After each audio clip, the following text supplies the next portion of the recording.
I've been talking to you guys and no one's heard me. So there we go. That fixes that. And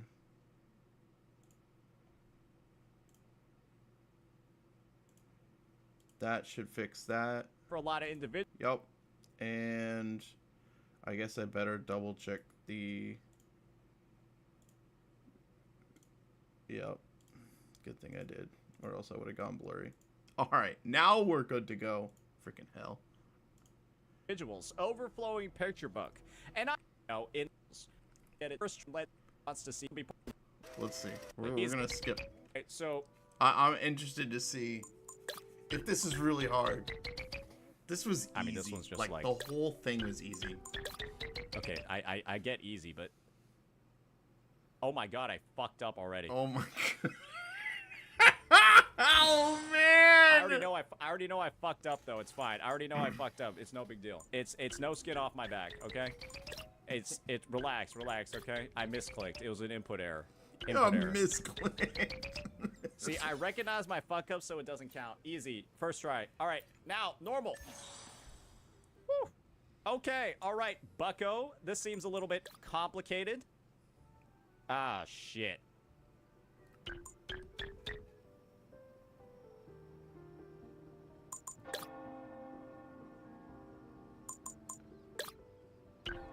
Red. Oh, Two moves gosh. remaining. Okay. All right. I got this. Okay.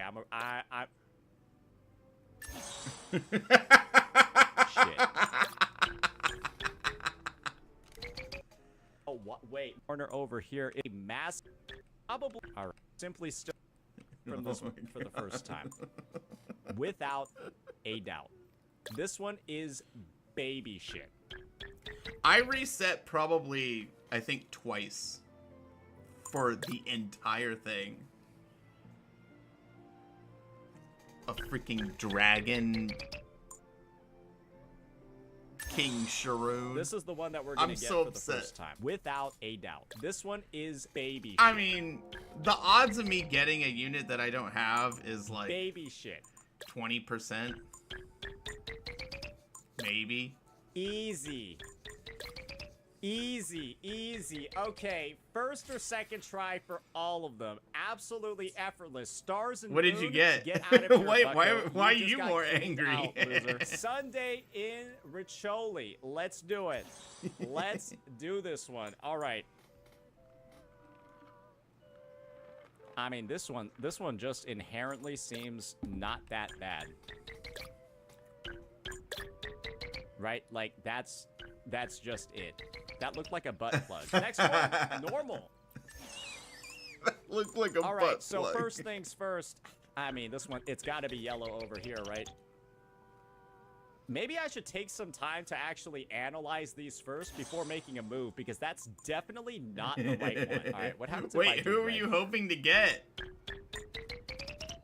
Sometimes you just gotta like. Sometimes you just gotta like. Test I can it understand out, right? that frustration. To, like, see where all the colors are going.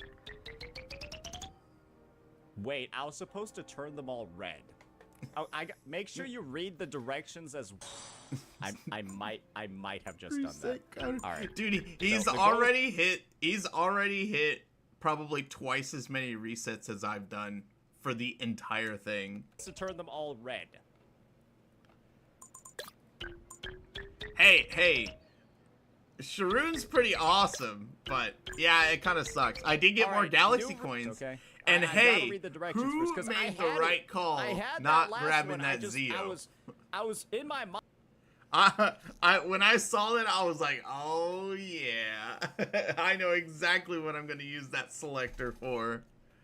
I was thinking I could just make all of these any color. Then I remembered that was some. Fuck is this? All right, turn them all red. Wait, that's straight up the easiest one. What the fuck? Like, why was that one the difficult one? That was the easiest one out of the bunch. All right, Raguna Memories. Let's see what you got, buddy boy. All right, we got a green linking all of these. All the dumbass just had. Come on, man.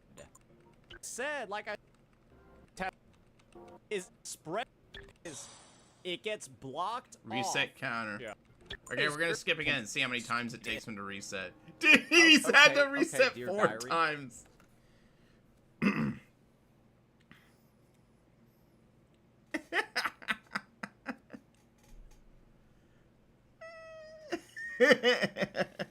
Wait, there's only 6 ML Soul Reavers?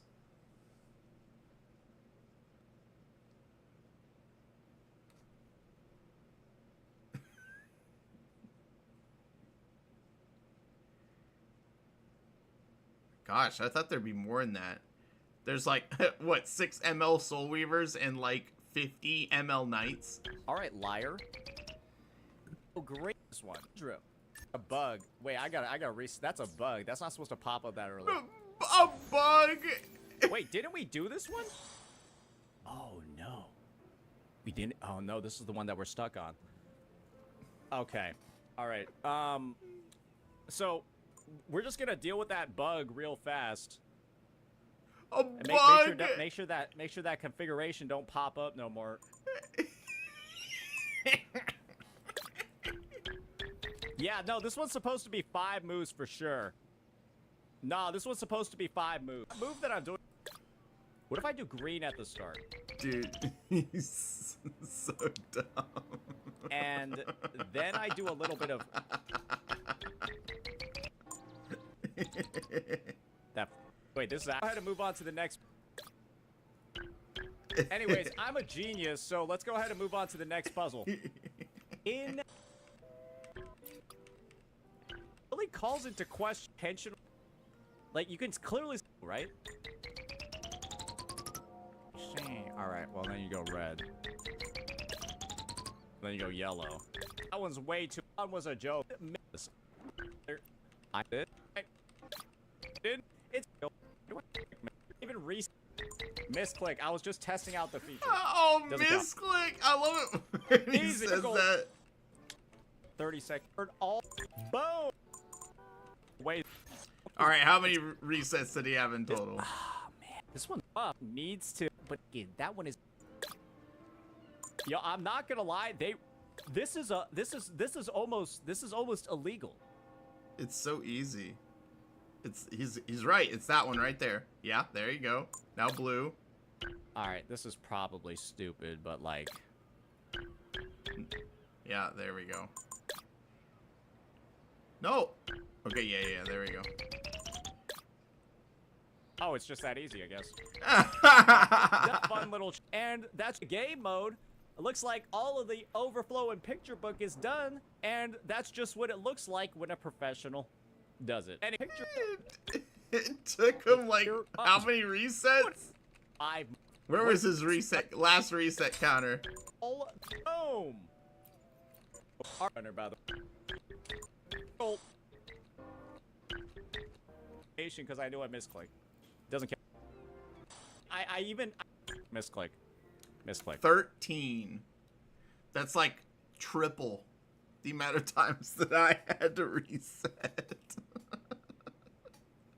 Oh man, wait. I gotta look through parts of this. Before people get angry at me. The workout, they have a more aggressive. We can talk the man about tier anything list. I saw the woman tier into a list and it was pretty but hilarious. I'm still constantly very polite and courteous with what I say, how I present my beliefs. I just want the how I show, rankings, hey, dude. I don't hate you and I don't have anything against Here we you. go. Next one is the bottom tall guy. He All right, probably here we runs. go. I'd put that. Okay. F tier. Redditor. Alpha male. Weird guy. Harris dude. Kamala Harris, dude. Overly political. Gamer. Conspiracy theorist.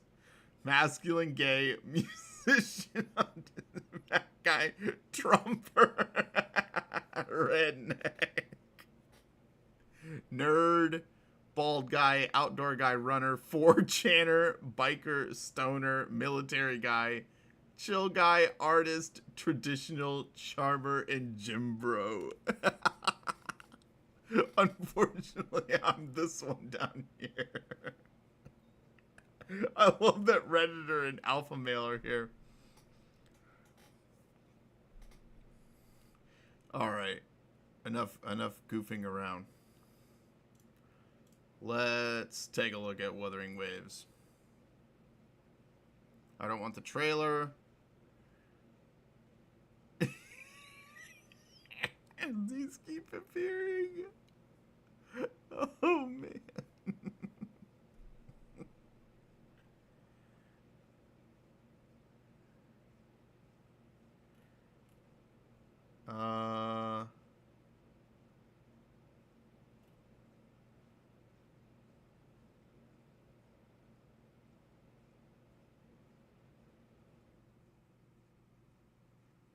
Look at these titles, man. Without ceasefire deal, no agreement, no questions, but a lot of pomp.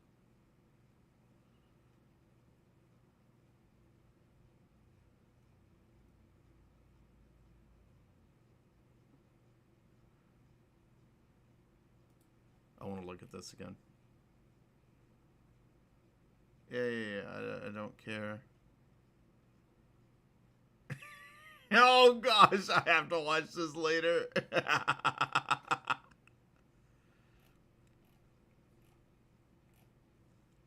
Do I have Wuthering Waves over here?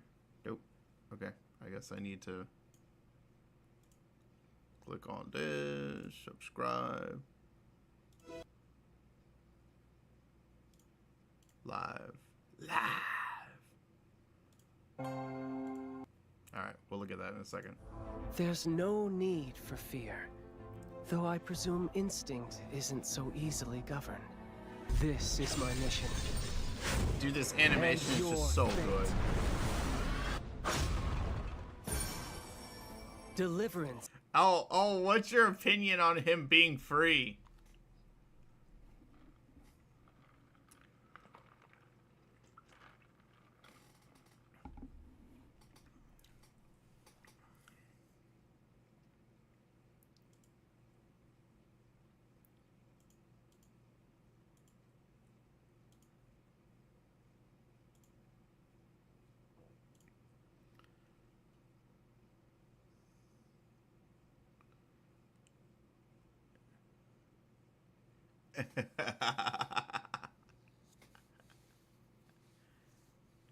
Well, you were right. You were right about you hate that. This is inevitable. He was as good. The very first iteration Or of the is goddess good. created as her own embodiment, Genesis Ross holds more than enough divinity to take on the archdemon. Due to his lack of understanding I of didn't humans see as a Free whole, coming at all he's either. often found acting in peculiar like ways. I'm not gonna Though try he used to approach and humans bullshit without people. hesitation at first. Some people When are he like, later oh realized yeah, that his that like resplendent divinity I knew that struck was both coming. awe and fear Bullshit. to those around him. Ross gradually withheld expressing his thoughts. Like I'm super excited While to true get that him Ross though. is closer to the divine than he is to human. And your fate. Like, did you actually watch this preview? Heir Like, of I the know a lot of covenant, people watched the his embodiment of the goddess who protects watched the his world. presentation, Genesis but not a Ross lot of can be people went to his obtained. preview and watched the playthrough. Trying to get away, are we? We can't outrun me.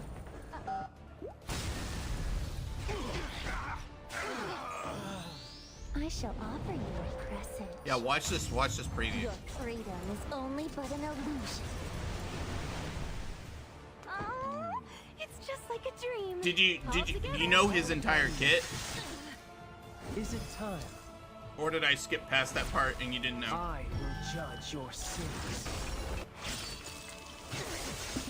Trust me, Okay, there was never a place so you just watch this. to belong in this world.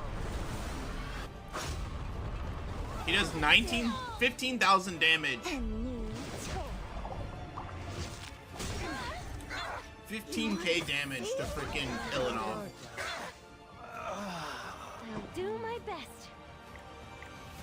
Sweet jam. Time to face the consequences. Know your place. I love how they're putting Laia back in the meta, or trying to. There's no mercy. You had your chance to repent. I love that S2 animation. Shall we end this? There. I'm still standing. Get ready.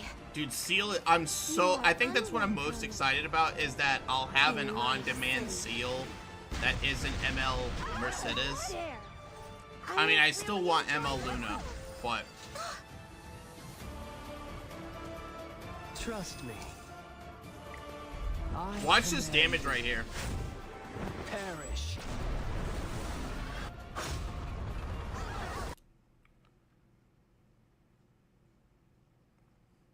That's kind of nuts. There's no defense breaks on anyone. Oh, yeah, we do. I get. Oh, so you haven't seen? Yeah, there's a boss selector ticket. So you can get Zio, Harsetti, Strays, Bellion, or Archdemon Mercedes. And, like, I made the right call. I made the right call not to get Zio. So now I can get Zio on him. She's kind of okay. Do not interfere. I think she ends up being kind of niche. I hate the darkness. Because it hides your suffering. Is it time? Deliverance is inevitable. There's no I mean, mercy. yeah, but A simple task. I feel like the instances in which that happens is not enough. It's too small. But yesterday's announcements were really cool. I was really impressed with everything. And I think everyone else was pretty happy too. What the hell is this? The villain that broke anime?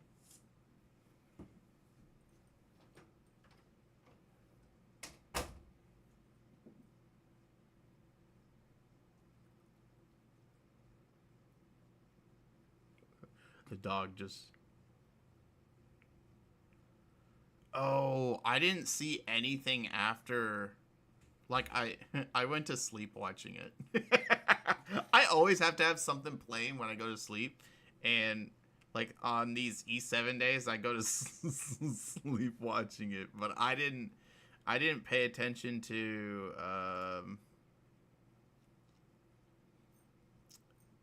who won? Let me see. Epic 7.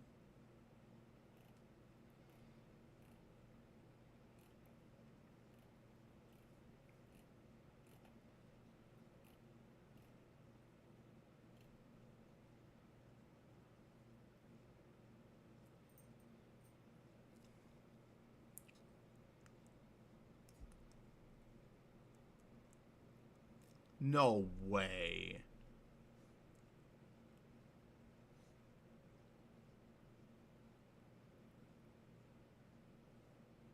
There's no way.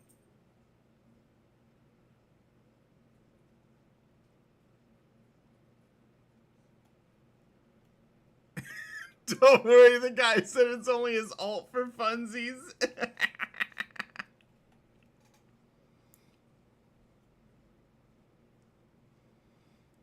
Don't do it. I saw someone reset it into 12 speed.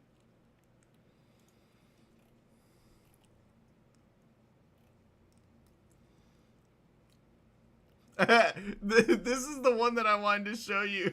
Look at this tie. No, it's not this. Where is it? Oh man, there was a really funny post of ML Roz. Of ML Roz talking with ML Tenebria, and ML Roz had like a speech bubble over his head. He's like, I'm going to put some clothes on you. And then ML Tenebria is like, I'm going to tear all your clothes off.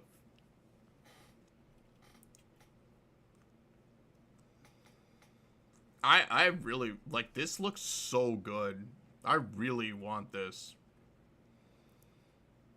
They better make this like an ML 4-star or something. That'd be so freaking cool. Or screw it. Give me a 5-star Alexa.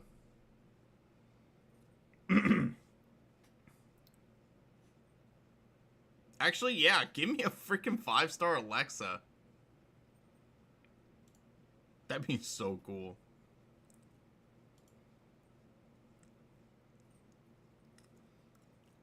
Yeah, if Spectro Tenebria was better, it would be more interesting.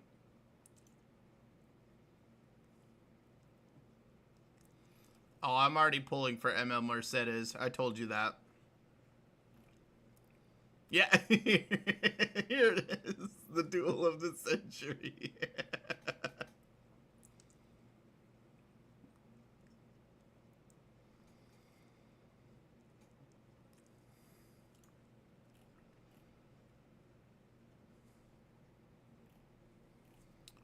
These are all, like, old. Do they have anything from new?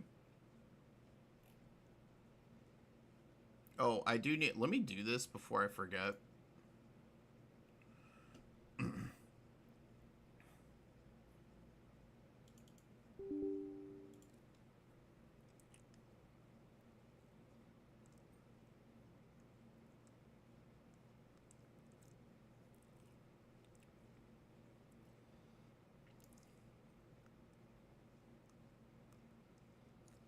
I don't know. We're gonna find out. One of them is like an emoji, I think.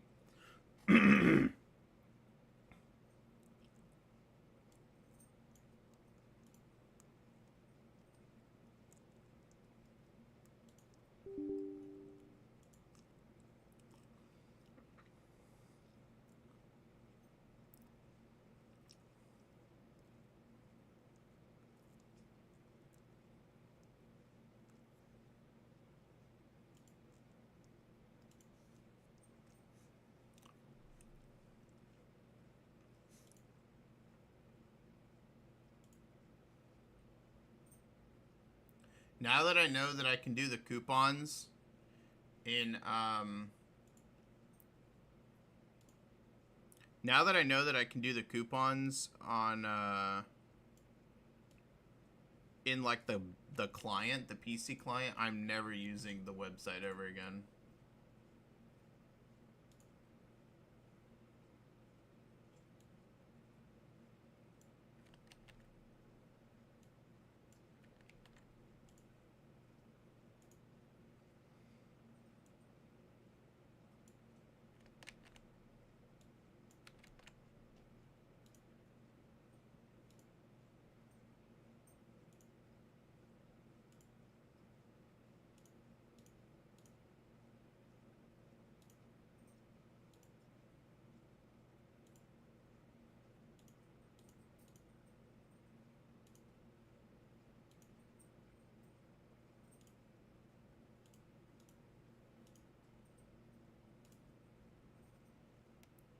Alright, I got them all.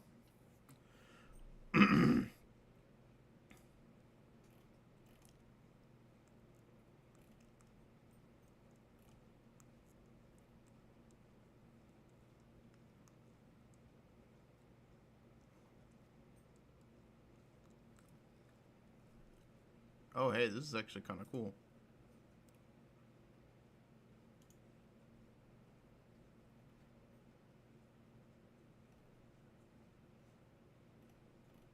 Damn, Digita? Looking good. I don't recognize a lot of these.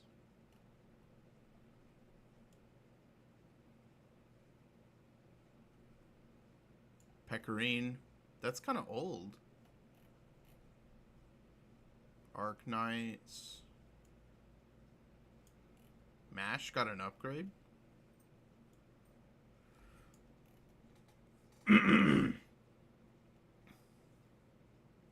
No, there's more stuff to it.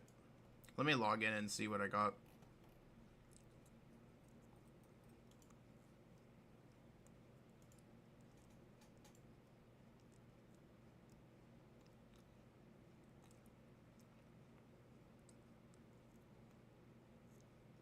And then I will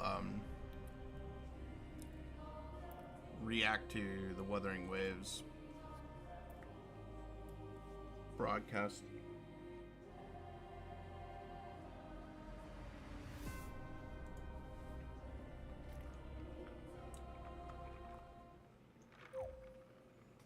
Do you want to see me?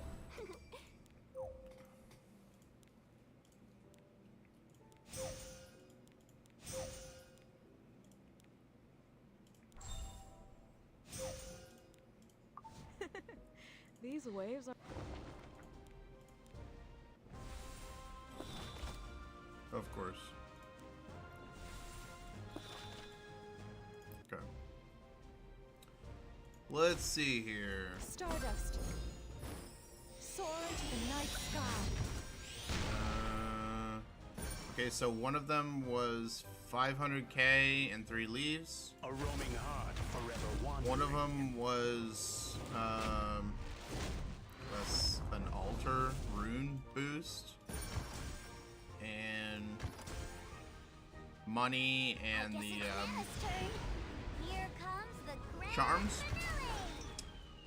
Here is the emoji, and then the third one was no. Enough. This is normal. It's time to behave. This is I think it is. Yeah, it's some decent. It's not like amazing, but it's still good stuff. Look at me. I love floating on the ocean. Why don't you test your luck? Come back soon.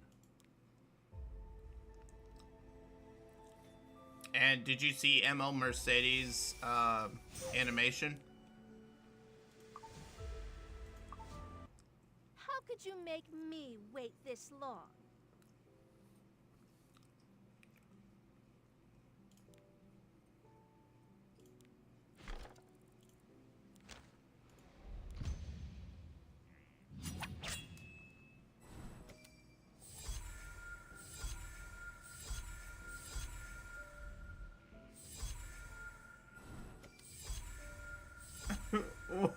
Why? Why did do you think? Dude, she looks amazing.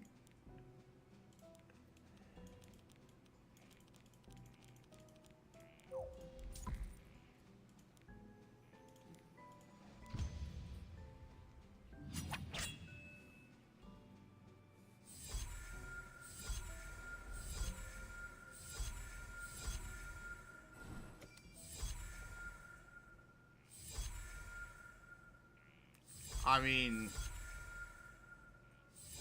Elenov is pretty thick.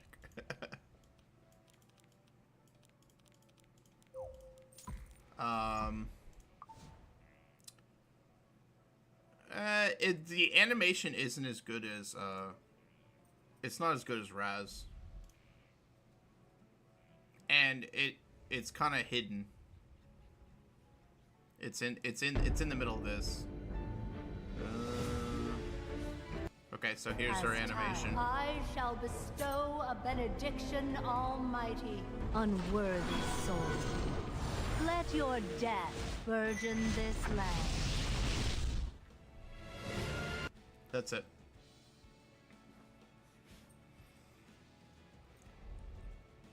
Honestly, though, seeing that animation again, I don't know if she's actually going to be a 5. She has to be a 5-star. Almighty. Unworthy soul. Let your death That's my favorite burden part this right there. land.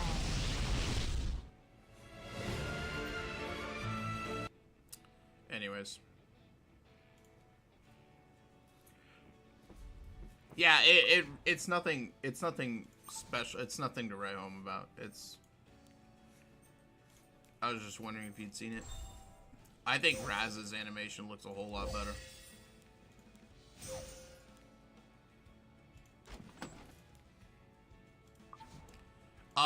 Don't level up any gear, period.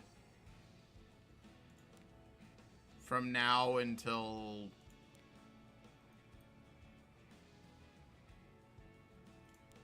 Yeah, just don't level up any gear anymore for like the next month.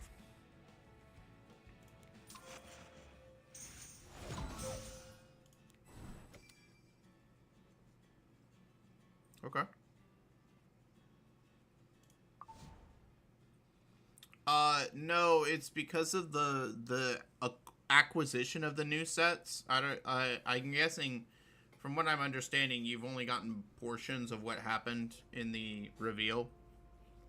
But essentially, they're bringing a new domain or like difficulty to the hunts, and the gear from that hunts, not only will gear drop more from those hunts, but they will not be able to roll. They won't have any flat stats, so you will never get a piece with like, you'll never get a piece with flat defense. Any gear that comes from those domains won't have any flat stats in them, with the exception of speed. And those domains also, they cannot low roll. So you'll never get 1 or 2 speed rolls. It will always be 3 or 4. Same thing, like you won't get 5 or 6% defense. It'll always be 7 or 8% when you roll on those. So like there's no reason to ever roll on any of this other stuff that we have. Yeah, it's amazing. So I would just save all of your charms. Unless you have, like, one of these like, gifted items, I would not roll for any gear anymore.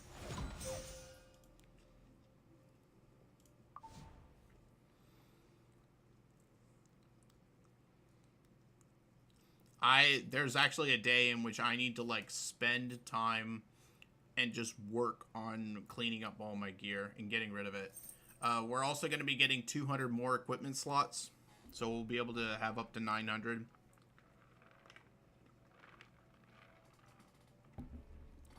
They're not giving us any dedicated charms or gold, but they said they're going to be giving us more gold events and charm events so that we can acquire them quicker.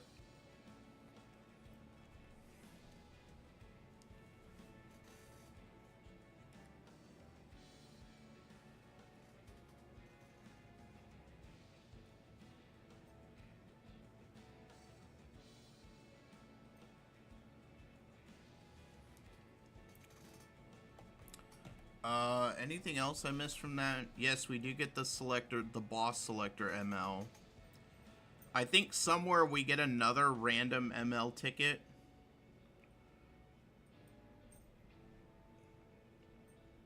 I don't remember where though.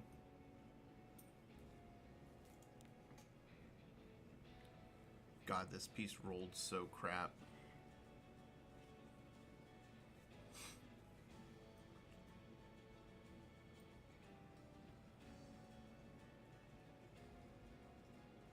Doesn't matter, it's gonna be 10 guys. Someone's still really salty. Oh, that's right, I had this, but I was running out of charms.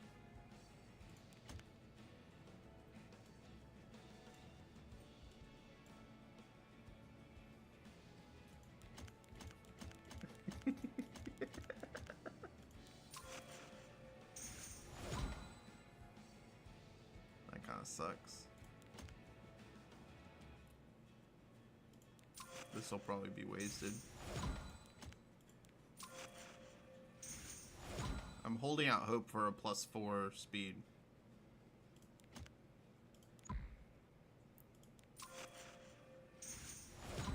Okay, fine. Fuck you.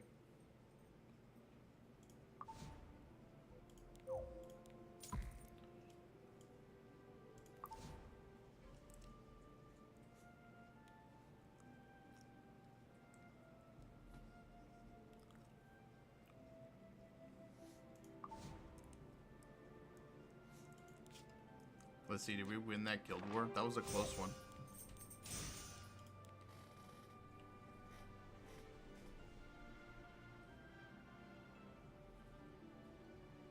What's wrong?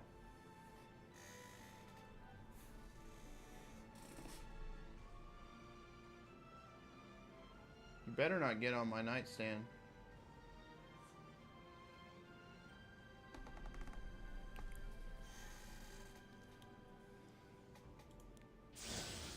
Oh, nice. We did win.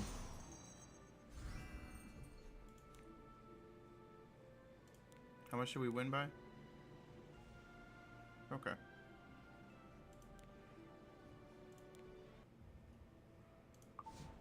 I probably should change my...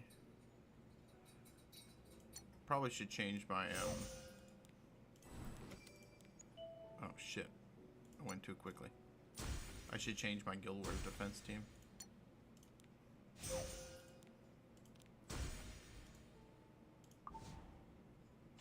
At least the water feels good. Care to join?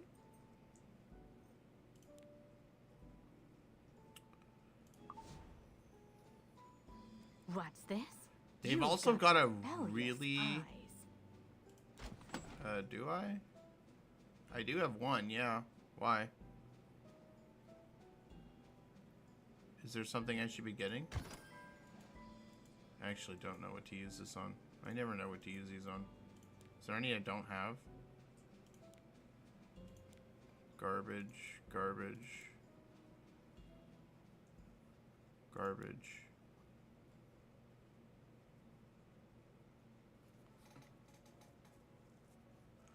Oh, good point. Wait, can that actually be acquired here?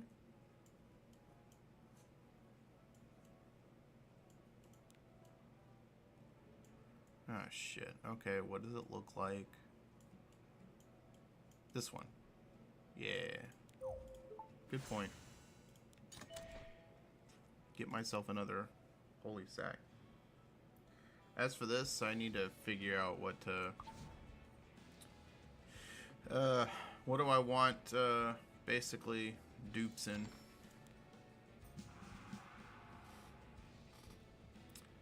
Alright. Let's go with this one with strays.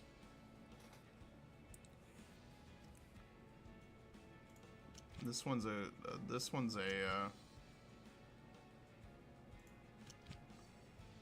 Renat cleave. I think we can just go with this. Well, let's just make it safe.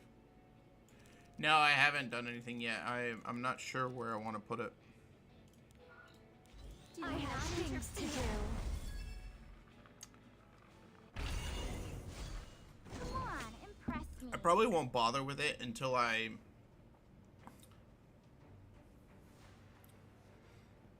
Probably won't bother with it until I, What's even the point in struggling? Forgetting something? yeah, that's a really good for ML Luna, isn't it? Turning to cowardly tricks? Too bad. Maybe I should just sit there and hope. I'll give you the show of a lifetime. That next month they put her in the coin shop. Can become everlasting beauty. You're the new offerings. Hey, I was right though. There's no ML selector event or whatever it's called. Your eyes are clouded by greed. Let me wash it all away. I knew they weren't gonna do it because they did one again earlier this year. Like, I just didn't see them doing it again. Enough playing around. Let's finish this.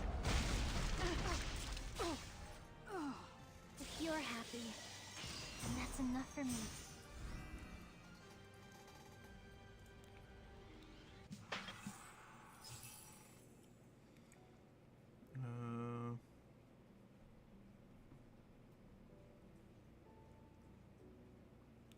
I mean, we'll see.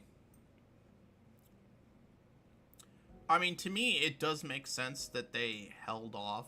Like, they did these two, and then they held off a month. But if they do it again, I'm going to be kind of salty.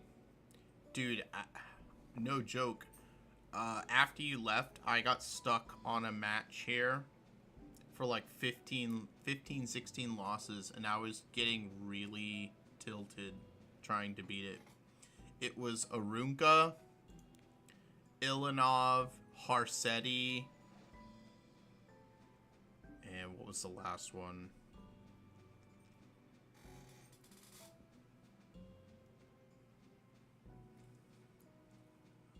Oh my gosh, I can't even remember now. I was so freaking tilted.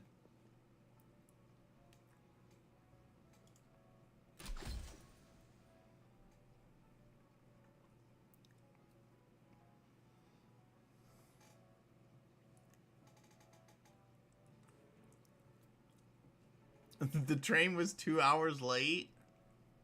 Jeez, if that happened in like Japan or something, like someone would be fired.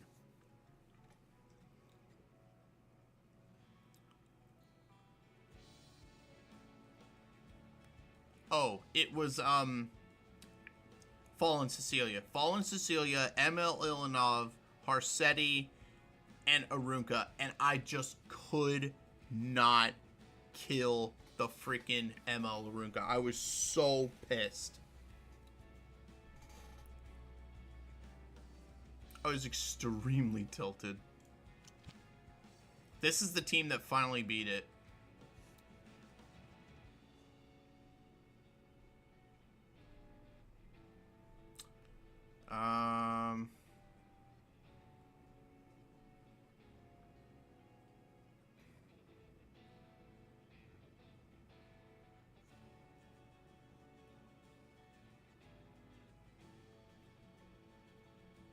Yeah, I don't have DDR.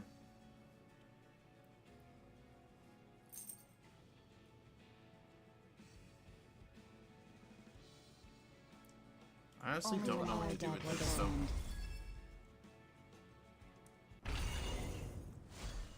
All your see what happens. foolish choices have led you to despair. Top You shape. hit me? I never lose. You sure you can take this? Let's wrap it up. Dude, okay. I'm hungry.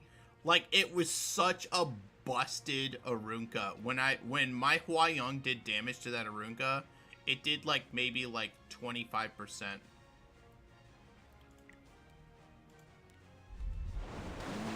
I was trying everything. I pulled out Rimuru. Who's a little cute? This is like a dream come true. This will hurt a little.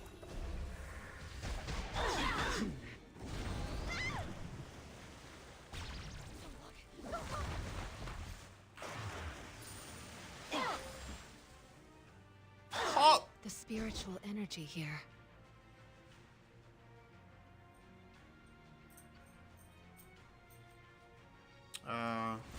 What are you looking at? I've got this. This ill-fated relationship between us ends here. I'm just doing these and then I gotta head over to Wuthering Waves.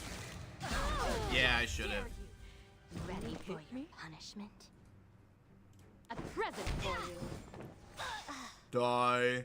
May So, you yeah. rest in peace. I was planning to do reaction to Wuthering Waves live stream, but I wanted to jump in here and see what the gifts gave us. Okay, this one looks interesting here. And since I'm in Epic 7, I might as well do my 5 arena matches that I need to do. And hope it doesn't take as long as it did yesterday. See, this is where Conquer Lilius is really good, but at the same time, they have a Lulika.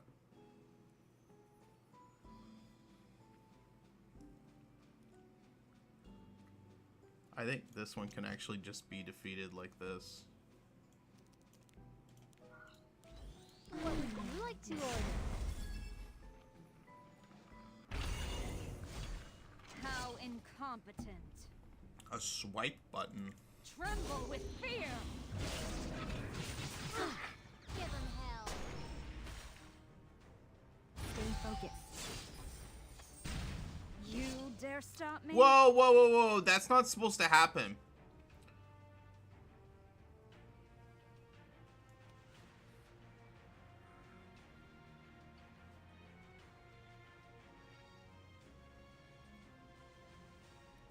It's not supposed to proc twice. May you be punished by our rage. Still, that clueless face.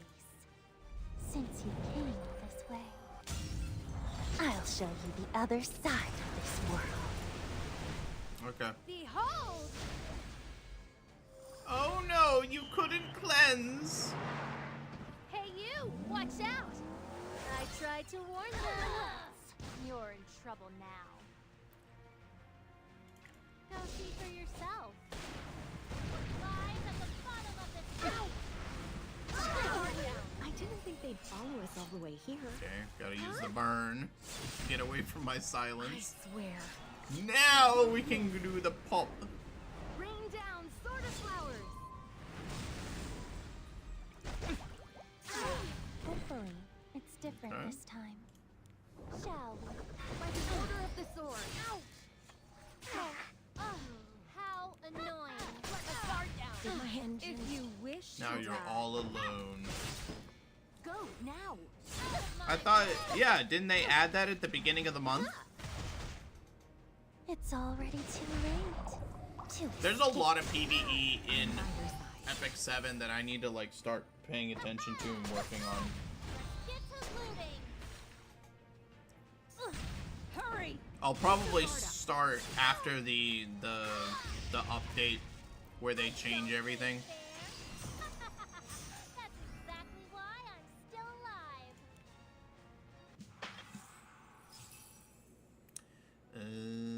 Oh, all Renac teams. Wonderful. This one looks the nastiest. I'm gonna do this one because I haven't like worked on figuring out what to do yet.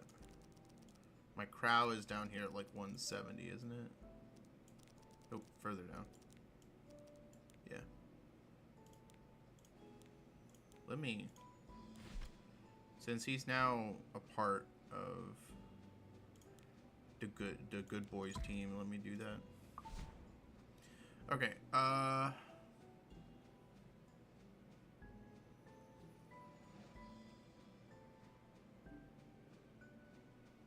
okay, we have this. Let's actually use Dragon Bride Senya.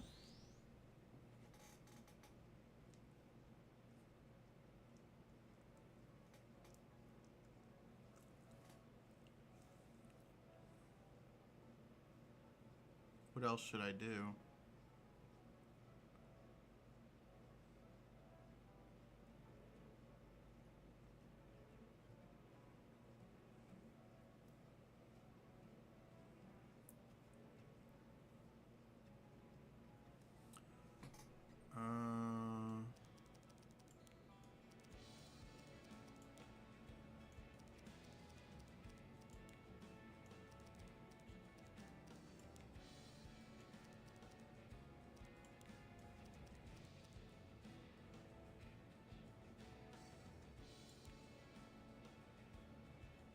Okay.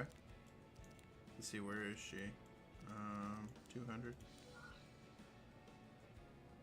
Yeah, that'll work with Blooming Litica.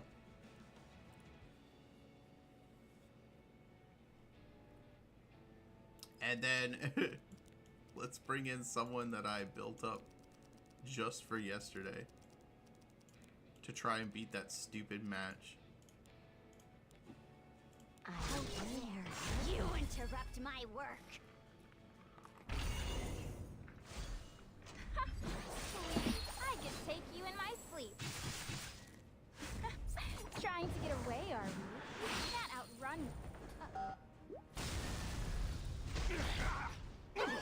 From life into death. And death into life anew.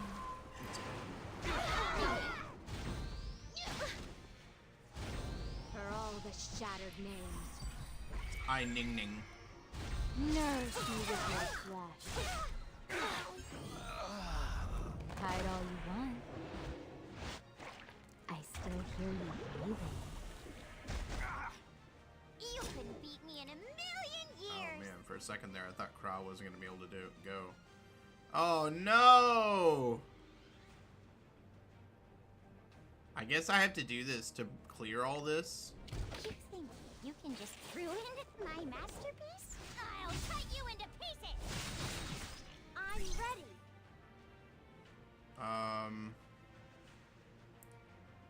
We're going to... I gotcha! Let the guard down! Let the guard down! Allow me to show you. Who's the king of these streets? There goes Crow. Let my guard down for all those fallen children.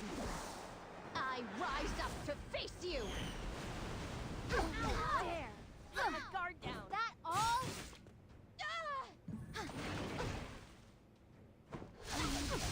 Down, fam. Despite your looks, you're a vicious dragon. Yep, I got hosed. So this unit right here is the only other barrier inversion besides DJ Bazaar, like reliable. And this person's setup had like his units all giving this, like it was like a ML Larunga carry. Oh my gosh, I was just thinking about it, I'm still really triggered.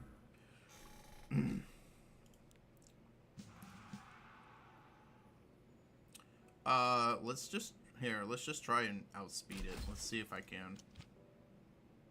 Someone needs to be made an example of. Time to face the Nope. consequences. How fast is it? I wish this would open, like, in the middle of it. I'm so sick of...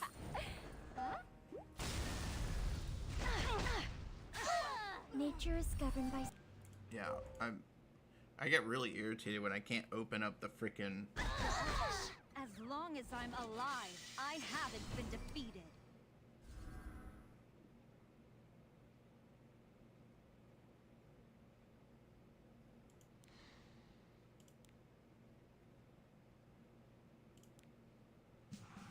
I thought about this as I was selecting this. As I pressed to go in, I was like, I probably should have given a speed imprint to her, but too late. Let's see. She's like all the way down here.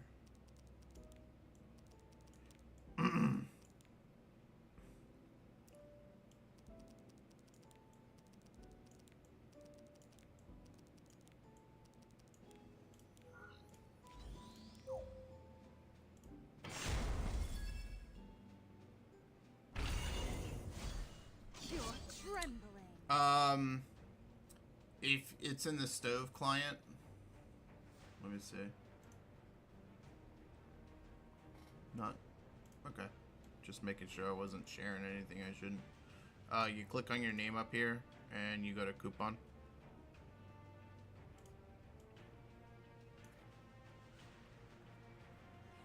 There's a little bit different steps, but it's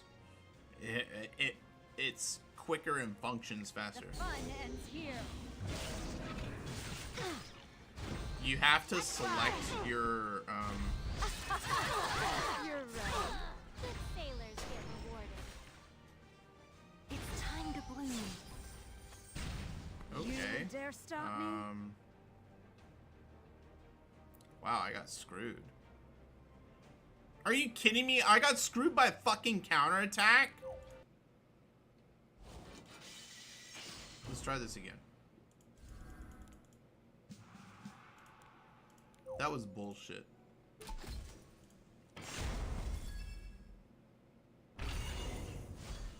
How incompetent. Time for an execution. Oh my gosh. You're not going anywhere. Give him hell. I'm by your side. If you wish to die. Okay, this isn't gonna work.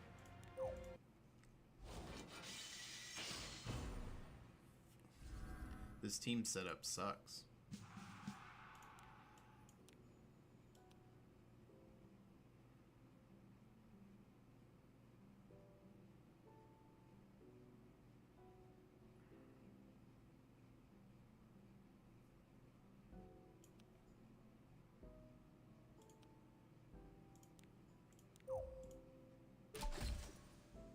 So, I basically have to not get 30%ed for this team to work. You're trembling. Tremble with fear. See how many times it takes. Let's get to looting. There we go. Stay focused. You dare stop me? Those seeking revenge I got must screwed. pay the price. You must think you have 9 lives. This ends here. The fish are going to have a feast tonight. A guard dare. Well, bon appetit. May I help you?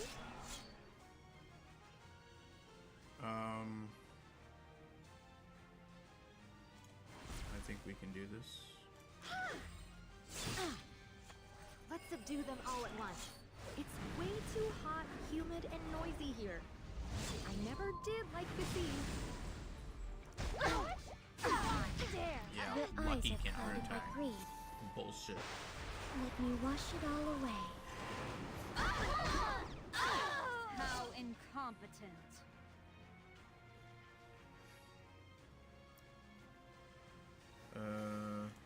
Let's do this. Guard down. You're in Oh trouble my now. gosh, I forgot about that. How is it already up May I again? help you? Let my guard down. Oh my gosh, I'm gonna lose still. If you wish to die, let my guard down. Ready to I'm gonna freaking lose again. I'ma leave you biting the dust. You dare stop me? The fun ends here. Let's ride. You're trembling. Sorry. Guess I'm going. Oh my gosh. How incompetent. I would have Everything absolutely falls to the lost it. wayside in the face of ruthless power. It's freaking horseshit. I hate that I've gone full circle. Like, I do not like playing broken units. I hate it. And I have gone from, I really want to pull a Runka. Okay, it's taking too many pulls. I'm gonna wait for ML Aria. Oh, I shouldn't have waited for ML Aria. I should have gotten an ML Arunka. To, I don't even give a fuck if I have ML Arunka. I don't even want to use her because she's so stupid. I do not like playing OP classes. I get salty in World of Warcraft when, like, my favorite spec becomes, like, the meta. I get really pissed off. I mean, yeah, I guess it's easy to say that because I don't have it, because I can't prove it.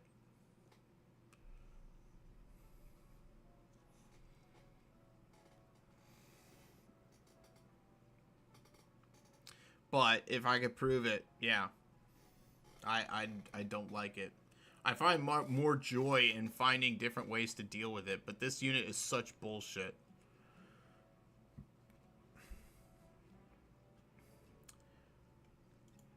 Oh man, I'm just These waves are relentless. salty. Such a stupid fucking unit.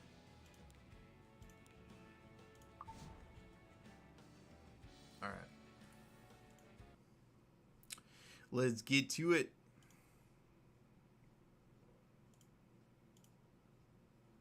$1080p. I always like these little chibis at the beginning. It's kind of loud. Alright. Hey everyone, it's NetTorka here, back for another reaction video. We have the Wuthering Waves 2.6 special live stream program. I'm really hyped for this one, specifically because we know it's going to be Augusta, and Yuno looks amazing. I love Septimont because Septimont is based on old Roman, basically old Roman Empire kind of themed, as opposed to Rinascita, which is more basically your Renaissance Italy. So I'm pretty hyped for this one. Hopefully it's better than last patch. Last patch was garbage. Let's be real. And the Furlover quest was not that great. It created drama, you could say that. But yeah, let's go ahead and get in this. We're about 8 minutes out. So I'm hopeful that we get some good stuff with this one.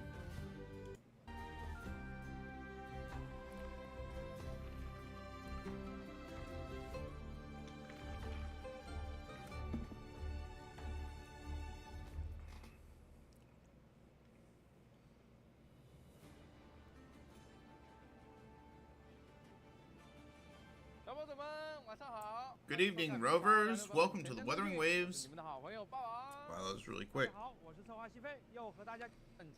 Welcome to the Wuthering Waves version 2.6 preview, a special broadcast. I'm Bawang, glad to be back with you all. And I'm Faye. Great to see everyone again. Faye, looks like we're now at a camp in Septimont this time. That's right. This region is called the Sanguis Plateau. It is a front line where the Septimontians stand against the Dark Tide. Right now, we're standing in the Hunter's Den, a base built by warriors. Previously, during the clash with Furlova and Fenrico, Rover uncovered a new clue pointing to the... Geez, sometimes I talk too fast. To the Journeying Paradise. Following the guidance of the Sentinel's relic, Rover returned to Septimont for further investigation. And now, with the high tide looming, the invitation has arrived from the Ephor's Palace, a hunting call to the Sanguis Plateaus. And now, at Ephor Augustus' formal request, the hunt is about to begin. I remember Lupa once spoke of the blight clouds above the plateaus. Whenever the high tide approaches, the Septimontians set out to hunt the emerging TDs. Yes, for Septimontians, the hunt has its own unique meaning. It isn't just about glory as gladiators. It's a solemn duty. In the meantime, Augusta herself reaches out with an invitation. And Rover, already set on investigating the hunting grounds, now find themselves compelled to join the hunt. Exactly. But there's something ominous about this hunt.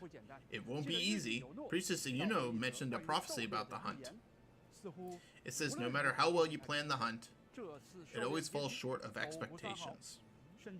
And if the worst comes to pass, the prophecy of Septimont's destruction may come true. Sounds like everything is coming to a head here. The wind rises and leaves stir, and the hunt... And the hunt begins. Let's carry all these questions with us as we dive into version 2.6 Special Tower Special Trailer by Sun Scourge and Moon's Revelation.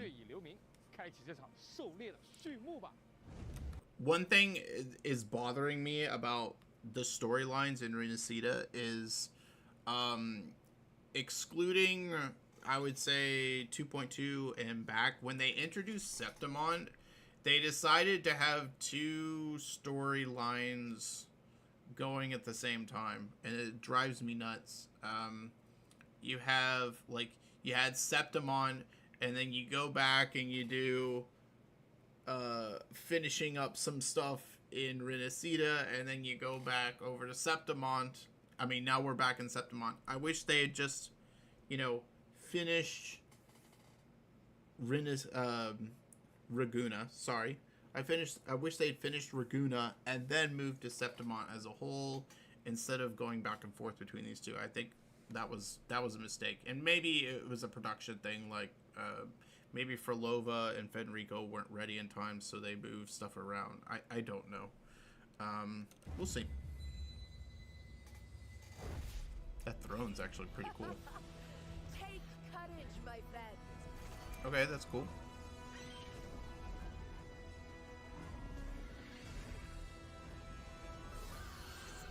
These griffins, the little flags going off with their wings look stupid. I love that font. In Septimont's long fight for survival, Oh, that looks awesome. It holds profound significance.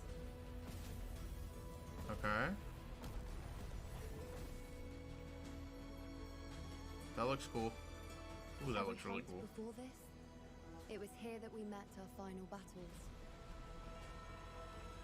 Hunter or prey, only the one still standing gets to decide. Make no mistake! Your fight is with me! I'm kind of disappointed that that isn't her sword. Pathetic struggle! In one strike!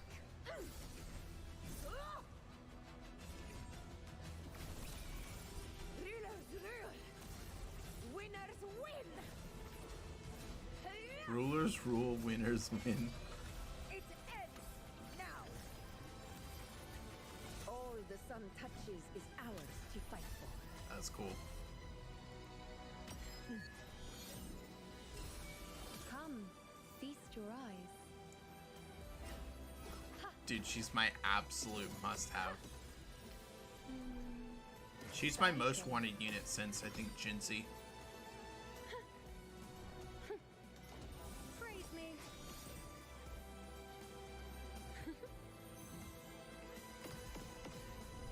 Fate in my mark. Fate revealed.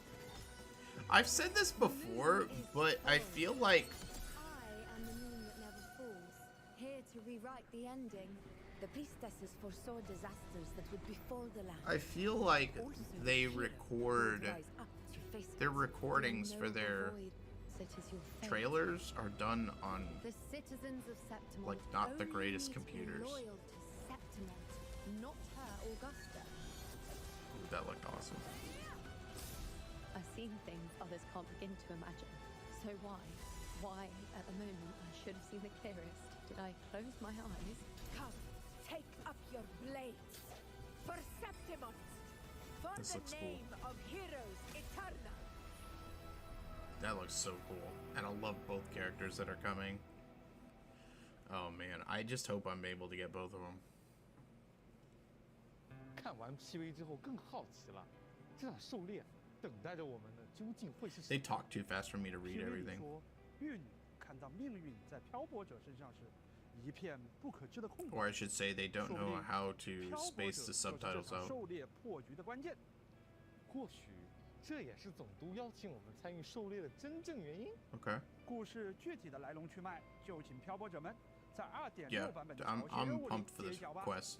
在2.6版本中，我们会开放潮汐任务第二 Hopefully it's 章 better than 8 the 幕 last two. 啄我以烈阳，以及潮汐任务第2章第9部今夜注定属于 I 月亮。 really hate 在 them 啄我以烈 splitting 阳 it. 中，漂泊者将与 It 西 this 周 time the split better make 玉 sense. 女尤诺一同前往三谷一次寿园，共同完成一场盛大的狩猎，阻止永东的黑潮。或许 Last time the 见 split 证 was just 预言 weird. 中那位英雄王的诞生，而试图改写七丘毁灭的预言，对于玉女尤诺来说，又意味着什么呢？尤诺的故事会如何发展？就请漂泊者们在结束狩猎后，体验潮汐任务今夜注定属于月亮，亲自去了解吧。相信2个篇章会对漂泊者、奥古斯塔与尤诺的命运做出解答。2个篇章将分别在8月28日与9月 Gosh, that's 17 a 日开 long 启。 time to wait. 漂泊者 Okay. 们敬请期待。那作为本次狩猎黑潮的关键人物，奥古斯塔与尤诺，相信各位漂泊者们都十分关心他们的能力如何。 Yep. Let's see. 就先给各位漂泊者们详细介绍一下这2位在2.6版本中即将登场的全新共鸣者。好的，那我们就先给各位漂泊者们介绍现任七丘总督奥古斯塔吧。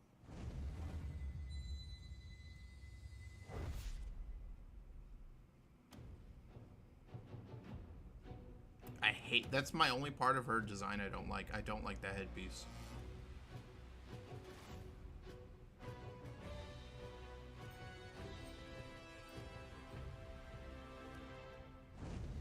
What was that?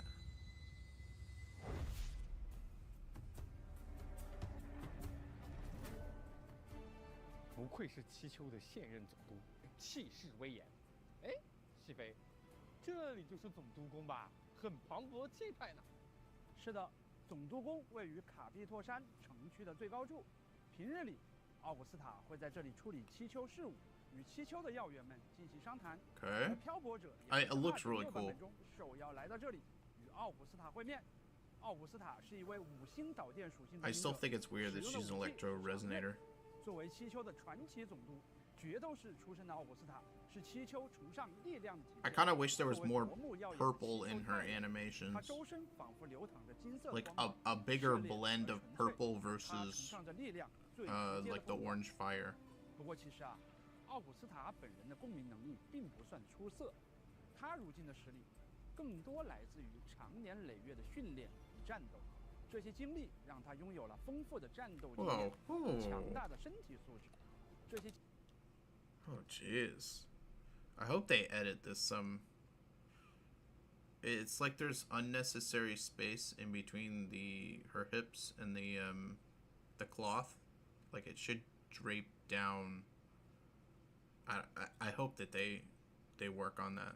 That looks really awkward. 经历让他拥有了丰富的战斗经验与强大的身体素质。相信大家也注意到了，他的那柄大剑呢，剑身并非浑 Maybe it's her 然一体， hips that are just 而是 too 由属 big. 性的配件熔铸而成。那是他战胜了无数角色。 I don't know. This is the first time I'm actually like 每 seeing 把配件都是一场 seeing it 胜利 like 的 this. 证明，透露着强者的自信与骄傲。奥古斯塔的战斗同样 She 延续 looks 了 great 这 from 种 behind. 强大的击掌，动作外放而具有威严。在战斗时，他会凭借着强悍的 They 力 also 量 may have had to 与 do 丰富的 that 战 in 场 order 经 to 验 do 使用大剑对 to 敌人发动 effectively 攻 make 击 her fighting 当他 style 释放特 look 定攻击命中敌 correct. 人时，可以逐渐累积不同的能量。他的动作充满力量感，每个招式都如同本能般流畅。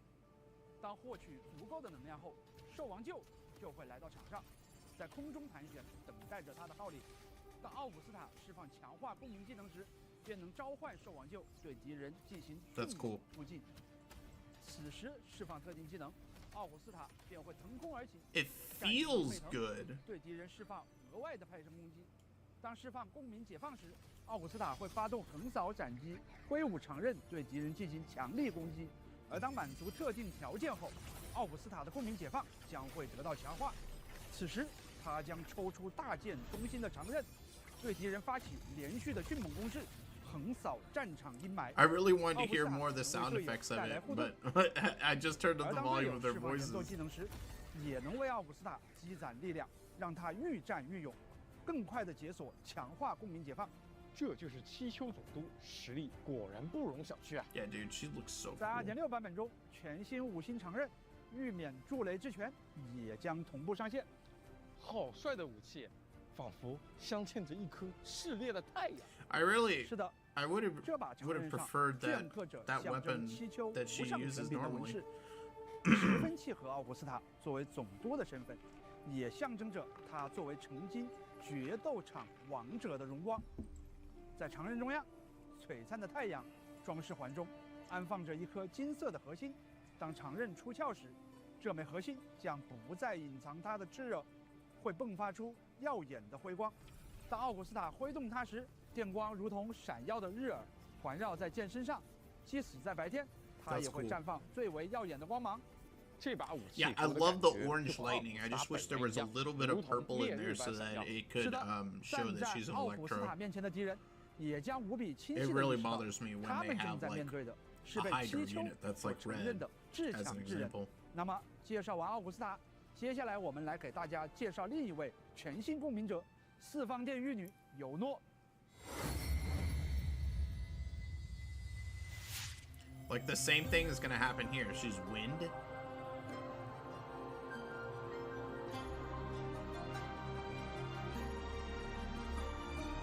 But I'm pretty sure most of her abilities. Oh my gosh, it looks so good. 这是非常有故事感的 Oh, 画 I 面 wonder 啊 if that last 给我一 thing 种 was 他 her. 寄生在命运中，又 The 主动 last 掌握 thing 着 that I 命运 was 的感觉。 confused about. I was 而 like, 且 okay, whatever that 现在 is. 这个场景的氛围也的确 I 非常 wonder if that 符合 was 尤诺的 Augustus' summon animation. 没 If 错 that's the case, 尤 it 诺 stunk. 是一位5星系 Yuna's 统 is 共鸣 good. 者，使用碧铠 The 作为 the 武器。 Augusta one stunk. 在七丘，玉女会自焰光中窥见预言，而尤诺是七丘 gosh, 玉 it 女 looks 中 so 最为 good. 天才的那一个。她在月食时刻诞生，能够与夜相共鸣，拥有着超强的感知与直觉。她对于命运的洞察总是无比精准，几乎从来没有出错过。不过现在的尤诺似乎对于给出预言不那么感兴趣了。听营地的决斗士们说，反倒是在有黑潮泛滥的寿元看见过他的身影，月食破空而出，尤诺为决斗士点亮前进的道路。听起来他也很擅长追踪那些藏匿于黑潮中的造物。作为 Everything about her, I just love. 尤诺时常会轻巧地侧坐在那流转着月华清辉的弓身之上，而他明眸中映出的光彩、骄傲、自信。I'm sorry, like there's no way that's comfortable.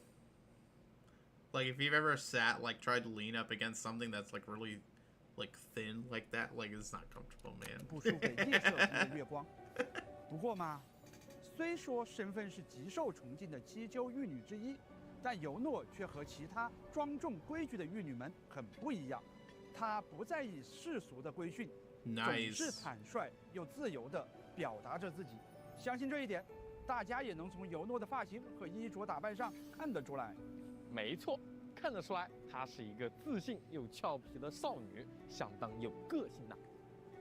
而在战斗中，她依然会带着月相的锋芒，配合灵动矫健的动作，绕弓坐月，展现出尤诺独有的战斗姿态。在战斗中，尤诺会使用一把特殊的武器，虽然这件武器看起来十分巨大，但尤诺在使用它时依然灵巧、释放特定技能命中敌人时，尤诺的共鸣技能会获得强化，释放可进入月相流转状态，并展开弦月领域。此时，月光倾泻，尤诺可操控月环攻击敌人，并在特定的条件下获得特殊能量。当尤诺向空中跃起，可切换为新月领域，月环会变形为月弓，尤诺则会轻盈跃至弓身之上，弯弓射出箭矢，攻击敌人，消耗特殊能量，提升自身伤害，并为队友恢复生命。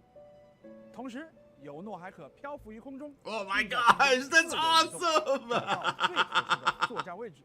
释放公民解放时，尤诺可直接进入月相流转状态，并立即获得一定的特殊能量。当满足特定条件后，尤诺可释放特定技能，展开满月领域，沐浴在月光下。此时切换队友上场，处于满月领域中的队友 Since I was a 将会 kid, 获得 I've 伤 always 害 been 提 a 升， huge 并 fan of 恢复生命值。 moon 月 and 满 star 星辉 related 仿佛月光的 abilities. 流向也在尤诺的掌控之 Ever 中。 since Priestess of the Moon 全新的武 came 器 out, 碧凯万物 what 持 was 存 it 的注 called? 释也即将上线。 Tyrande? 哦，虽然是碧凯，但却 I 是 was 十分 like 轻盈优雅的设计呢。 13 at 没 the 错 time. 这件碧凯 Love 整 it. 体以流畅的线条勾勒，手腕处 Oh 有 my 月 gosh, 桂 that 之叶 looks so 湛 cool. 蓝的宝石做点缀，而在手肘上方悬浮着新月般的弯弧，二者通过流动着的月亮纹路相连接，星 Dude, 河 that 幻影 looks so 在其中 good. 缓缓流动。当尤诺挥手时，月相便会在他的手臂上流淌。不同于前辈玉女，总是沉浸于命运的流向，尤诺更希望将七丘的命运掌握在自己手中。这件精致优雅的碧凯所带来的反差感，恰恰也完美契合了他与众不同的性格。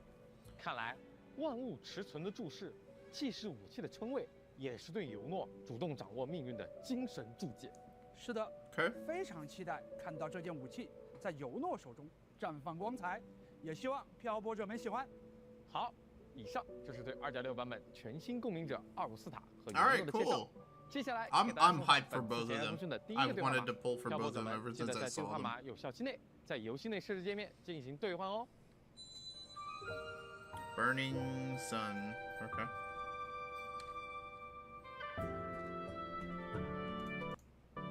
Whoops. No. Come back. 寿元，不如就给各位漂泊者们介绍一下这片即将在我们2.6版本行列的全新区域吧。好的，这片名为桑古伊斯寿园的广袤区域，狩猎的号角即将在此吹响。那么，让我们先通过一段视频了解一下这片全新的区域吧。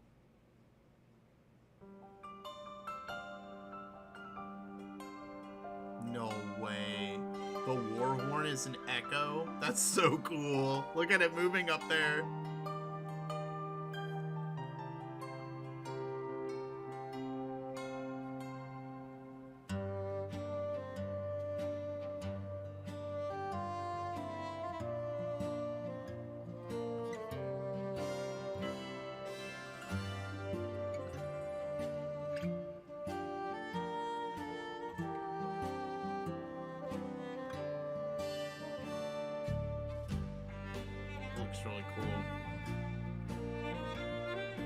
Oh, that looks interesting.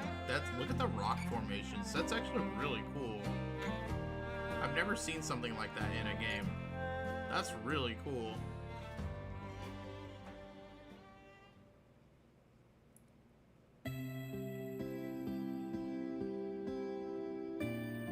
Is there a day-night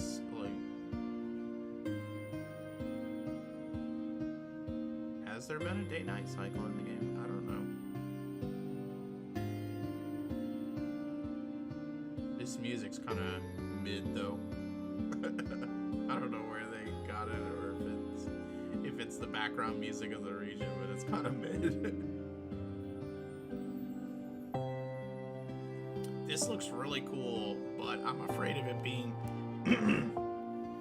just a really cool element that is like a tiny part of the map. They did that with the 1.3 when they introduced the Black Shores. 第一次黑潮爆发以来，桑古伊斯兽园便因其特殊的地势，常年处于一种危险的回音能量负极状态，成为了黑潮残像的巢穴。每逢黑潮的涨潮期，无数祈求人怀揣着信念，踏上狩猎的征程，用生命为这场角逐画上句点。在兽园通路上随处可见的旗帜与飘带，正是祈求人一生与黑潮战斗最有力的证明。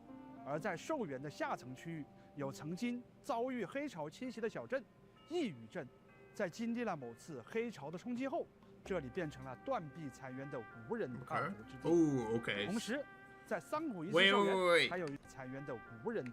在经历了某次黑潮的冲击后， Oh, dude, is this like alluding to that ancient city that was buried by volcanic ash in Italy? I can't remember the name of it. 四方殿，它坐落于兽园的高处，俯瞰着下方的猎场，玉女们就居住在其中，窥视着七丘的命运。狩猎的号角已经吹响，期待着漂泊者们亲自探索桑古伊斯兽园，踏上狩猎征程。对了，西飞。我刚刚还注意到，在狩猎者营地的高山上，有一个长了角的号角形态的深海。外形是不是还挺让你迷惑的？不过啊，它确实是深海，它的名字叫做猎号，是一种号角深海。它会在狩猎活动开始和收队时发出号角声，既是狩猎的信号，也可以说是一种对黑潮造物的震慑吧。居然是号角深海。狩猎者营地内还活跃着不少惹人喜爱的小帮手深海，他们的名字叫做乌塔。虽体型较小，但超级能干哦。可爱温顺的他们喜爱和决斗士互动，偶尔也会有决斗士向他们诉说心事，他们会耐心聆听，并回以温暖治愈的拥抱，看起来毛茸茸的，十分可爱。另外，在这里还有负责整个营地武器工具日常维护的铁匠乌塔塔，他们比常规形态的乌塔塔更加老成稳重一些，工作起来也是一丝不苟。看起来营地内的深海也在尽力帮助各位七丘勇士们的狩猎征途啊。提到深海，在 2.6 版本，我们也将能够获取一些新的深海，它们分别是石脊龙、尾座的神王。以及海之女。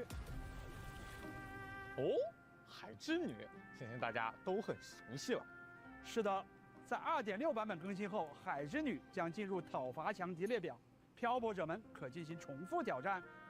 不过，石脊龙和尾座的神王这两个名字听起来有些陌生，是我们会在 2.6 版本遇到的全新敌人吗？是的，石脊龙是一种出没于兽园的巨型残像。刚刚我们在 PV 中也有看到，它体型庞大，浑身附着蓝色肩甲，其中一些特殊石脊龙个体的现身，也意味着涨潮期的到来。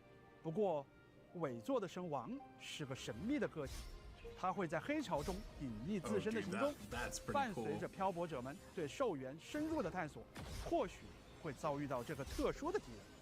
更多信息，就请漂泊者们亲自体验剧情，逐步揭晓了。看来这次敌人不容小觑啊！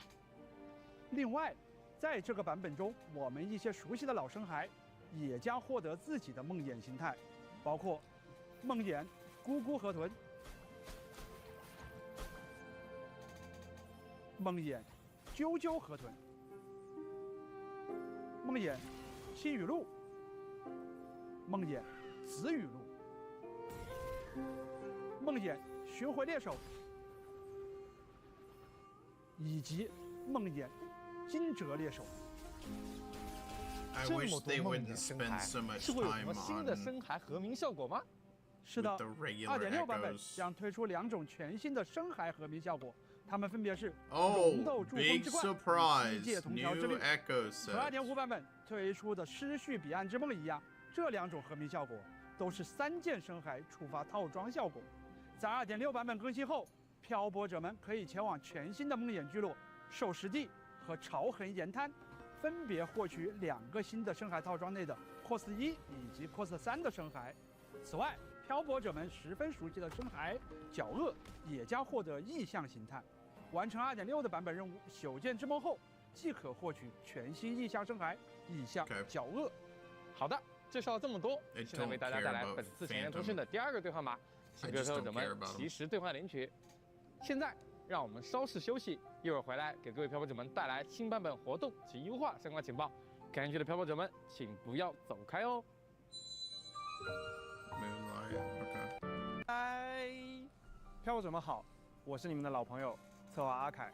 接下来就由我和霸王一起为大家带来2.6版本的玩法活动及系统优化的相关情报。话不多说，直接开始。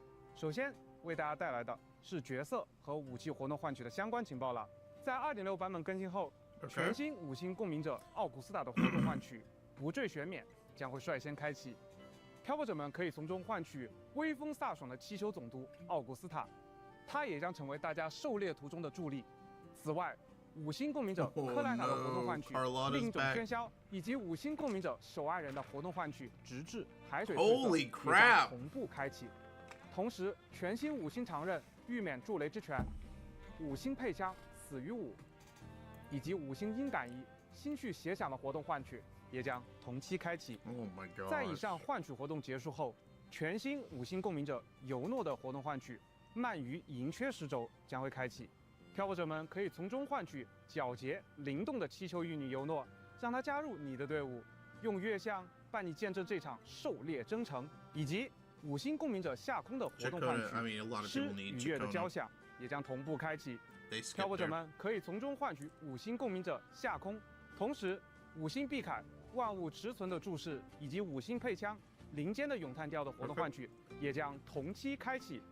好，介绍完活动换取，接 That's 下来给大家 interesting 介绍 that 一下 they're 其 doing 他的版本 3活动吧。 convenes 阿 on 凯 that first 我这边听说黑海岸最近在准备一个新的测试项目。没错 testing project. 黑海岸研发出了一些自律作战装置，并委托漂泊者来测试他们对残像潮的抵御效果。这就是2.6的全新作战装置 OK 模拟测试主题活动潮式模拟。简而言之，这是一个类塔防的玩法。 Okay, I love tower 因为作战 defense 装置 events. 需要分给没有作战 As long 能力 as 的 they're 黑暗 done 城使用，所以在测试装置的过程中， we'll see 漂泊者也不能依赖自身强大的实力哦。在活动中，漂泊者可以在地面、墙壁、天花板等位置部署陷阱机关， Okay 利用机关的效果以及 Oh, 作用的 hey, 射击 that looks 来 good. 阻止残像的攻势。残像的攻势也会逐渐变强，击杀残像，获取资源，建造更多的机关，面对更多更强的敌人吧。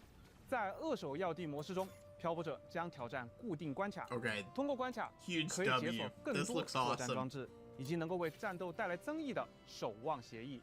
扼守要地模式中还有不同的难度选择，喜欢挑战的漂泊者们请不要错过哦。通过扼守要地模式特定关卡后，将会解锁孤绝险地模式。在孤绝险地中，大家能够体验到更多灵活且富有挑战性的关卡和敌人的组合，同时还能够利用丰富多样的战术和物品，来更有效率地对抗来袭的残像。参与活动可以获得新生、深海、地象、无龟的谬误等限时奖励。在2.6版本结束后，没有完成潮式模拟活动的漂泊者，依然可以通过常驻活动界面参与活动，获得常驻奖励。在2.6版本中，我们也将在全息战略中更新新的敌人——全息战略海之女。这次海之女会拥有更强的压迫力，期待漂泊者们前来挑战。当然，伴随着全新区域桑古伊斯兽园的开放，本次我们也将推出以兽园为主题的系列区域探索活动。首先是鲸鱼铁之兽区域探索活动，解锁新区域桑古伊斯兽园，完成新区域内各类探索任务，即可获得新生、养成材料等相关奖励。此外，兽园主影留影收集活动也将开启。拿起相机，与七兽的阴魂同行，在苍茫广袤的兽园一起见证尘封的过往吧。最后，情侣图集桑古伊斯兽园限时探索度活动也会开放，将桑古伊斯兽园的探索度提升至对应要求，即可获得新生等奖励。希望这些探索任务可以帮助漂泊者更好地体验全新区域，感受桑古伊斯兽园的狩猎气息。另外，全新活动兽痕解析也将在 2.6 版本中开启。涨潮期所带来的影响甚大，即使在退潮之后，也还有不少的残像遗留在了这里。哎，这时候就需要具有优秀追踪能力的人来帮忙定位这些残像的位置了。要知道，我们漂泊者可是有工会狩猎许可的，对于追踪这方面可是很有经验的。那具体 I mean, we'll see how it functions, but 在活动中涨潮之后更潮的残像隐藏着刺激的频率。漂泊者们需要将环境中的残像痕迹收集起来，在寻痕界面将这些痕迹中残留的频率用移动与连线的方式去联系起来，使得痕迹连线形成完整的频率图案，从而推断出残像的去向。每一个关卡共有3种难度模式，完成前置难度即可解锁更高难度模式。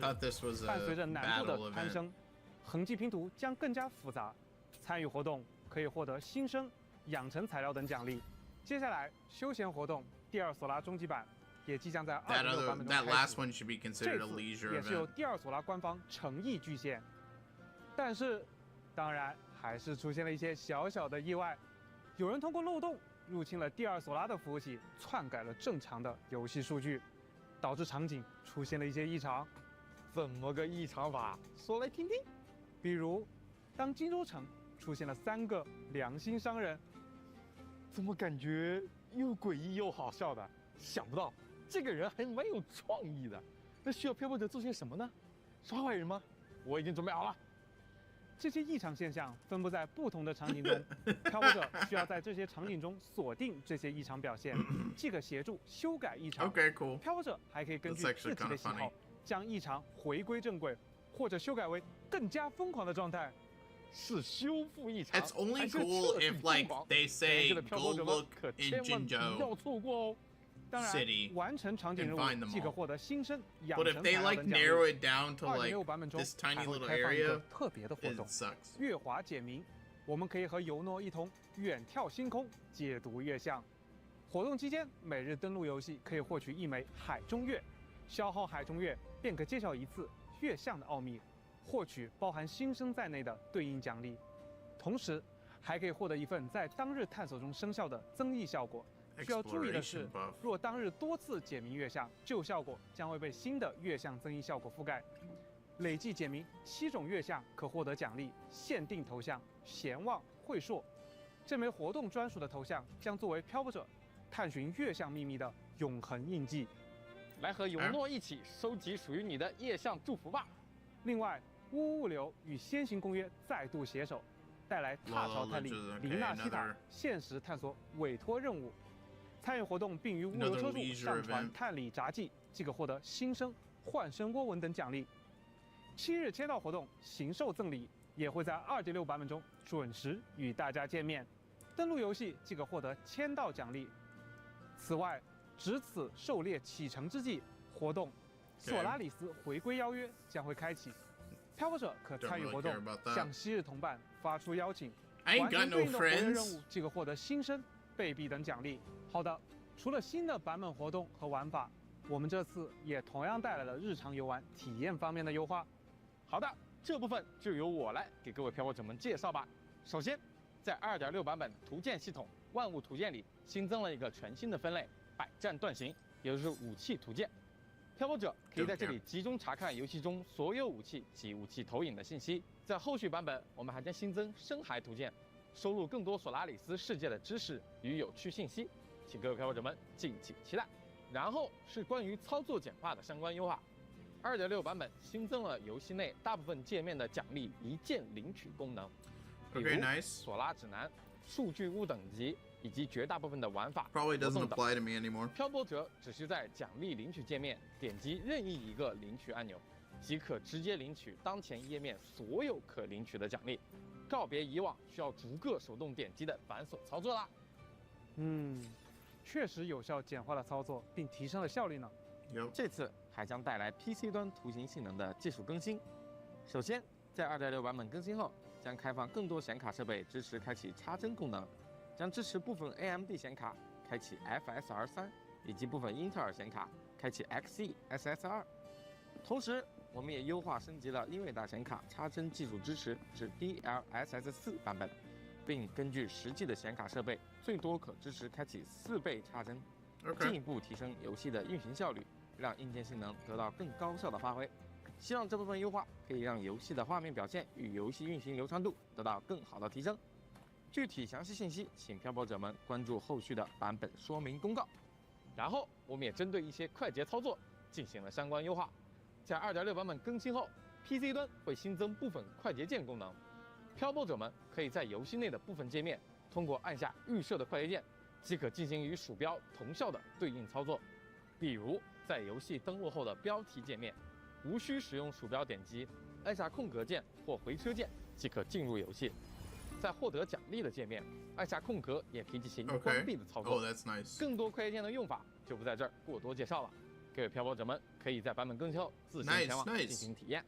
然后是关于逆境深塔与鸣歌海区2个战斗挑战玩法，我们也在 2.6 版本对其进行了一些内容更新与优化。首先，关于逆境深塔挑战玩法中的深境之塔挑战，也就是我们常说的中塔，在 2.6 版本更新后，将新增深境区深境之塔的第3层和第4层挑战，并同步提高奖励。漂泊者们满印记完成可额外获取100新生、10万贝币和240点深境记录，欢迎各位漂泊者们前来挑战。同时，在更新后，常驻的超载区、通关稳定区和实验区后即可开启，无需在通关深境区后解锁啦。并且，在 2.6 版本，我们对逆境深塔和鸣歌海区都同步新增了挑战记录复写功能，也就是说，每次周期刷新都会根据上一期的挑战进度自动通过一定的关卡。其次，鸣歌海区活动也将迭代坟巢系统，在之前固定波次触发坟巢的旧规则，将会被替换为通过战斗行为积攒坟境的新规则。当坟境积累至100%时，将立即进入坟巢状态。最后，2.6 版本更新后，漂泊者能够更加便捷地更换队伍的阵容顺序，并在活动界面中新增了奖励进度展示，可以更加一目了然地查看当前的奖励进度。除了逆境深塔与鸣歌海区2个玩法的优化外，千道门飞的异响也同样进行了优化。首先，我们对千道门飞异响的界面进行了优化，调整界面首页内容，展示了本期梦境元户的加成信息，以及定制了专属的编队界面，漂泊者可以快速查看角色积分加成、怪物基础等级等信息。其次，更新了部分已有的隐喻，并新增了一些新的隐喻，同时对隐喻本身也增加了分类调整，方便漂泊者 Yeah, they're 更好的 just 选择 updating a lot 和 of 体 the 验。 existing systems, 最 which is 后， what they 在 need to 2.6 do. 版本 That's 更 pretty 新 good. 后，明晰梦状态将更新为解梦状态。在梦境能量充满后，漂泊者可选择主动触发解梦状态。更多更新及优化内容，请漂泊者们关注后续的官方公告。针对非常重要的探索体验，我们也进行了一系列的优化。哦，还不赶紧一一道来？首先，为了让各位漂泊者们能够更加便携地采集矿石材料，在 2.6 的版本更新后，我们也将新增矿物的采集附集区显示，漂泊者可以更方便地采集到矿物资源啦。其次，奇藏测探仪的探测范围也进行了拓展，漂泊者在使用这个道具进行探索时，便可以探测更大范围内的宝箱，减少遗漏，提升效率。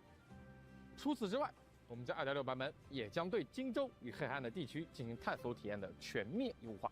针对荆州和黑海岸，还不快展开讲讲？首先，我们将为荆州区域探索度的部分任务也增加追踪功能，观景点、飞猎手与扶桑虫都将进入可追踪列表。漂泊者们在地图探索度界面点击追踪，就可以在地图上清晰地看到目标位置，并便捷轻松地进行探索。那可太好了！之前我就漏掉了一只飞猎手，确实有点难找。有了追踪之后，就可以更方便的查漏补缺啦。还有更多的优化吗？有的，有的。我们在林纳西塔地块推出了翱翔模块，为漂泊者们带来了全新的探索体验。我们也希望大家能够更加自由地探索过去的地图区域，因此我们将在 2.6 版本进行一次特别优化。在完善地图边界与碰撞逻辑后，翱翔模块的适用范围将拓展至 Like, I knew that 金州与 was 黑 why 海 they 岸。 didn't release it 更 there. 新后， Like, they 大 had 家 to 便 go 可以 back 在这 and 两个 fix 区域 things. 自由翱翔啦。同时，全新活动寻风流行将会开启，参与并完成翱翔引导活动，即可解锁荆州和黑海岸的翱翔模块，并获得新生等奖励。期待各位漂泊者们在荆州与黑海岸的天空中尽情体验翱翔的乐趣。不过， Cool. 考虑到不同地区的设计和 That's 玩法 awesome. 体验，未来我们将不再拓展翱翔模块的使用范围。当然，未来我们也会根据新的地图风貌，引入与翱翔有所区别的新探索机制。不过，考虑到不同地区的设计和玩法体验，未来我们 We 将 won't be 不再拓 expanding 展 flight 翱 to 翔模 other 块的 regions. 使用范围。 Ooh, people are gonna talk about that. 当然，未来我们也会根据新的地图风貌，引入与翱翔有所区别的新探索机制，在未来和大家见面。希望每一次探索都可以给漂泊者们创造独特的记忆。另外，随着翱翔技术的进步，在 2.6 版本 It, 更新后， hey, I gotta say, it's also very smart that they said that now, and people aren't gonna be blindsided when like 3.0 comes out and there's no flight. Like people won't be like, "What? That's bullshit." 漂泊者们点击翱翔按钮即可直接升空开始翱翔。 I can already 意思 expect 是 though 不需要再寻找有高低差的地形进行翱翔起步， that there's still 只需 gonna 要 be 处于没有 complaints. 遮挡、能够翱翔的状态， That's the way it 在 was 地 in 面 World 就 of 可以展 Warcraft. 开翅膀， I just, 直接 I 升空吗？ bet you. 没错，希望漂泊者 We'll 们 see. 能够以更自由、更畅快的方式去深入感受和探索荆州、黑海岸以及林纳西达的壮阔风景与丰富内容。最后，特别的，在月上中天时，我们也给漂泊者们准备了一份巡游月穹之力。在2025年9月17日至2025年10月8日登录游戏，即可领取10枚福金波纹与10枚筑巢波纹，和尤诺一起享受月色吧。漂泊者们届时记得登录领取哦。那么接下来为大家送上本次闲谈通讯的最后一个兑换码，漂泊者们记得及时进入游戏兑换领取哦。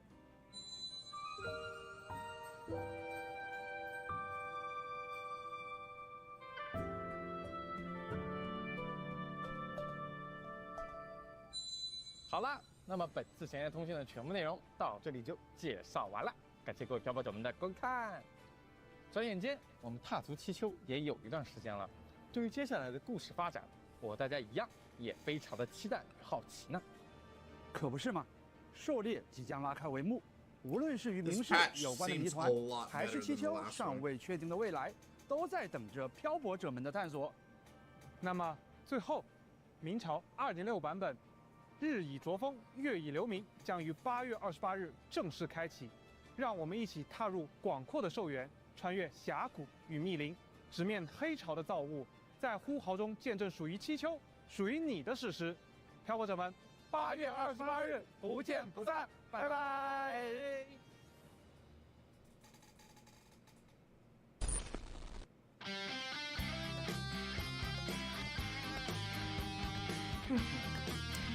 All right. 狩猎的 Overall, it's pretty good. I will say I'm super excited for both of these characters. I like is so up my alley in terms of like a character design. I'm so excited for her. So I'm just hoping that she's like a more of a universal, like she can heal. I want her to be like Shorekeeper. Oh, excuse me. I want her to be more like Shorekeeper. And I'm gonna be super hyped if she is. I'm also excited that I'm gonna basically have another Electro DPS to go with. Super pumped for it. So, well, another, like an actual Electro DPS to use. So, I'm hopeful that she's going to be a universal buffer. that can be used like Shorekeeper. Like that's kind of the main thing I want. And I may seriously go after her weapon. Because it looks really good, and if it like helps with universal buffing, 100% go for it. I kind of want to go. I need to remember what Shorekeeper's weapon does. I would have loved to go for it, but if it's before Iono, like I can't. I just can't. So, the events, the new zone looks really cool, by the way. Hopefully it's big. Septimont big would be great. We'll see. I don't know what it's gonna be, but I mean, it looks great so far, and I'm curious about the day-night cycle. Earlier I talked about this zone. There were a couple of zones in the Black Shores in which they showed it off, and it's like, oh, that's so amazing, and then that was like only a very tiny section of Black Shores. That's what I'm referring to with this one. Like, this looks really cool, but if it's just a tiny little area, like, it ends up kind of losing its value.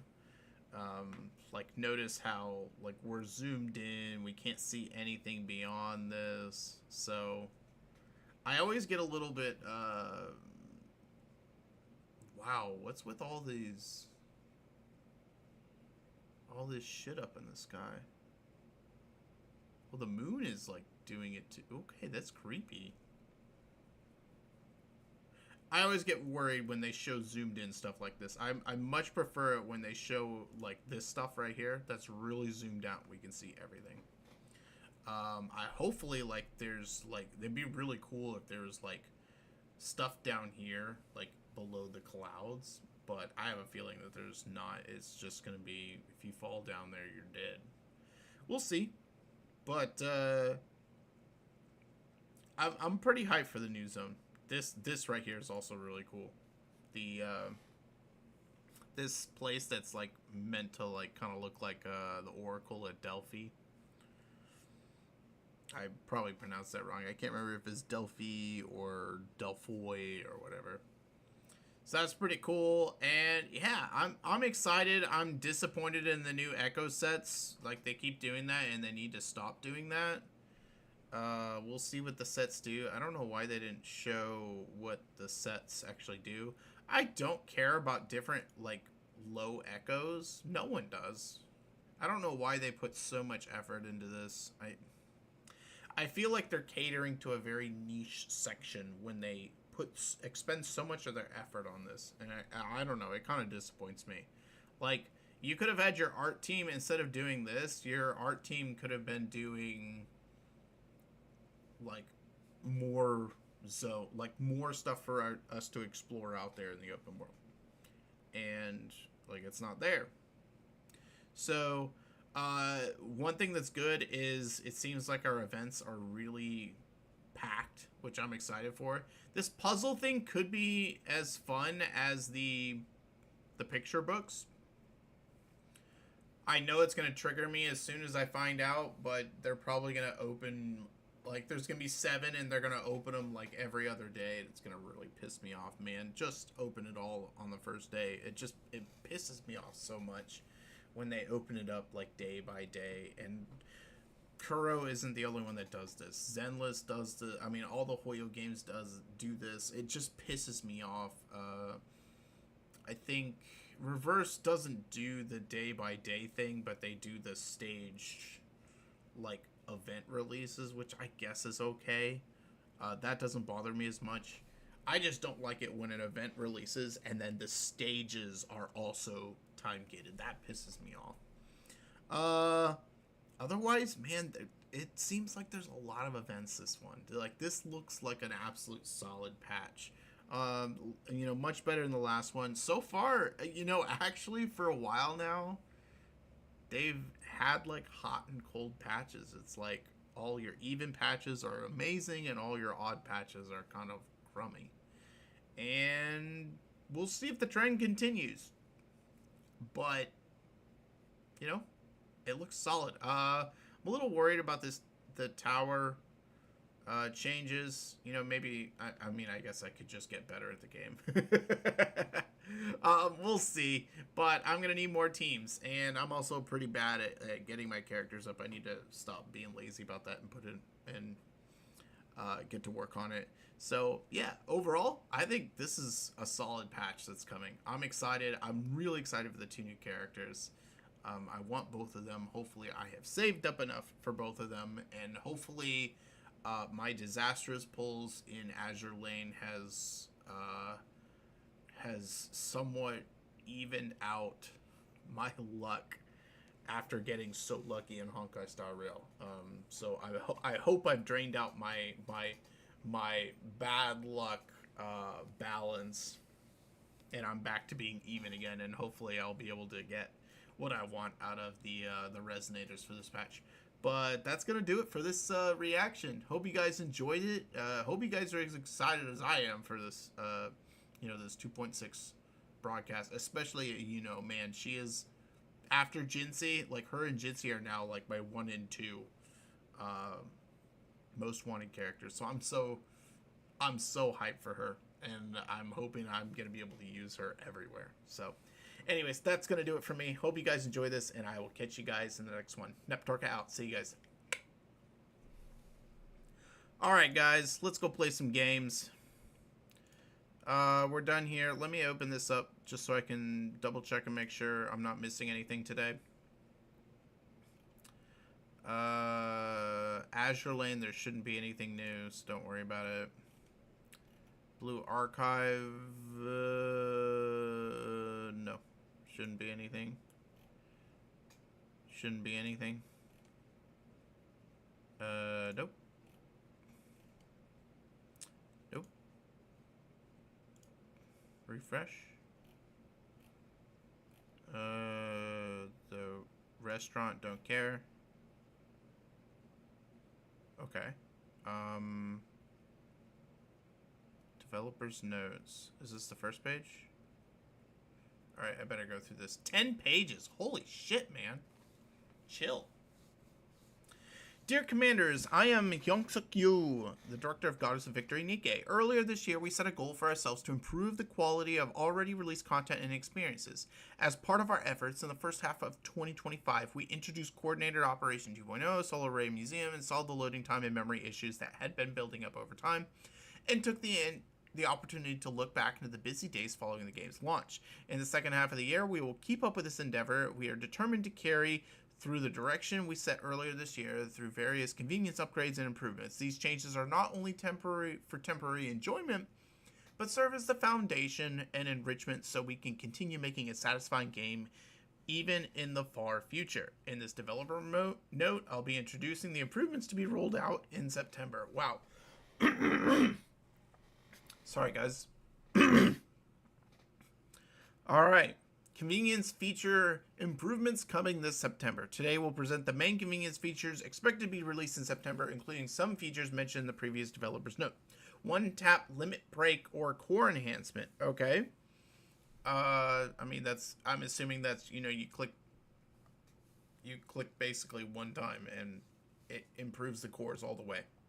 There's no reason not to use them. In this improvement, we are introducing a one-tap feature that allows continuous breakthroughs with a single action. Good. One-tap research in Recycling Room, also very welcome. That one is something that I encounter all the time, and you have to spam a lot. So I'm glad that's coming through. One-tap claiming of ARC ranking rewards. Why do I feel like I don't know what this is referring to? I feel stupid. Yeah, I don't know about this one. Like, no. It's great that it's there. I just don't know an instance. I can't think of the instance off the top of my head in which this is used. Tribe Towers auto challenge feature. Tribe Towers is one of the important gameplay where you can test out your upgraded Nikkeis and receive rewards. However, it may be tiring to have to enter every level of the towers. In the upcoming update, we're introducing a feature that automatically proceeds to the next Tribe Tower level after the current level is clear. Okay, cool. That'll help with me. Like, I stopped doing Tribe Tower a long time ago, and I kind of would like to just see how far I can get to, and then start having to work on maybe the teams to win in them. Simulation room improvements.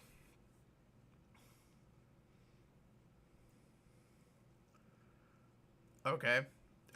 Yeah, I'm slaughtering through this anyways.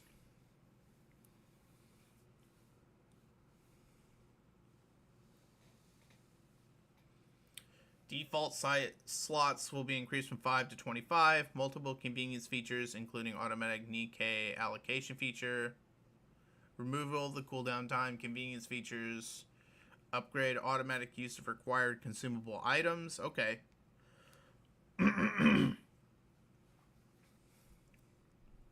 Okay, that's all amazing. That's actually the best quality of life so far.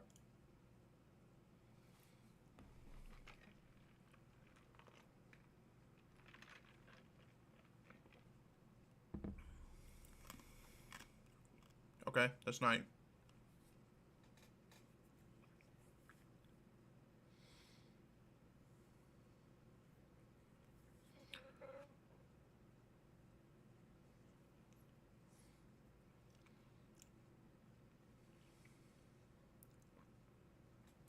Okay.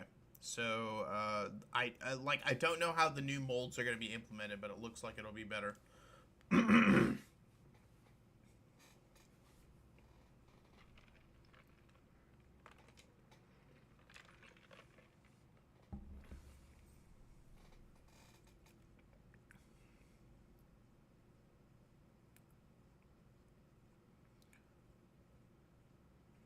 Ah, okay, so perfect molds are going to be in the actual towers now. That's nice.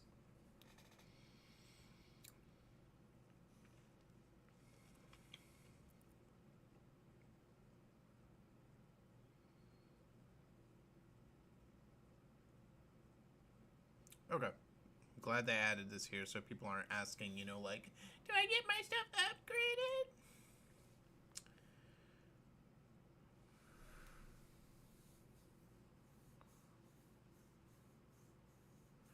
I don't like coordinated operations, so I'm not really worried about this. Okay.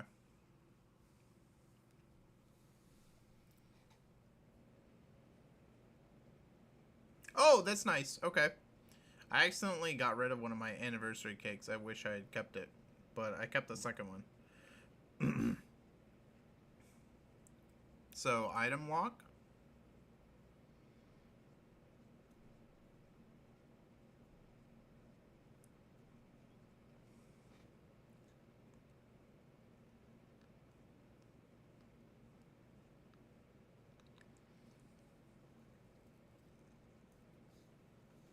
Beginning August 17th, tomorrow. Okay.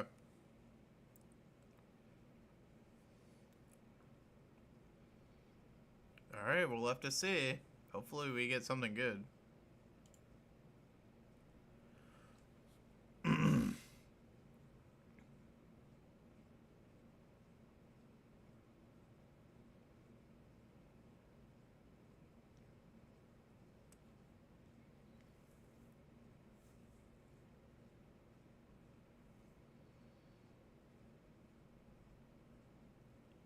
Okay, interesting.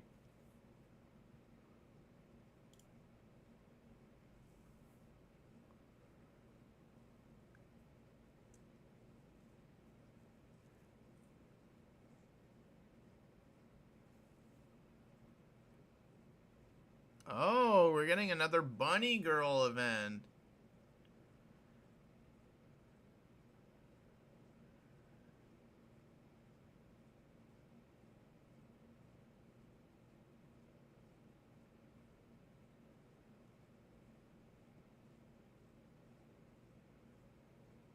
Okay, so it looks like Bunny Girl is going to come after this next one.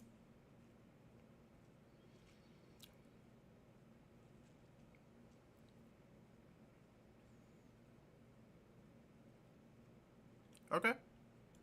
Hey, not bad. This actually looks like it could be interesting.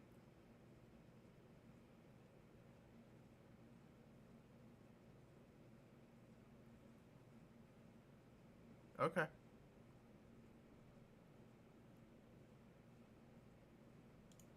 Dude, I'm pretty satisfied with a lot of this.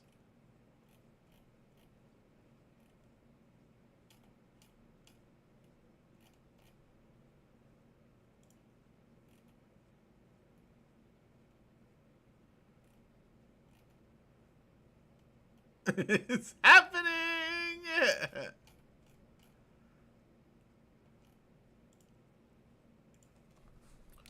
W updates. Base devs.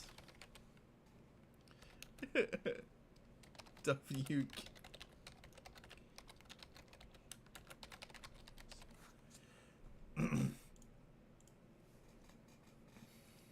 Alright, cool.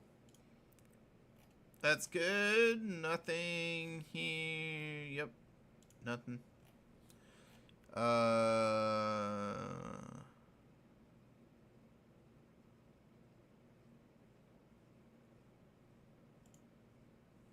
Didn't we already get this one? Are they like bringing it back? Yeah, I thought so. Returning outfit.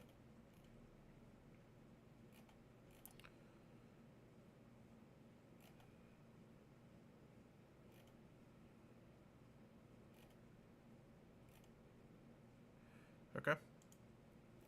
Nothing special. Let's leave this here so that I remember to do it. The collaboration between ZZZ and Aston Martin. I find that so strange, man. Okay, nothing there. And... Yep, nothing there either. Okay, let's keep this open. And let's start. We're just going to be doing a lot of game cleanup. I was thinking about it as I was going through the live stream. Let's deal with the cleanup today, and then tomorrow I'll be able to play Battlefield.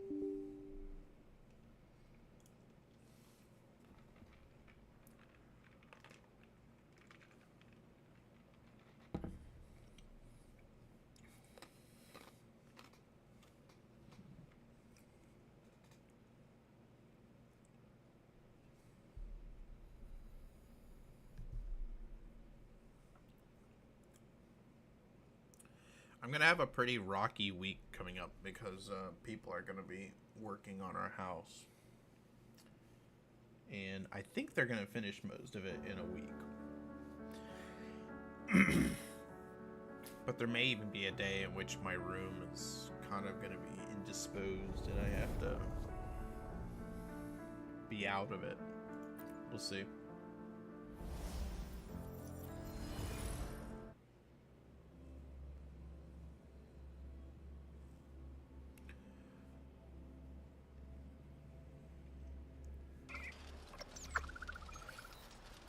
Alright. Let's deal with everything I need to in this game. So we've already done all the overflowing pictures. Let's go ahead and do this.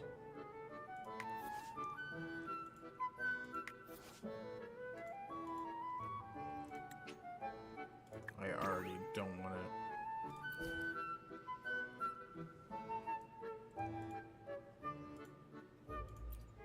Okay.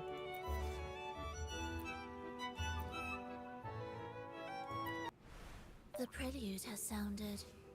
What kind of finale will this paradise reach this time? Okay.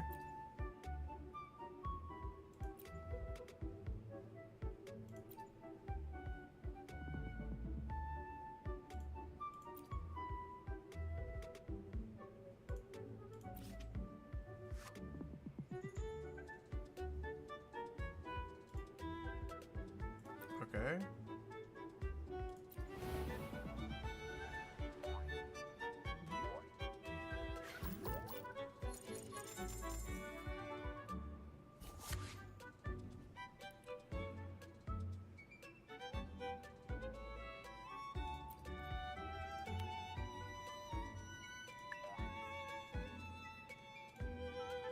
Okay. Can this improvisation bring about a new chapter in the Song of Life?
This is the future you chose.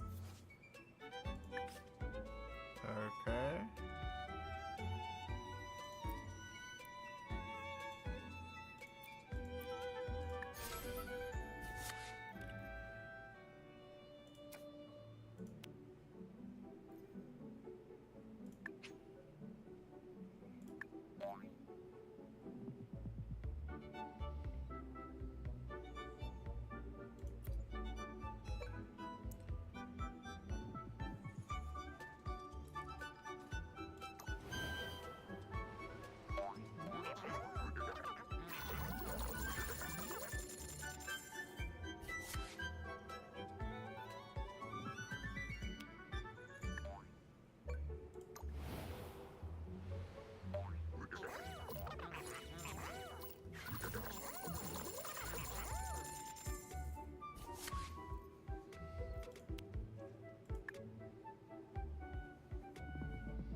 Okay.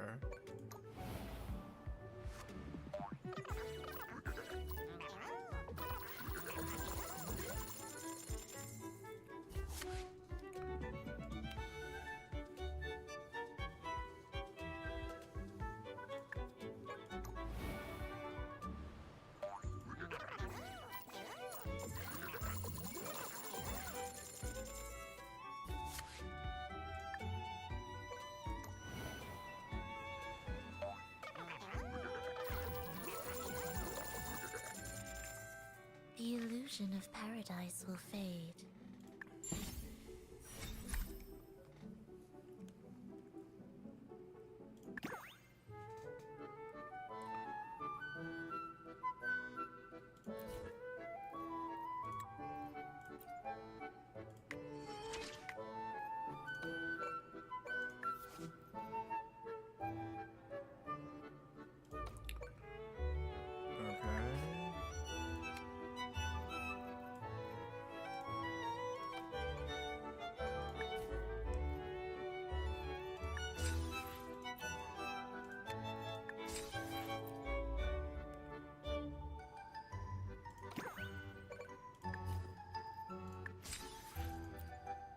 This is stupid, man.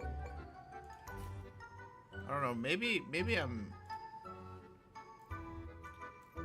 missing something. Let's try.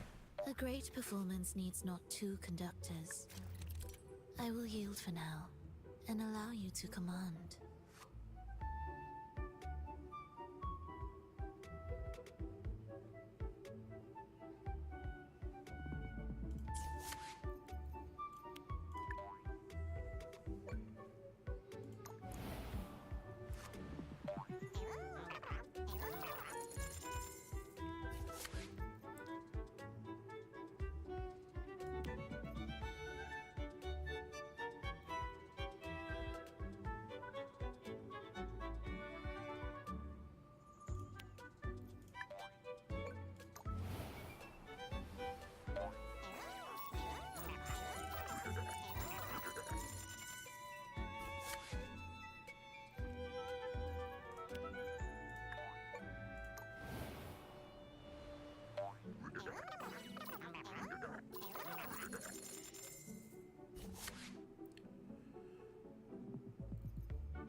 This is the future you chose.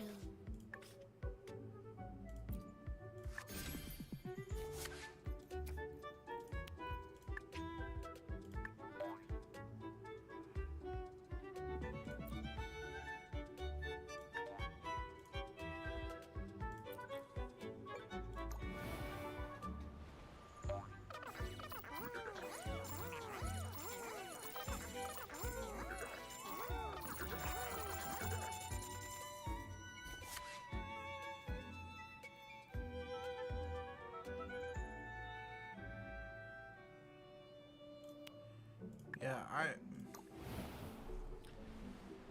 this is stupid.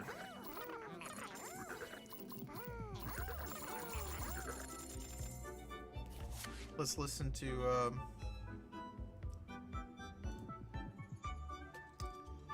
let's go ahead and listen to, the end of the Epic 7 finals from yesterday.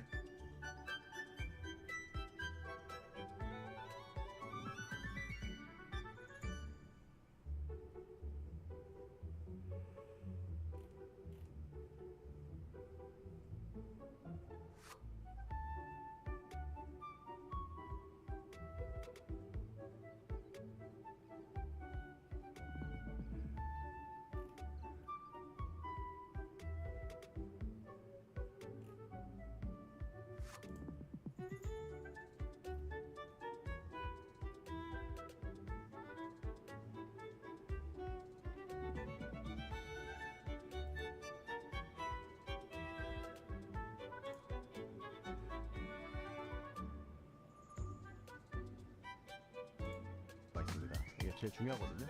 두 분께서 준비를 좀 많이 하셨을 것 같은데 CD님 좀 어떠신가요? 제가 어떤 보상 tuned right after, so even if she somehow survived, that SSB didn't get to play the game at all. Look a lot right, and solid. The festive Ida too. I think SYAC navigated around her. This is where I fell actually asleep. Not that high. She was only picked 7 times because of so many pre-bans. I mean, and Lytica gets locked in here. Yeah, dude. That's a big character. I think all season So for all boring. kinds of speed and aggressive players. I think people expected Lytica to fall off the moment Aram came in, but hey, Car, you've been around the block in the E7 community. What happens when they try to counter cleave with a slower character? The cleave just takes it for themselves, baby. Yup, you get the Lytica, you get the Aram, and then you get the second round of debuffs or another second round of damage. And I wonder what build this Aram's gonna be on. And this is our first time seeing Aram actually in the competitive matches. She's on a doctor's bag. We might even see a full combo from this Renak, and then get reset, doctor's bag cleanse, pulls her right back up to the top, and she just sends it back down again. That gets real scary real fast. Real scary indeed. Inheritor Miki, speaking of scary, that's going to be a counter unit that is very, very strong into aggressive, fast units. I need to see if Nero can kind of navigate. Is that maybe the ban for him? Hellion Blue being hovered as well? He wants to challenge opening up. There's some quite a margin of speed difference between Renak and Lua. Okay, Lua locked in.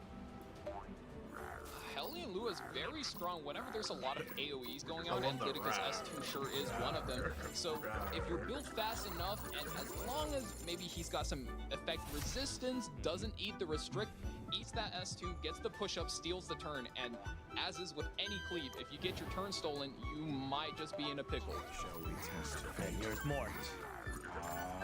So we kind of highlighted this, guys. The pre-ban from Kukubat a lot of times is that Mortelix, but this time opting for the Numa Luna, and you can see there that he wants that out of the picture. Get him out. Amiki, lots of anchor play. The damage gone from Kukubat's hands. Nero has solid. Renak Aram Lytica Flan, plenty of damage. Let's see how you lock down the character's first game is ready. Let's load in round one. Lytica. Yeah, there's plenty of damage coming out from Nero, but Kukubat still has a lot of damage on his side as well. The Ilinov, the Arunka, and that Lone Wolf pair we were talking, deceptive amounts of damage coming through, and with how switchy Nero is, he just, Kukubat just needs to kind of survive the early game. Ooh, defense break and we is do there. get that defense break. Renak picks up the second turn rotation going to be pilfering some of those stats, and it's going to be a lot. This is going to hurt, and normally, whoa, just instinct goes through the duel and a stun as well. Yeah, narrow. Oh man, this is gonna hurt too. The illusion of paradise. Gone in 2 hits. Well, 2.5. And we're not done yet. Aram, as the closing touch for this composition, still has an S3. You can give another whole character 100% combat rating. It gives them the entire turn. No, goes for the stun. Immediately takes out the Empyrean out of the match so far. Attention. And WuWa is still here. The challenge. It's up for the team and get. And we do have that Lone Wolf Pair S3 activated. Such a powerful skill. Well, let's see if it actually makes a difference. As well as cleanse. Counter indulgence. S3 up. To gear up for the swift attack and rampage. Who's the target? That's the problem. There's too many of them, but goes on the Renak first. That's the one that's got to go. Has the highest ramping potential. And her skill 3 is still available, right? I like this play from Kukerbat. He can definitely bring it back. Losing that boss circle is huge. However, he's still in this. Oh, no not crit. enough damage. Still, the turn cuts in. Front of plan. Still here. Various takes her right out. Kukerbat's still got a shot. This is looking scary. Provoke lands on the Aram, though. Yeah, 100%. We got them provoked. Provoke on the entire team. Not give in to despair. Can you go for still 2 more skill nodes to go through? Down to the wire. 3v3 scenario. Ilinov is so low here. You got a lot of skill nodes we got to clear out of the picture. Well, that's the scary part. Flan. With the attack up. Yeah, that dual attack from the Flan just does so much damage. WuWa is not long for the world. Oh, she cannot hold on versus all the duels, but you do have the Soulburn as Kukerbat. You have to go for it. I think if he can land the right defense breaks, there's still a game left in it for him. No, you mentioned doesn't go for the Soulburn. Frenzy on. Every action matters here. Not landing that kill. You're gonna have to spend an extra attack on Ilinov to knock out that Lidica. He does have souls available though. So could make some plays later. Lone Wolf Pair still has the potential to do this. Ilinov gonna be taken out. Not too, she's not too long for this world. One more focus on that Flan now. After that, that's what another defense break. Man, the damage is big. Damage is good, but Aram gets the turn and burns for the stun. Gets it. Oh, Kukerbat's luck is not in right there. 50% evasion, and Aram still lands it. We're going for the Soulburn this time. He does crit. Does hit the crit. Big's not going to be finishing her off. Yeah, not enough injury stacking up to get that extra bonus soul burn. And here we go. The Crane gang comes through. Ilinov, 1 health in a dream. Lone Wolf Pair gets her turn skipped. Aram. Get through. And with the last hit. And that's Nero taking game number 1. Was close, but locked her down with the soul burn and the stun. Coming through Aram. And Nero with a solid victory. Kukerbat had his chances, but Flan still does her damage. It's not like Flan got became weaker. She's still out there. Look at the damage on the left. It's and I really basically like her, the kind of 99%. the choices that Nero made. His game plan in those early turns were very interesting, but he got that momentum lead, taking out that boss Arunka so quickly. And even though it looked kind of bad there, I think he was still in a solid position the entire match. Exactly, Clar. I think we were all looking forward to a ROM having that S3 where you can see our push somebody by 100%, get all their cooldown back, huge combo potential, and Nero's like, nah, that's a Flan enabler, guys. I'm just gonna S1 every time. Oh yes, whenever she just has her stack, the focus, the dual attack, man, she's still strong. It's kind of insane because she just dual taps in. Oh. Okay, moving on. Nero, 1-0, best of 5. Lunatic. So we'll tap onto the second set of hero choices. 2 more PMs from each. Let's see. I wonder if a Conquer Lilius will ever make it through here. Yeah, that's a great question.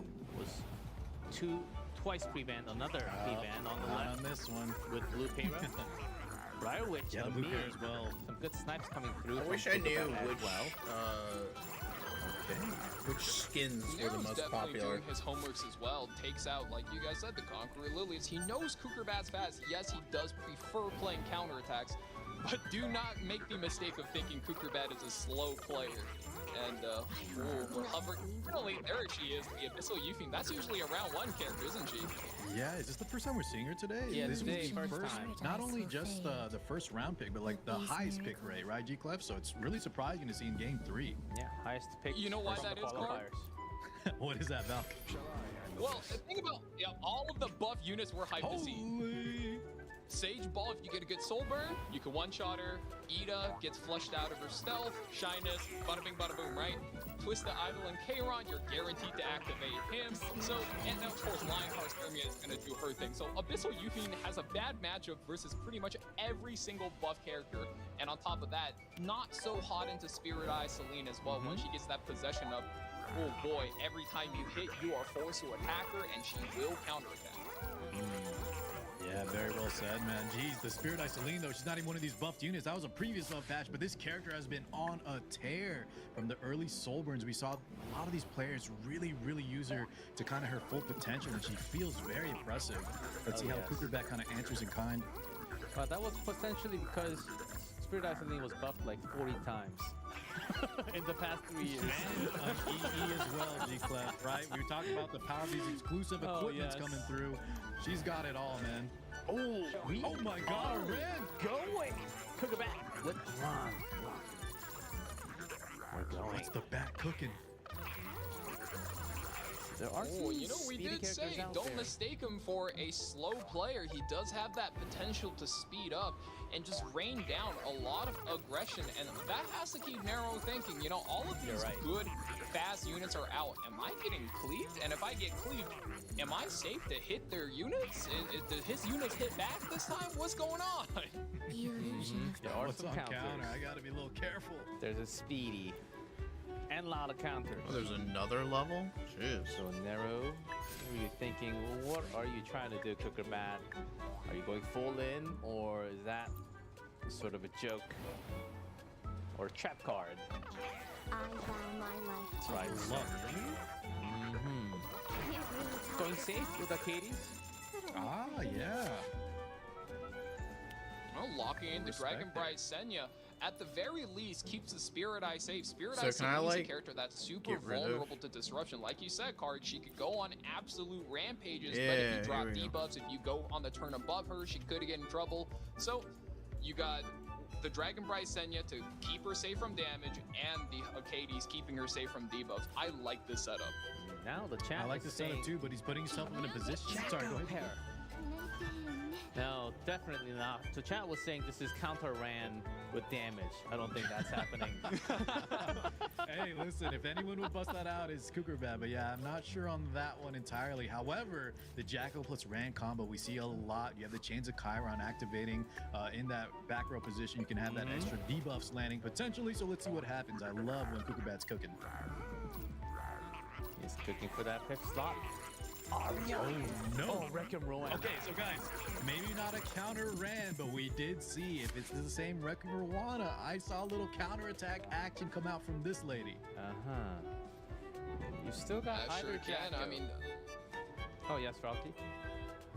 yeah, I mean, look, what if the Jackal's also encounter as well? I think at this point with Kukurbat, we just never know. Every single character you It's have a to assume can landmine hit field. back. Oh, okay. I It see. sure is. You have to be able to pull out some safe grabs, and well, you know, that's one strong word for safety. We've seen Hua Young be used as an anchor against usually debuff but low damage composition. So in this case, I'm not sure I'm personally a fan of this, but Okay.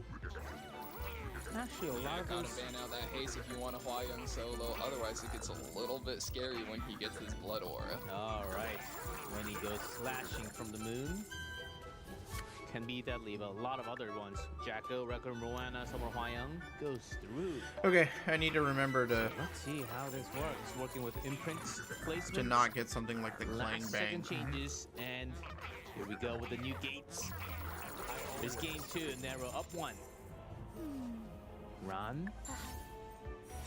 Wait. Ron's in front. Shall I get Ren is in front. You need him in front in order to enable your Requiem Rowana. So go through the S2. So we're prepping everything, and yeah, there it is, the Soul Burn. We're going for the full defense for the whole package. Symbol of Unity, send in. Counter attack comes through. Show of a lifetime. This is going to be the turn that determines how this match the goes, though. randomness. S3 comes through. Yeah, he's got the chains of Chiron here. Send him in.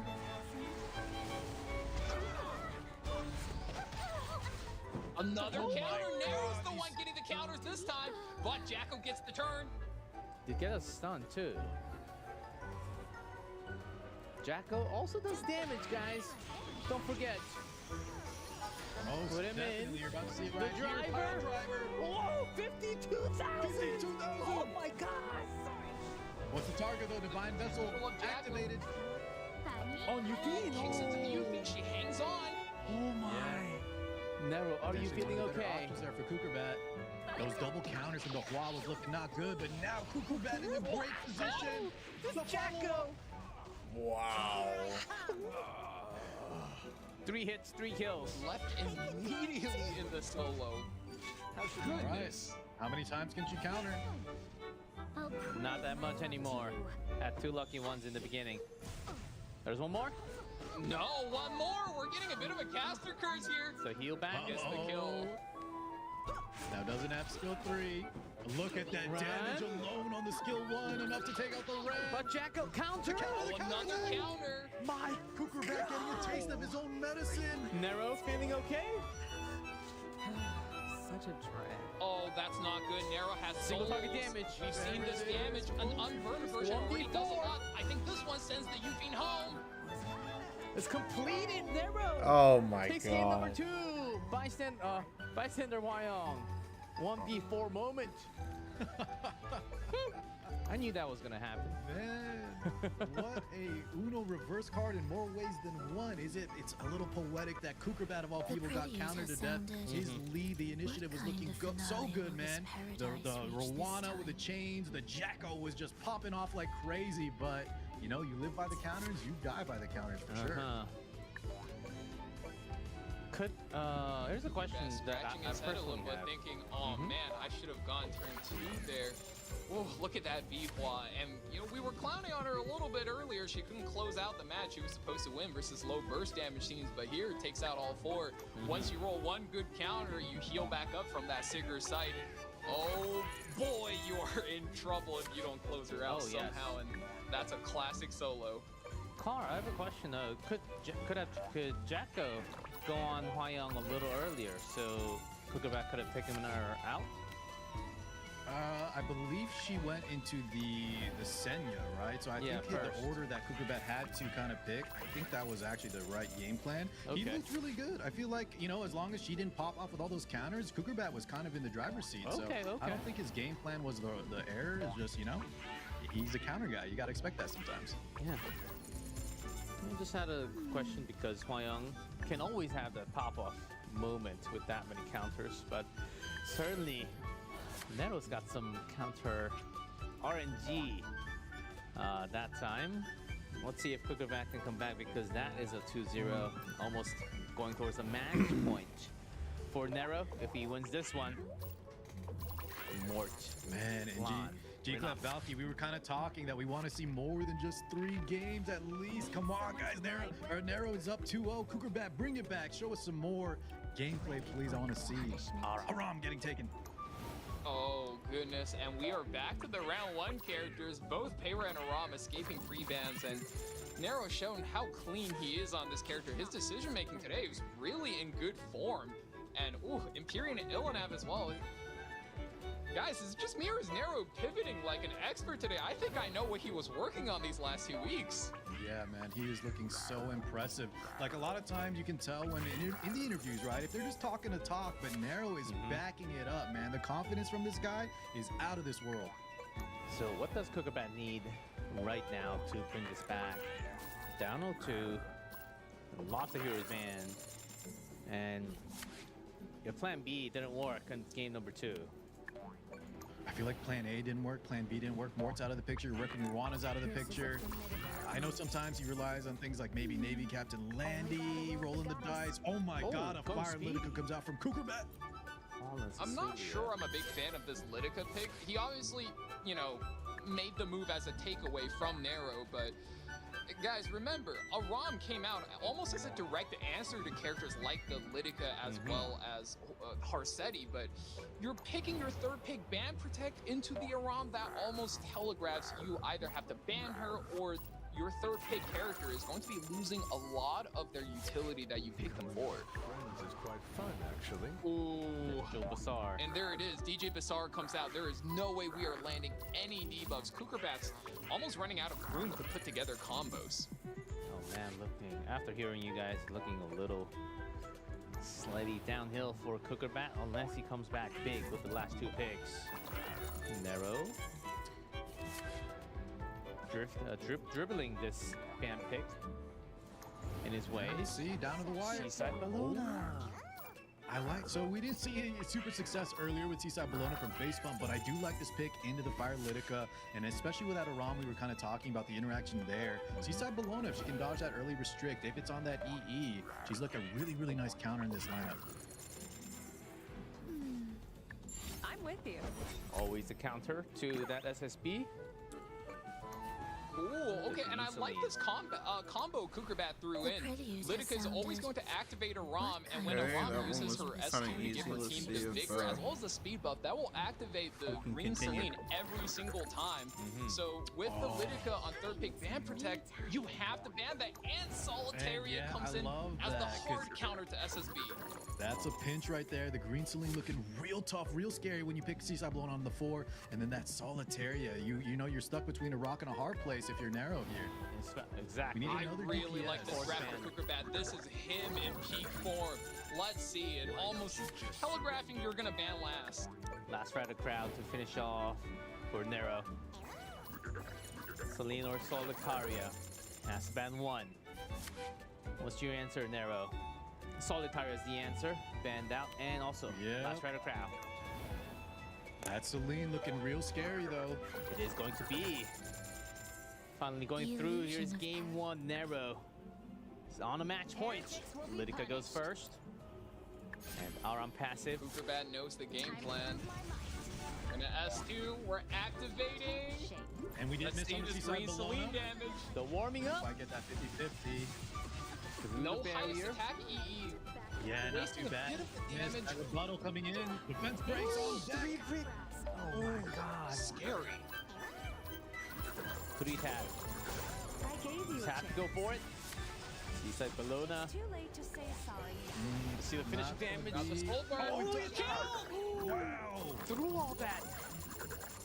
Yeah, the vigor and the barrier. You know, the initial ramp up didn't look too good, but it was enough from Kukerbat. Seems like just enough. Kukerbat is the way to come back. Don't be surprised. Taps out Nero. So we do have 2-1. Kukerbat with the Dark Corvus profile. The bat is back, baby. He answers Twitch chat's prayers. They said, don't get swept. And he says, okay. And, oh my god, takes one close one back. Good use of Green Celine, the mean bean lean machine herself. Cleans up the SSB. Gets barely enough damage. What a match. Yeah, that's just been one of Seaside Bellona's weaknesses, right? Ever since I don't think I'm gonna make it on she this has one. a lot of hard counters. There's a lot of units like this. Sage Vivian. You have that Solitaria. We talked about the Green Celine. Maybe if like Nero had a better pick on 4, he could have dodged that quite a bit. But masterfully drafted by Kukerbat, trapping him there, and you saw that's all he needed. That was a really good analysis too, Car. He did put him in a trap, and I think that is always going to be the weakness of being the tank down player when you're second pick, because by pick 4 you can only have 1 DPS, generally speaking. So all the first pick player has to do is ban your last pick, and you suddenly get stuck in this really weird spot where you're like, well, they have 2 picks that counter pick me and I don't know what to do. So Nero probably takes that first pick. Kukerbat needs to figure out, okay, now I'm second pick, how do I win this? Yes, going forward is what matters, right? Now, you get to have your round 2 heroes back, but can you really run the same? Now, you can't really do Jacko again, Well, you can try it, but I think Nero already has the answer for it. That was a 1 win, but still 2 more away for Kukubat to win the series. Nero still on a match point, so he's got some room, not as much. I'm about to end up redoing this one, Might damn not be it. seeing her if we go to game 5. I didn't get any Kukubat's purples. Finally found the answer. Haruka. And I just kept filling up with garbage. Oyufin and a Miki band, Politis and Celine. Yeah. The Spirit Eye Celine band. Try again. In the pre-band. Fate grants a sweet Okay, I like that. Taking out those giga damage units that Nero was popping. I do off not right want now. clang bangs. This first pick, first and second pick, Sage Ball and Sezin. This guy, is this the most most picked buff unit we've seen? Probably, right? Maybe. Yeah, and he's being first picked in a lot of scenarios as well. These guys just like using him as not only a disruptor, but also just like a utility nuker. Sometimes you use him to soften up a target. Other time he's the closer and is just, he's been looking pretty good. Yeah, a I lot more really damage thought now. Festive Ida was going to be the star of the buff units, but like you said, Card, the Sage Ball is looking great today. And not only that, guys, I think just the balance patch was a huge win, man. We see Twisted Eidolon Cameron's picked multiple times. He's getting banned out. All these buffed units are just really, really well designed. And to be first picked in E7WC 2025, wow, what a testament to their actual potential. Okay, that was a crazy hover. I know. I was about to Crazy say, hover. made Chloe. In 2025, there was always. Worthy of my courtesy.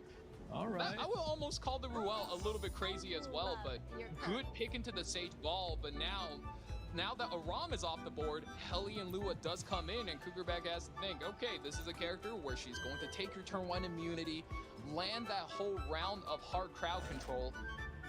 Never mind, he just says, nope, I'll go above him. Exactly. When you can't really handle it, if you don't know how to answer the solution, you go over the top. Here we go. And the Rekrowana plus that Rand, we've seen him pull this out many times.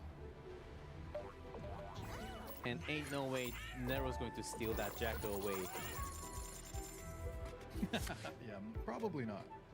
I don't know how well that would work without the support. So Nero rolling his brain right now and saying, okay, what do I have left? What can I do? Got some solid Soul Weaver, some lock with provokes. Got some damage from Sage Bao. Sage Bao was a mostly debuffer before, now mostly known for his damage.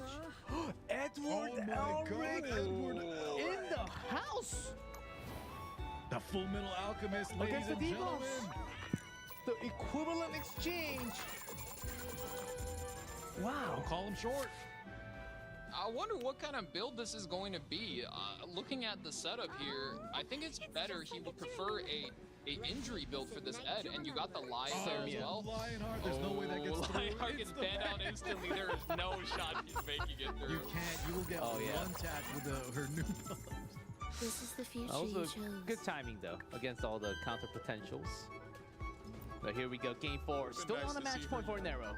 I'll take down anyone who interferes Of course, with me. the run start. I'll show you the path to victory.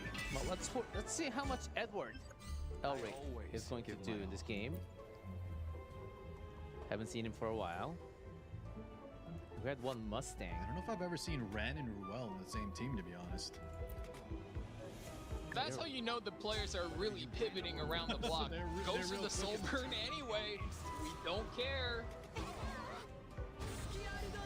The Really counter. taking his chances with this Requiem. Yeah, here's the scary part, though. Some damage.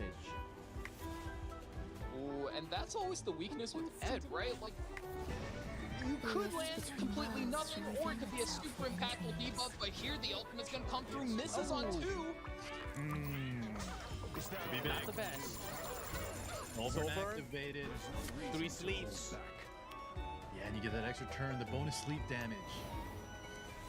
Who do you go for? Shoot? 20k HP, you could probably take the shoe, but if he doesn't know the exact HP count, it could be a pretty big risk. Ran is more of a for sure kill. Good call, Valky. We're gonna keep it safe. 20k. You'll get wrinkled. Lua, hater? The damage and Lua Keeping your mouth challenge on. The stage belongs to everyone. And the Does sleeve not is land still. on the Ruel. Ruel's got some ER. Resistance ready. Kugerbat. I've got too many fucking clang bangs, I'm man. not feeling Kugerbat either right now. Not looking too good. Some extra damage. Sweet Miracle not enough to break through that sleep. So, you just have to. But just damage limit on Shu for now. Okay, we're gonna do something different. Oh, that's proposed. Idle cheer on this Ruel. This is going to be giving that Urban Shadow Shoe a lot of tempo since We're gonna she's in grab stealth, this. And every single Oh, I one of these can't. I characters was is gonna going to be forced delete the attacking clang this bangs Ruel. right away. I don't know. Maybe the shoe has a chance, fellas. I think so, yeah. The idle cheer gonna pay off big time. That stealth, like you said, is gonna let her kind of get her game plan through. She was slept, taunted, and here we go. Kugerbat finally able to play this character. You don't have the Imperial Illinab to stop this Laya, but at least Urban Shadow Shoe with the injury is going to put it down a lot. And no, we're going to stop the fast cycle. Turn is back for that S3. Love that animation. That's a ramping skill 3. Good damage. Okay, 3CR. That was a provoked turn from Ruel. I'll overwhelm. That's 2 available. Another sleep. Takes the shoe out of the S3 reset turn. That's scary. And now finally, Lua gets her ultimate back. Oh god, Kugerbat's got to be praying, hoping for some 15%. No, lands on. Doesn't get it. My. Has the full stack, but can't use it. Eduardo Kuhn. And some good damage from Edward. Showtime. Laya. Pulls. That's the hardest hitter there. And he has the S3 back, locked and loaded. Send Narrow. Please. Shoes down. And Ruel is provoked. Yeah, I mean, we have a second life here. However, we are so far back. I don't know what we can do. Right here. So annoying. Oh, it's provoke on the loop. Kugerbat says GG and the counter attack. Kugerbat That's it. Edward Elric, Soul Worm, S3 comes back. Show the respect to the opponent. And that will be game. 3-1 victory for Nero. It's a shared performance. And the luck doesn't pay off this time, and a strat win for Nero. And first time with Edward Elric too. Yeah. He kind of fought the last draft with that bystander Hua. Got a few more counters probably than he should have. However, he kind of is showing that he has the answers for Kugerbat's kind of change up. That early Ruel, then kind of surprise picking that Ren into that Rowana. It just seems like Nero is not kind of thrown off his game plan at all. And that's the confidence that this guy has been showing time and time again. And I think Kugerbat had a decent window to make a comeback with that Ruel and the Urban Shadow Shoe combo, but Laya with 2 really clutch dual attack there. One with the Edward into the shoe, and the second time, of course, we all saw it. Helly and Lua pulled the provoke right into the Ruel, locking her down, denying her the chance to get the revive. That was so clutch. Laya hard carried this fight. Yeah, Laya not being Oh. not the most popular hero these days, but a really good cleanser. I really And hate also, this one. The base tosses does quite a lot of damage. You can't forget about that either. And the dual attack. She used to be a terror, but now you have Hand Guy coming back. She has a lot of competition All right, for I'm her gonna spot. take the dog outside. And you guys were saying, but now Sage Val and Cezanne really kicking in hot. The amount of damage he was able to provide, and also the sleeps. G-Clap, if you can first pick a unit like that and he just still performs, that character is legit good. We were talking about how he's not just, anti-cleave like he used to be. He's a finisher, he's a closer, he's a utility, he's everything. It really was. Yeah, you can't help but to maybe feel like Kugerbat misplaced some of these matches a little bit. Payra right there had 10 souls, did not go for the burn. I thought that would have been really good value. Of course, matches like this, just call it bad luck and move on. You can't be lucky all the time, but...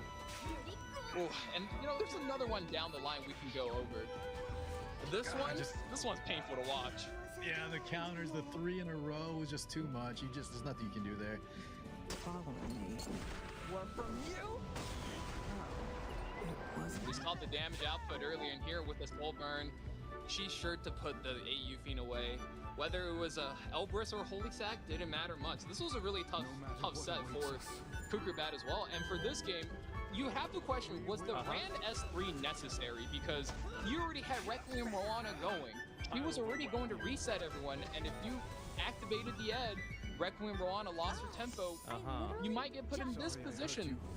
So that's what Nero was questioning. Back-to-back S3s. That was the question from Nero by picking that Edward. Really pulling him through from nowhere. Getting first pick, first time chosen in the tournament. Nero looking solid and happy about the win. So we'll go through the interview. Congratulations, Nero, with your first victory in the tournament stage. Your opponent, very strong and well known. Cucurbat with a 3-1 victory. So let's hear what you are thinking, how you're feeling after your first win. 네로 선수 3대1로 이렇게 우승자 이번 경기 우승하고 올라가게 됐는데요. 진출 소감 한번 들어볼까요? ，Leo 先生，祝贺你以3-1的优异的成绩赢得了本次比赛。请问你现在的心情如何呢？现在心情的话，就是也是比较忐忑吧，应该这样说。因为其实整个比赛，除了第一局尚且还在我的预料范围之内，其实后面的发展都和我在赛前预想的稍微有点不太一样。而且在这场比赛里边，其实也是有点和我们的 Lucky Bet 有点赌运气。看起来今天是我赢。 사실 지금도 굉장히 긴장하고 있습니다. 사실 첫 번째 판 빼고 다 제 예상을 빗나갔기 때문에 매우 긴장됐었는데요. 하지만 오늘은 제가 조금 더 운이 좋았던 것 같습니다. So I was actually quite nervous today, except for the very first game. I the games actually didn't go as planned, so I was actually the one being a lot more nervous, I think. And also, just talking about, continuing on from your answer, certainly from game 2, Cucurbat prepared some different style. He had a lot of counter, had a lot more luck, RNG play from the qualifiers. Were you surprised from Cucurbat's ban pick today? 일단 Cucurbat 선수 예선전에서 비해서는 확실히 오늘 두 번째 경기 말씀해 주신 대로 두 번째 경기부터 밴픽이 란이랑 제코 그리고 로엔나까지 가져오는 이런 콤보를 사용하면서 좀 다른 스타일의 밴픽을 많이 사용했는데요. 이것에 대해서 얼마나 당황스러웠나요? 그리고 어떤 식으로 좀 게임을 풀어가셨나요? 我们可以从今天的比赛看出，从第2局开始，Cucurbat 选手，他的 BP 和其以往的风格有点不太一样。请问你预想到了吗？你又是以什么方式来对应的呢？说实话，其实他这个，我确实有点没太想到，就是他玩了2把蓝吧。其实他玩火攻倒是在我的预料范围内，只是。 我觉得第3局会输，确实是我在ED上做的不够好，就是因为在打疯狂征召，打了这么多把下来，其实就我能够出的卡就比较好，能够应对那些场面的卡，我认为其实都已经没了，所以最后选了个水杉，其实有一点跟他拼面板的那样一个想法在里面，但结果显而易见我输了。 사실 예상을 하지 못했습니다. 특히 세 번째 판에서는 저는 뱀픽을 했을 때 실수를 했던 것 같아서 조금 저한테 불리하게 흘러갔던 것 같습니다. So I actually could not predict, really not expect Cucurbat to come up with that style in today's matchup, especially in game number 3. I think I made some mistake during the bans and picks, so I think that's the reason why I lost game number 3. But certainly a style that I didn't expect from Cucurbat to be having in today's matchup. And next question, since you're moving on to the winners, don't know exactly who you're going to be facing, so either going to be Xiao or Light in our 4th match. Who do you don't want to face, and the reason why? 이렇게 승자조로 올라가게 되셨는데요. 일단 다음 경기를 통해서 알게 되겠죠. 샤오 선수나 라이트 선수랑 붙게 되는데 어떤 선수랑 좀 마주치고 싶지 않은지 그리고 이유도 알 수 있을까요? 那么你的下一场比赛对手将会是小雪乃选手或者是 Light 选手。那么请问你不想和哪个选手比赛，又是为什么呢？要说其实也没什么不想，因为在我看来，其实就两位都是很有实力的选手，然后谁会赢得下一场的比赛，我也感到不意外。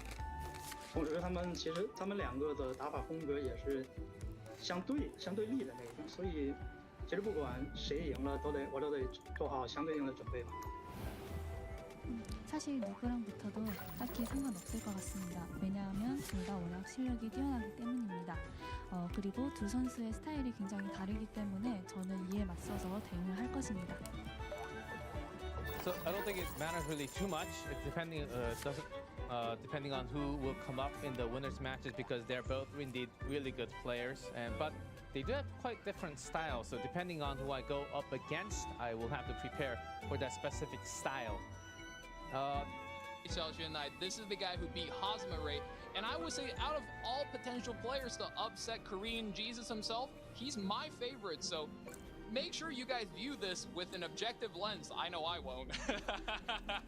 Yes. This might be a very tough one for either player. So they're slightly different in style. And I hear that the game is loaded in. Let's get into match number 4 of the quarterfinals. Xiao on the left, Light on the right. Let's go. Oh, I'm so excited for this one, G-Clef. We're not closed. Bossarunka, Zio Harsetti. Yeah, classic Xiao special.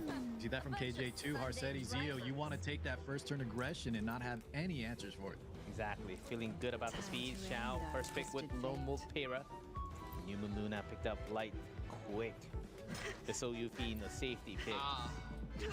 Okay. Welcome back, my old friend. First pick Pera followed up by Luna Yufin. I'm sure we're all familiar with this. Unlike game 1, Valky, where we saw a lot of the buffed units, we're kind of back to our roots. Arya? We did not get an Arya today. Have you finished your assignments? Yeah, but we did get her a lot in this E7WC. This character is really, really good. Could I give you a First hand? Vita in the lock. Oh, hold up. Ooh. What's Light cooking? Some with Laika? See, Phantom Politis is going to need that S3 in order to have her game plan run, and if you strip that stealth, we all know what happens. Imperial Illinav as a way to mitigate all of the penetration damage Disciplinary Prefect Guard is going to be throwing in, but Xiao has the ability to really close out this draft with the 4-5. He's been a monster with them, so excited to see how he rounds out this draft. You Light there needed to pick the Imperial Illinav because of C Phantom Politis on 3, because if he didn't, Janua will come out, and there it is, another huge combo piece with that C Phantom. Success to KU. Blue Dragon. The single target damage onto Teiyu once he is totally activated. Yeah. Oh man, he can delete some this characters. Guy gets his game plan going, man. Jeez. If he goes through, I'm almost inclined to believe whatever Light does, he's going to ban that KU, so Xiao just needs to pick up. She got we didn't really talk about this unit because she got overshadowed by the likes of Sermia, Sageball, and Sezin, but this top model Luluka character got a little glow up as well, guys. Man, this top model Luluka got defense penetration if she's able to speed gap characters. You know, with the Empyrean, you're never really going to get that game plan off, so maybe just looking to force a ban there, but excited to see her play. That is another crowd favorite character. Looking a little spicy on the left, especially for the first starting turns. Teiyu band and ML haste. Okay. Get out of there. We do have Ida because of the protection. We'll see if she actually scores this time. She's gonna look much better than that last run from Facebook. I hope so, but there's top model too. So let's go into round 1. Xiao versus Light. Starting with C Phantom. We have a lot of souls here for Light. However, he's gonna have to pay some tax with that Arya on the other end of the field. First soul turn does come through. We're guaranteed to strip 2 buffs, and if the immunity goes, you're getting pushed back plus speed down. There is no way to avoid that. 2 characters will pay the price there. Not bad. We'll ramp up. with the full engines. Rampage on the team. Full throttle. It's gonna be a bit scary here. All right, guys. I Top love that model line. Lulica. Scared, are you? Oh man, look, 7k. Oh, this is full damage. Rip it. We're going for the straight soul burn. We're gonna have to see that damage. Oh my god, 20K just through the. enough. I missed him. We're going for the straight soul burn. We're gonna have to see that damage. Oh my god, 20K just through enough. The buff patch W. One who That is perpetuates just the sword. pure. And the Arya Purge. The So You Fiend takes a chunk. Counterattack though. Yeah, they are counterattack see Phantom Polis on the other end of the field though, so that fighting spirit, right, is getting really, really cut. You're right. All 40 souls coming in now. Light soul burns that Luna. No more. Shall we? Yep. That was a heavy tax, my god.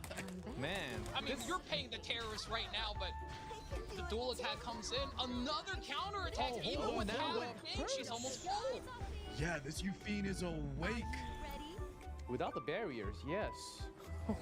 She's almost full too. Starting to focus. Double tap. The extra attack comes in. Yuffie hangs on by a thread. The promises of this spear. We'll go through Ilinov. Strikes. Dare block my way. Close, but 3,000 away. Yuffie goes down. Takes her out of the equation. Light now 2v4, and this Arya is ramping. Quite fast. And Light, not out yet. Can you keep up Extra with me? damage with the tooth. Hurting every time. Defense break. What do you know about me? Luna is dancing on the edge of death. S2 isn't going to be available. Judas, he spears flash damage. Surely will be able to knock out a lot. Oh my god, that's a 3-for-1 special. Buy one, get two free. Lives lost. Special. Flash damage. Surely will be able to knock out a lot. Oh my god, that's a 3-for-1 special. Buy one, get two free. Lives lost. It's Thanksgiving already. How repugnant. Bonus damage, soul burn. Not quite enough though, she's still pretty healthy. It's a shared performance. Extra attack. This injury is going to hurt Light quite a bit. Deserve my mercy. Light, back in game. Just tap to tap. Repugnant. Time better spent elsewhere. All right, we have S3 available. Soul burn, second one of the match.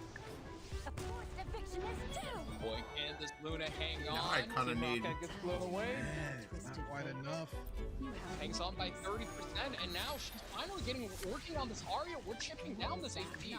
Flash damage does come through, but the big thing is this tanking period, despite being full tank, the injury will hurt her a bit more, and a little bit more, and next time a little bit more. Arya, death by 1,000 cuts. Every little single attack that's coming through is gonna leave Shao. The grasp of victory just leaving him. Extra attack, the Luna hangs on. Oh my god, she's still alive? Another. Big hit, resist. Doesn't matter, the damage still goes in. And a victory. The first one, grabbed by Light. Takes the first match. That is such a decisive victory for him. He needed to establish a winning tempo, and there you go. He has it. That was such a well-played match from Light. Not the first time he's outsmarted a strong drafter by the thinnest of margins. Well played. Yeah, that's how you know both players, it kind of came down to the wire. Light got some very favorable counterattacks on that Abyssal Euphine. Shao was looking really strong. He had the initiative, he had that tempo, but you know, I think those counterattacks added up. He took too much time clearing out that Euphine, and then in the end, Arya could just not finish her play. What a moment. Even after losing the Festivita, Euphine, at least there was Let's some get the counter clang bang attacks to back get some again. chip damage in. And Luna becoming It's the gonna help MVP with on the the right. generation. That was Well, never close. mind. Shao He got should have devoured caught like She refused to die. I She know. was putting in. She was doing so much. And depending on your votes, you might be getting that free limited skin. So good make sure to point. put the vote in. If you don't know what we're talking about, go on Wait. our sure to put the vote. You might be getting that free limited skin. And depending on your votes, you might be getting that free limited skin. So make sure to put the vote in. If you don't know what we're talking about, Finally got a good go watch roll. Hour and 40 minutes of one of the best video of FIFA 2025 all time. It's not even, My God. I really don't like this event. Light looking strong, looking very solid. Both players actually really good draft. But here we go, round 2. Lunatic, so all those profile image in the middle, left, right, are banned. Maybe Conquer Lilius? One time? You might see her. Not banned yet. Acades, Fire Politis, Witch, Tenebria, and Lydica gone. There it is. Good call. I just wanted to see all the buff characters. They've been banning her out because the new buff she got, even though it wasn't a lot compared to some of the other characters, that defense break, that extra combat readiness, really going to help her kind of solidify her back in prominence as one of the premier, opening units, if it's fast enough, of course. But Shao, definitely a guy that could give her the gear she needs. I mean, this guy's a speed demon, and he just lost a turn 2 match. And I think he's starting to catch on that this light guy might be a little good if you play an elongated match with him. So here we go. We're gonna slam all the aggressive Lilius Flam, but wow, Green Armin comes out as the main mitigation knight again versus the Sage Ball and Spirit. I wonder if the Chinese community's got a tech going on that the rest of us don't know about. Right, we saw 2 players now, so there's definitely maybe some similar homework being shared between these players, but it didn't quite work out like, was it Face Pump in the earlier matches, the Green Armin. One of the other players busted this out, and it wasn't quite as effective as intended. I've been told from many schools that you can't share homeworks, man. That's unfair. But I did. So, however, guys, that Lionheart is on that 3rd pick spot, so she is getting through here. Yeah, Sermia finally making it on the field. What? So 50% combat readiness plus an exclusive equipment that gives crit chance plus her constellation got changed, so a lot of players, you had to re-gear her a little bit, but the damage is now crazy. Ooh, I don't know if I'm a fan of this Tori build. I usually like Tori a lot, but Fallen Cecilius, one of the toughest matchups for her. Meteor to Kawerk, on the other hand, I do think has a good amount of pick potential versus the stage. Oh, okay. I love this. We're here for the buff units, and Light's got 3 of them. Let's get it. Yes, sir. Oh my God. I'm loving it. Will he go through though? One of these buff FCC units has to is be banned. guaranteed. I'll tell you what. You FCC. So we got 3 buff units coming through, ladies and gentlemen. We got Sermia for the first time today, and Twisted Care on the buff version on the field for sure. And the Cecilius. Let's see what happens in game 2. Obey if you Very wish fast to live. indeed. Do not fear death. Seizing victory is The vigor. Oh, I am the victor. S3. But to change the version, That's a little bit scary. Effectiveness buff immediately takes away the counterattack buff from the Kayron. I think Light's a little bit surprised at how strong some of these characters are looking. You need this Sage Ball to make a play, and you need to make it now. Sage Bow. Is that all Sober? you can do? 3 sleeves. Ridiculous. 20,000 HP is a bit more of a high speed, maybe high effect resistance Sage Ball. Looking to focus on turn 2 play, so not going to be the craziest damage, especially not through the Green Armin and the single target Still going damage to pop? reduction. On Conqueror Lilius. I like this endless. The illusion of Man. I'm sensing corrupt energy. Pops. Mediator Kawerk, 32,000 health. Prime position, gets the cleanse. And he also next turn has that S2 pop-off damage, ready to go. Scoot out of here. Yeah, 32,000 HP is how much damage? Like 15 and a half, 16K? Dude, I've seen, 10 to 18K, 15 right in the middle. I like that number. Yeah, it's about 40% of his total HP full S3 is going to come through on the line. That's the main threat Light has left. Defense break, you don't want to see that. Oh, 7 maybe. At least for this moment, it's a shared performance. Yeah, with the S1 gets taken out. Yeah, just goes for that. He should be safe, I think, now to win this one. Saves that We S2. got the defense break into the flange duel, and now we stun the Spirit Eye as well. I think Light's stuck in a really rough spot. It's looking bad for him. I'll take your life. The There's time. Twisted. No, the buff characters. The They're Flan. getting taken out one after the other. Oh, these dual strikes. A miss. If you're scared, run. Okay. A little too strong still. Flan. Change what is already decided. This one, though? Oh, man. I can't The dismiss balance it. of power, S2 does so much more now. Good AoE and that. Of course, I don't care on not effective in this one. Getting locked down. Good shout.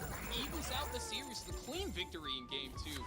Oh, I think I like that return to form. Game 1, he slowed down a little bit too much, but in the second matchup, he really sped up his draft with the Conqueror Lilius, with the Flan, and it just looks so good. That up gave this to the Flan duel, and now we stun. Saves that S2. We got the defense break into the Flan duel, and now we stun the Spirit Eye as well. I think Light's stuck in a really rough spot. It's looking bad for him. I'll take your life. The There's time. Twisted. No, the buff characters. The Flan. They're getting taken out one after the other. Oh, these dual strikes. A miss. If you're scared, run. A little too strong still. Flan. Change what is already decided. I'm doing Balance this of power, S2 does so much more terrible, terrible event in Wuthering Waves. Of course, I don't care on not It's so bad that I was like, you know what? I'm gonna watch the part of E7 that I didn't get to see Evens out the series. The clean victory. while in I do game this. 2. Oh, I think I like that return to form. Game 1, he slowed down a little bit too much, but in The second sound matchup, effects from he really it? sped up his draft with the Conqueror Lilius, with Yeah, the Flan, and it it's just kinda looks so bad. good. I know, Carl, you're excited from Twisted Kairon. Never really got to see the light coming out from him. No, he's on the field, but no Sword of Requiem coming out from the mad source Yeah, of that was damage. honestly just a beautiful play there from Xiao, kind of handling him really well. The Fawn Cecilia was definitely the ban, I think, both in the draft and the picks and the decision making when the game Trust me, started. if I could Xiao get through looking this quicker, I would. So good right there. Yeah, Conqueror Lilius even looking stronger now. Man. Yeah, I'm surprised they kind of let her through. Light opting for different pre-bans. All the other previous players, you get her out of there because she was already good in the previous Lunatic format. Now you give her some buffs on top of that. Yeah, you saw what happens. So one apiece. That's kind of what we expected coming from Xiao and Light. Yeah, the coupon. In a different style of form. So we Oh. got a couple of them. Going through more for Lunatic. A lot of those first game heroes. Did you will be apply banned. the Will be coupons? back. Top model, Politis Aria, Luna, Euphine, Elinov. We'll see change of style and the pre-bans added.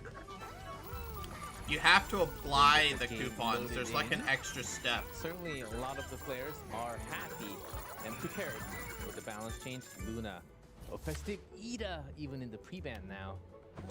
A bunch of Sunday drivers. Oh, hell yes. Pre-bans? This song. You know, Light with the first pick this So- time picks up that Lone Wolf Pair, and of course trading out You- the only openers available Sea Phantom Politis Like, go worked to the out. coupon thing? I would say outside of not being able to close the game, worked out pretty well. So kicks her up, also the Abyssal Euphine, so we're looking to ramp that fighting spirit.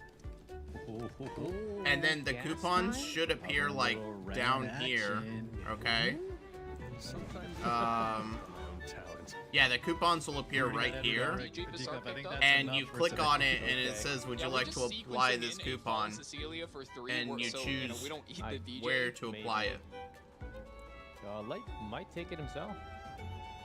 For the what? Which one were y'all saying? Oh, sorry. No, she's not available. Oh She's no, not available, FCC is pre-banned from last match, so Yeah, I think this is just him protecting one of his knights. He wants to pick something probably with a really heavy protection set on 3 I to just said- mitigate the damage. Okay. He just said no more collab, but I just said no more collab, and he almost picked it again. the G. No, Yeah, it's right here. Don't have Genesis. Ventura You Ross click yet. on That's this. an interesting night. He was hovering the Like your crowd, maybe coupons will Albedo. appear, and you Tori click is on out of this, the and picture. That's it'll one of say his like best apply combo partners, coupon but still a great to night wear. nonetheless. So it's if it's not Tori, what something else are we expecting? Squishy damage? Don't know yet what will That's be a put great on the question, bag. G-Club. I think Something that can capitalize off duels. Maybe Oh my want some gosh, it's immunity. driving me nuts. Well, usually you pick Ross as your default knight if you're trying to ramp a carry like the AU Fiend or maybe Navy Captain Hey, Landy. go ahead. But the issue here is you're up against a Sea Phantom Politis, which is going to have all of the ways you have to ramp up your character. So really curious what the play here is from Light. Of course, as you guys know, he is a very strong drafter. He has that 4-5, and that's going to be a scary combo of picks. DDR Genua Good locked lord. in, another mix-up from Xiao. You got the damage, you got the debuff, so what do, Light? Firewire? No way. There's no way, right? There's no way. But it's not 22 anymore. No, you need something that can beat the Genua. That's the bottom line here. Oh? Light scrolling through a lot of heroes. Yeah, he's thinking a lot here. I'm a little worried, but you know, I'm gonna let him cook. He needs to go through Genua's passive. Really? If he picks a support here, he's Why? almost locking in maybe the It can't the be, Lola right? You can't Pera pick as one of his damage dealers. I don't know if she's gonna have enough against, you know, yeah. Ooh, okay. Going for the Schneel versus counter. Ray is a decently safe pick, but that's why the Genua is there, right? You have the Sea Phantom, the Genua, so Schneel might be in trouble from the get-go. And the shoe might be banning that policy. Barely You made never it. know. Depending on the last pick. And of course, Urban Shadow Shoe comes in. I know Light's draft does look light on damage, no pun intended, sorry fellas. But Lone Wolf Pera with that Uberius' carry matches again and again, and Urban Shadow Shoe can solo carry as well, so pretty balanced composition. I don't know if it's equipped to beat a Sea Phantom Genua combo though. That combo is very scary in terms of damage potential. And ML Arya comes in as the last pick. Oh, it is G-Club, you called it. Get that Sea Phantom out of there. Opting to ban that first pick. Yeah, look. Don't see that too often. Yeah, looks very likely. I guess I made a mistake. Light's decisions. I hope I Here have we go, enough to round number beat 3. this. 1-1 tied apiece. Sitting with Pera on the left. Xiao.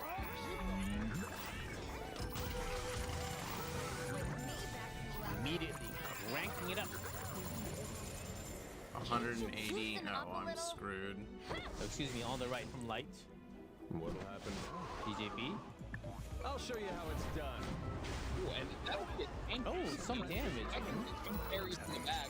Egyptstar gets a good invert, but DPS 3 in order to keep the cooldown. He's standing and on also business. ensuring our survival since that cooldown is tied to a 30% damage reduction buff. He's so fabulous. That magical pen, rending it in. Cool damage. Defense up. Got some That was buffs. a really comfy rotation from Light, since now you put up all of your defensive buffs. You want to tempt this Ray to use his buff, use his cooldowns, use his ultimate grip, but I mean, if the Schneel gets to play the game, you are in trouble, so you have to resist all urges and trust the Genua to be able to carry. 100%. We can't pick there. Look at the damage already adding up. We were talking about the Lone Wolf Era. Light definitely not light on damage, especially if He's Death lifeless. He's buttons. But just here like, we go. I'm Arya done. now. We've seen this animation. Pera punched. Wow, and he's immediately all-inning the Arya. Yeah, I see his face. He's just like, Another miss. fuck it. Guardian Ice Crystal's being taken off the way. A lot of sustain still for Xiao. He has his chances, but he's immediately just sending off the match into an all-in. I don't really enjoy This is Bean. AoE. I'll protect you. Not really doing too much at this point Yeah, of the game. It's the tank build, like we said, so it's not going to be too impactful in terms of damage output. Over there. Hits and a Ooh, plus. a lot of damage adding up there. Pick your poison. Oh, Shield I trap totally is forgot definitely that I had perfectly. this. You can't do much. Very ineffective in this matchup. This probably would help. You just can't press it. Going for that S1. Good sleep though. Xiao scrolling, trying to see what can happen. He's in later definitely turns. thinking about still all-inning the Payra right there. He's like, she's asleep. She has no evasion. I can hit the keys going for it, bro. Okay. One of you is thinking about maybe letting it in, but here we go. Yeah, sending it in, double crit, not bad. Half Still damage. about half health though. Oh, the He's all Daniel's in. taking a 50-50. Does it hit? Miss! Oh, And the barrier and procs. there's the Ross proc. Oh man. It's going in. Light's game plan. This matchup looks awful. Can't you loosen up a little? The Payra with That's a 3-turn barrier. It Look how is. much it's Ditto. giving. Yeah. Ouch. There it is. Oh Once my this over God. Payra starts coming in, the damage really ramps. Yeah, you know what happens when you get hit by a bike? You die. To show the traveler of this prolonged Is that right? Yes, likely. That hard. A lot of misses coming through. Oh, that this barrier's Payra's still never active. going down. Sometimes I'm amazed by my own talent. At least for I'll this finish moment, this it's first. a shared Go performance. have some fun. Oh, we're still But holding this here's S3. DJ Johnson using S3. I think Light having for his all in now.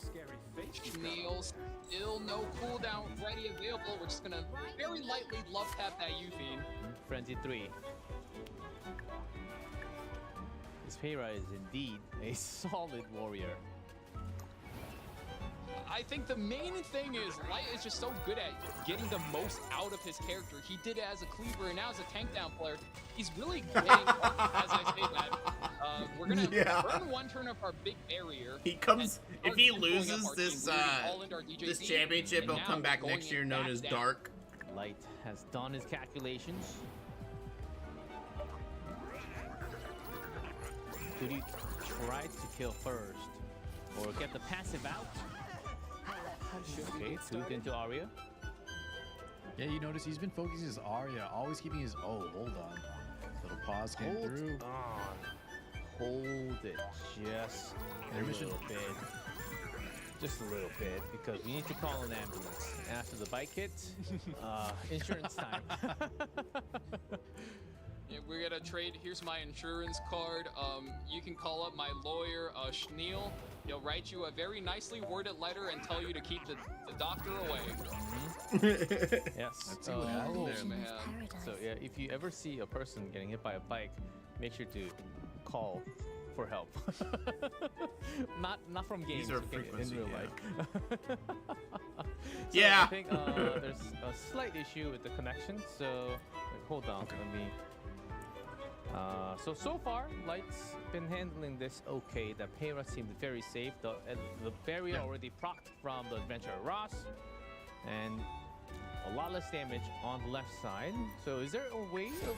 Is there really some ways of Xiao coming back into this game? So the interesting I thing is think you it's can see entirely both possible. players. Oh yes. Just real quick, real fast. Oh, They both go ahead, players go have ahead. kind You're of more identified their. They've identified their outs. You see that Light is chipping away at that Arya. Also, I love that. Shout out to Divine. Chipping away at that Arya, and then in kind, right? The Xiao he sent it all in on that the lone wolf pair. Now it didn't quite work out, but you know that's kind of how you have to operate when you identify what your outs, what your end game is. It's just he's missing too many, so it might be too late. Valky, any additional info? Yep, I know what you're I talking think about. both players identified their win condition. For Xiao, it's just all in the Arya, and if you get the pick, well, you win because Light's completely out of damage.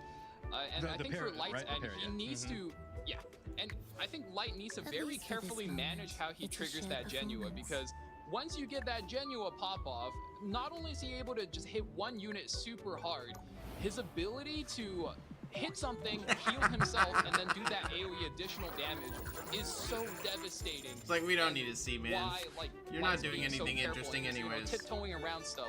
So pick up the Arya, think about whether or not the Euthine is a problem, and try to get a turn where the Genua is at the bottom of the CR bar, your Payra hits, pushes everything else, and then maybe get a stun with DJ, maybe just get some hits in, maybe get a strip with your Adventurer Ross, and I think Light has the match. It really depends on how these players are turn counting and how they micromanage their way into that final end game where you get the Payra versus the Genua. So there are some ways. Yeah, of and it course, could but just be Terra how he is is very healthy. when playing. Other than the barrier, did Terra actually lose that much health? I don't really I don't think so, like. right? I don't know. I think she got hit once, but it's I like think she's she's been half health, dodging out of her right? mind. Half health, okay. Yeah. Yeah, because you have to be, I think, half health to get that barrier from the Ross, and it lasts for 3 turns, like Hard said. And one big thing about it is, once that I want goes, this Ross music almost to go away. needs to be soul burning to get all of his value, but you can't really soul burn your Ross since you got the Para there. So, at this point, you know, the Ross is a very important support. But do you invest your soul in him, or do you keep the Para damage coming? I think that's a pretty big decision point for Light. So we actually do have a issue in game, so it will take some time for us to recollect and get you guys with the newest info. But I got some news, but I will check first and then let you guys know when we have the decision from the developers, because there are staff, there are employees from Smilegate and also Super Creative, like right through that wall. You know, that's the one comment everyone had So they're on, was they were wondering what was going on with Rift. Engineers are on the fix. They're always What was going to here. go on with Rift? They're always here, looking into the games, live watching with us, just in case of anything happening. There are lots of staff here, of course, running the production, and we'll see if we get any images popping. No, not yet. Okay, we'll check in. Make sure to get that. Don't forget about the code, guys. I know the website's lagging earlier, but that's a lot of good stuff. I mean, I'm looking over to the communities, and people Give me a are already second. like, As soon as I this use is the done, molas for my pay rap for seeing because this. it's driving me I'm- nuts too. I'm so much faster with this 20 now, so make sure you guys pick this up. Especially crazy the summon. Especially the summon. Yeah, I've been seeing the chat and saying something. I got closer, Charles. Lilius, Mola the Conqueror Lilius with those Molas, and then put the speed on the Conqueror Lilius, and it was like a 290 Lilius, and they're like, I never had this at the beginning of today. Like, Smilegate's the best. I love Epic 7. And I'm like, that's what's up. That's what these events are all about, right? I agree. It's awful. So let me actually, since we have some time, let me. It's so repetitive too. I just want to scream. Let me quickly go in, and actually, I actually love. At the rate I'm logging in going, every I'm single not time gonna because beat of this the one. Witchene and Ross. The loading screen looks so beautiful all the time. It's Okay, clean. 1 It's second. dripped out, man.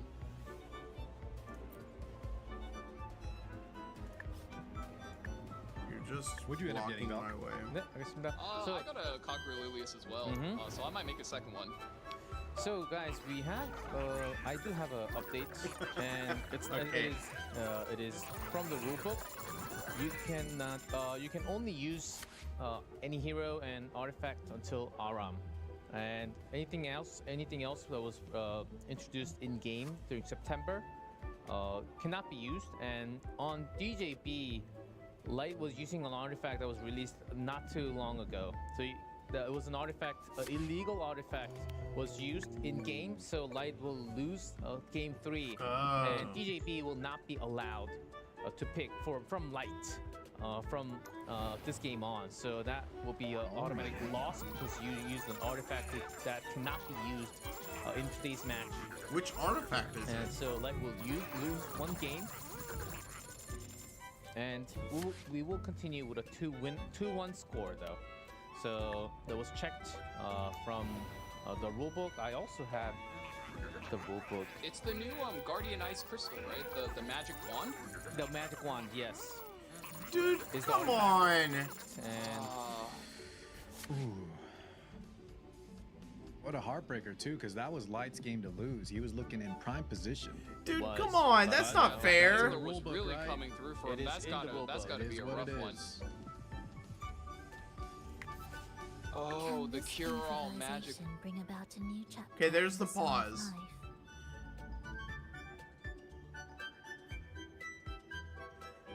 Like, oh man, I'm actually kind of irritated.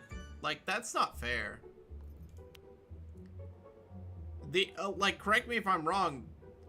The artifact is exactly the same as Guardian Ice Crystals, yes?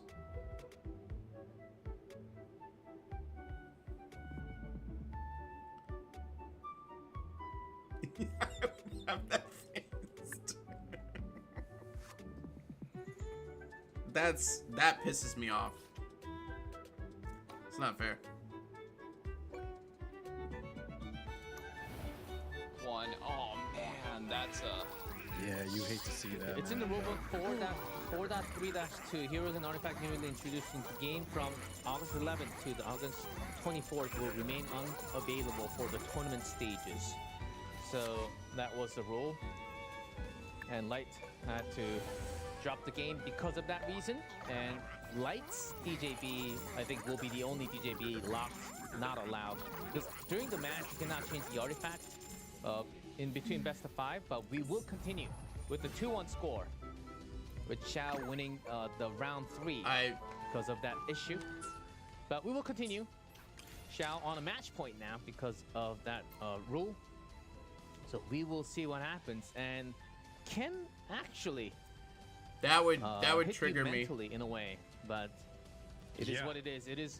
Yeah, I can't remember who it was, but yeah, I know what you're talking about. You know that, one, we were saying he was kind of looking good in that match. That was his match to win, or sorry, to lose. And if there's someone though that can kind of brush this off, man, I think Light has been doing so well the entirety of this E7WC.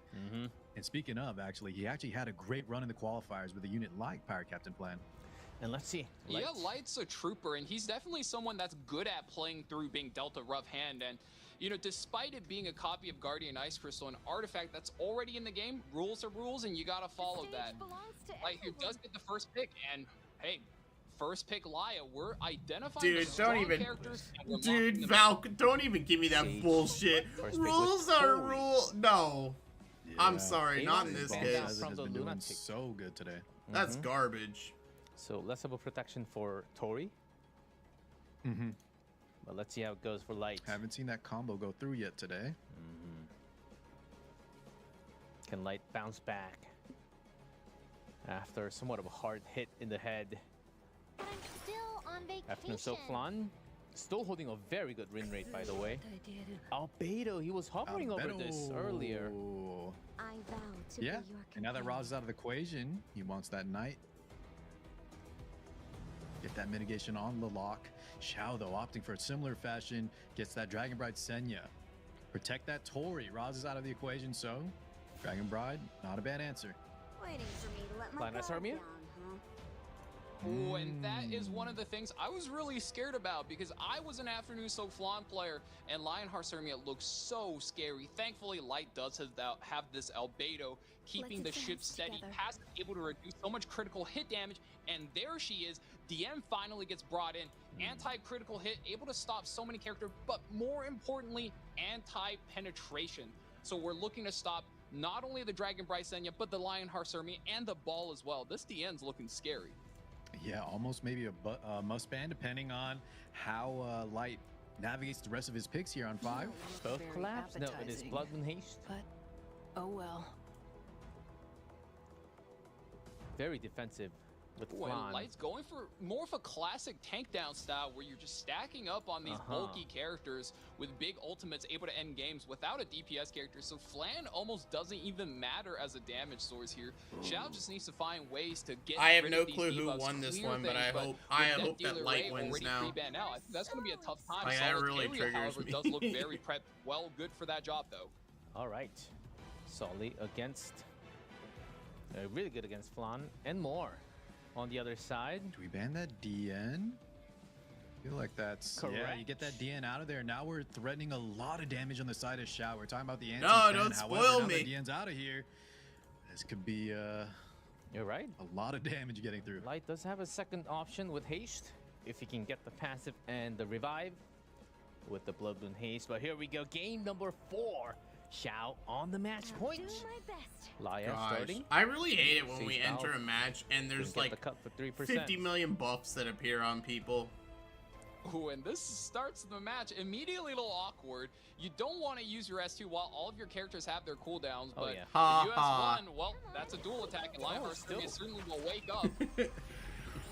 Shall I test my knowledge? Yes, dual attack against Serbia. No matter what awaits us.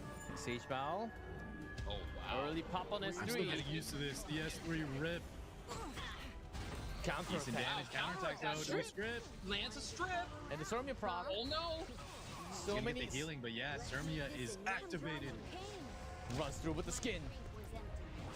This is, I believe, the first run of the entire day for Serbia. That's some damage. Another counterattack. The animation never stops in Epic 7.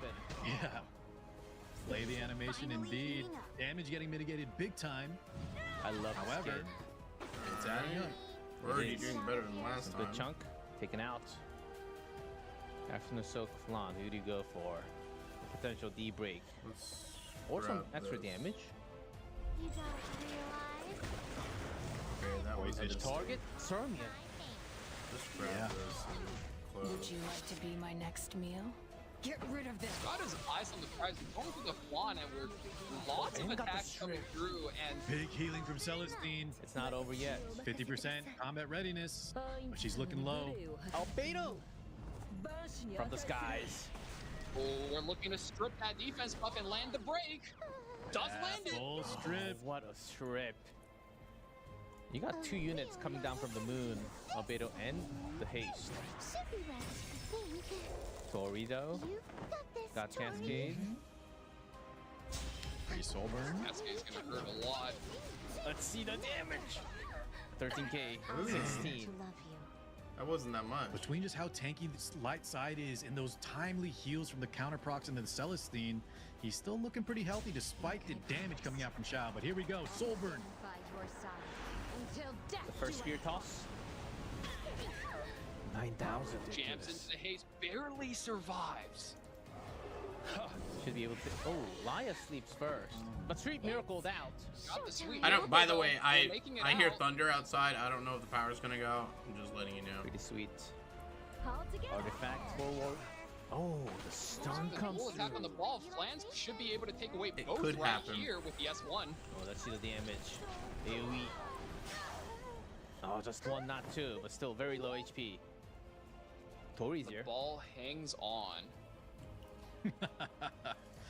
Tori, no more Cascade. Dude, Man, just hit this game looking kind of close. Knocks out that haste. Yeah, we got to get him out of here before we look at any other targets. You don't want to proc That guy got passive. so much value. You're right. Just like a dream. One more turn away from that base toss. Everybody now. The duel. Oh, I test my knowledge. Keeps on Man, getting these the stuns are coming stuns. in hot. Right. It's too soon to be surprised. The Sober. Okay, let's jump Yeah. on Handle that. this. we have S3 again. Already. This one's going to be a lot of damage this time. Oh man. Sage Bow's got damage with speed. This guy's got everything now.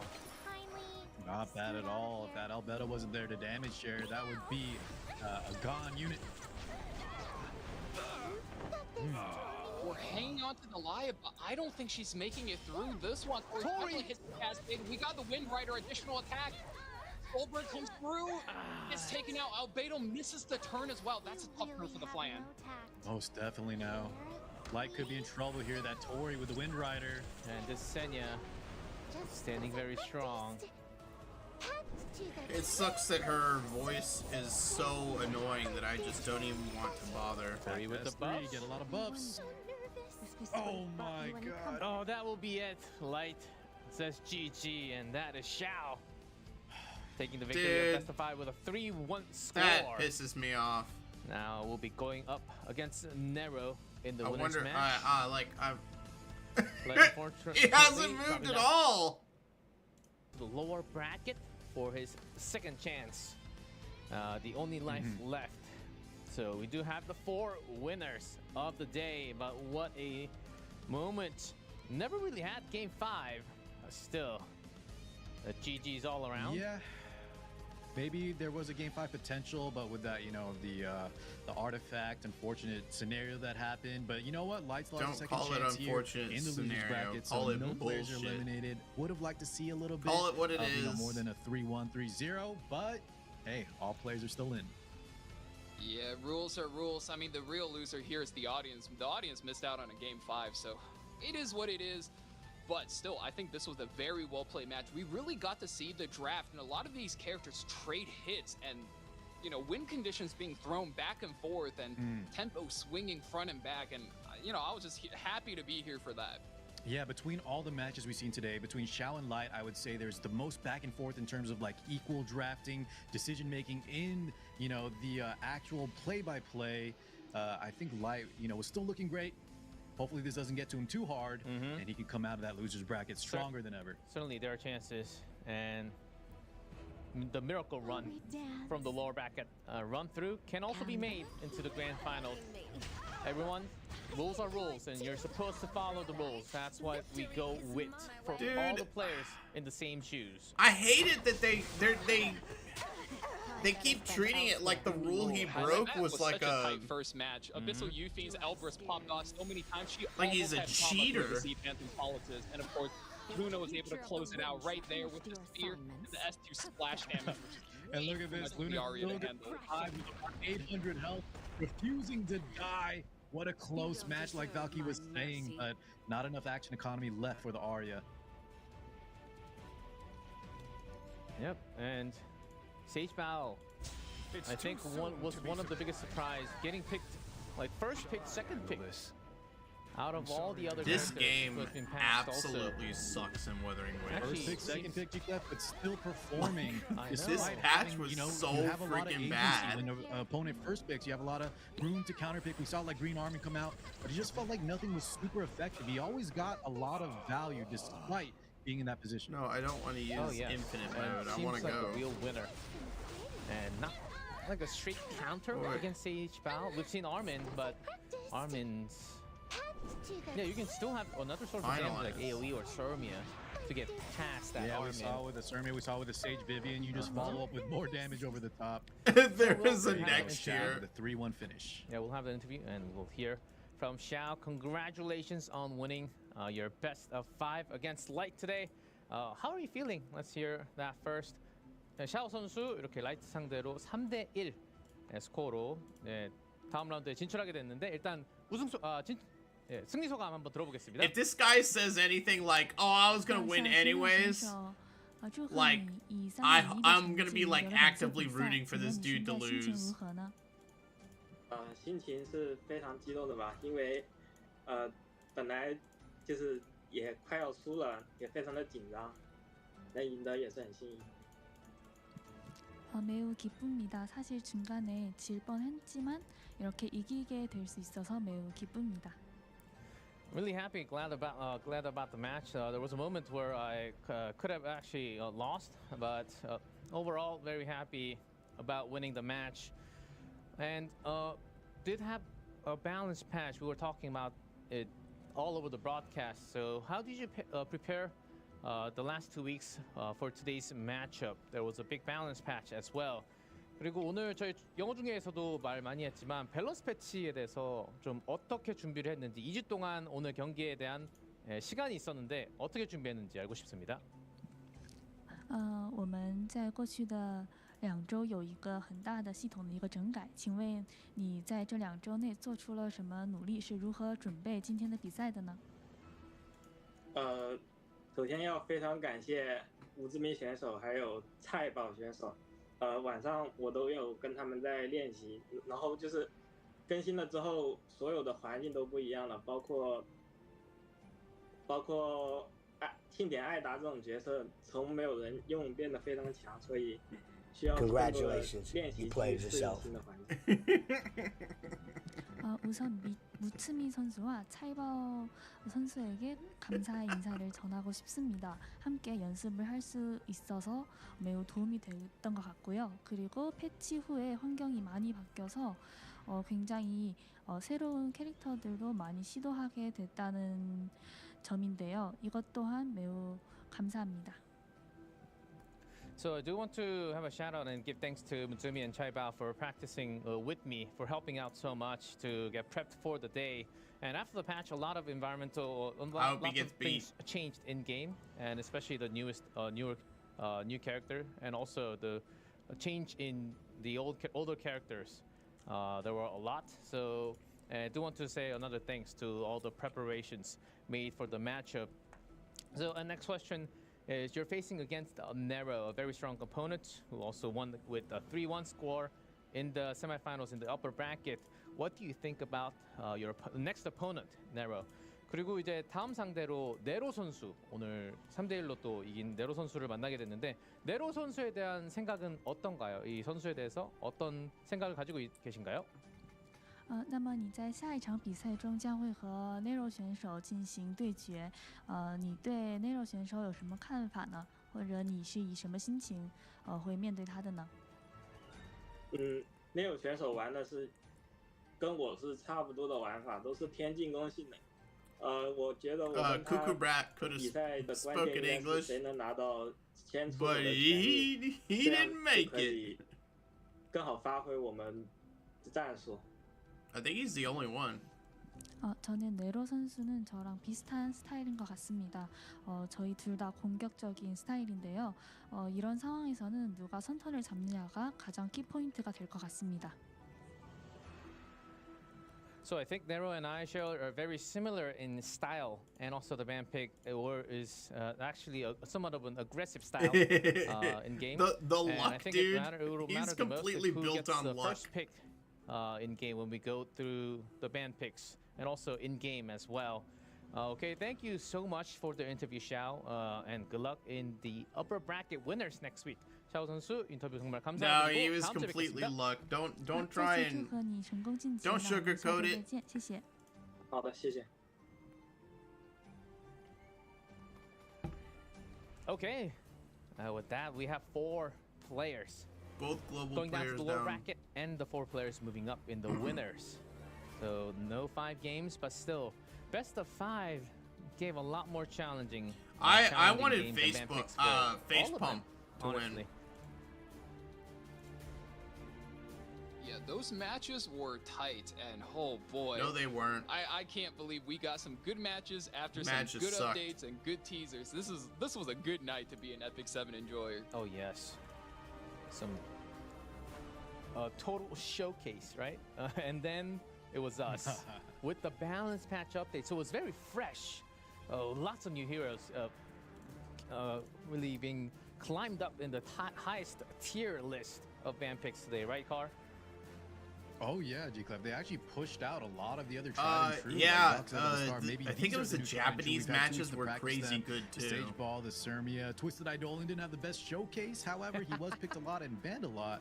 The Ida as well, maybe didn't. You know, have the best if I showing, ever but got a these Twisted characters, Eidolon K-Ron, I would 100% use him. Last balance patch, it was very well done. All right, and it better continue into the future of every single time they have the balance patch. So this is the result. What we have, 3 triple 3-1s and 1 3-0.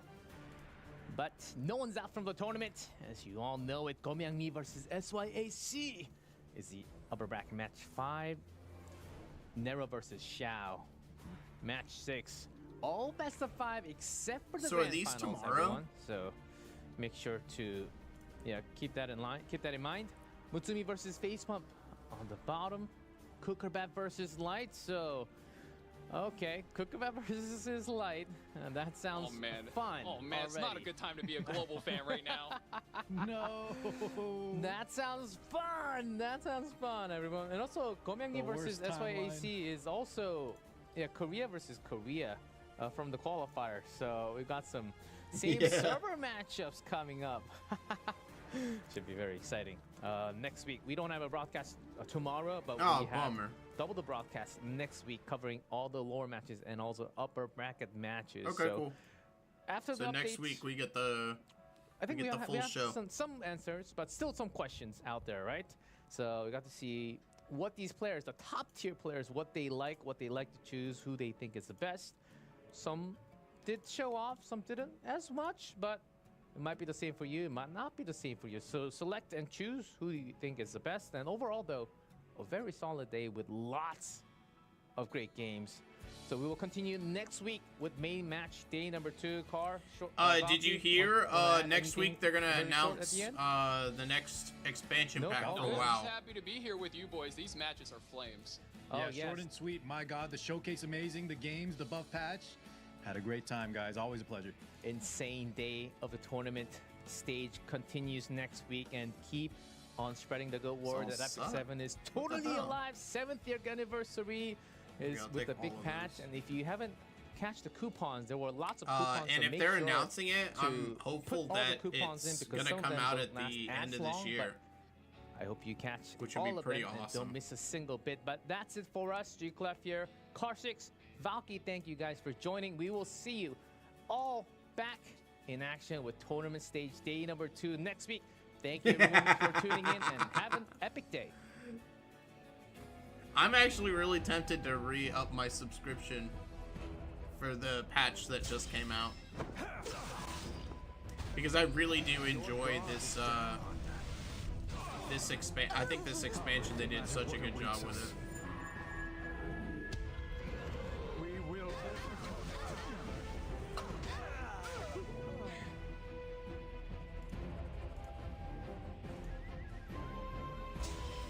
You can't go back.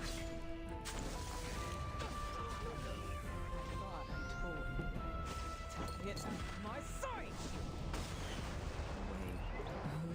Who's next?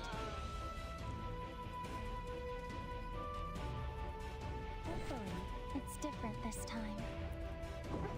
Man, I know I'm supposed to do game cleanup today, but I'm spending all my damn time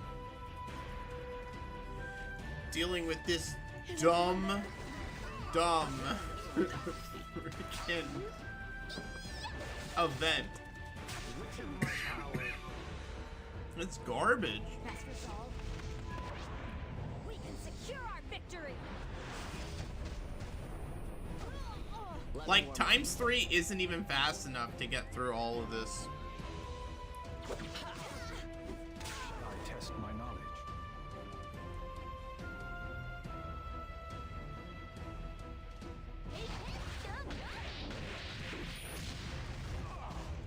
Here I come.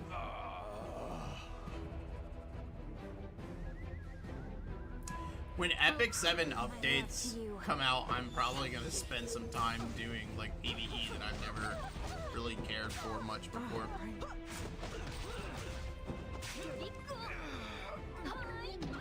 Maybe then I'll start to get some speed gear.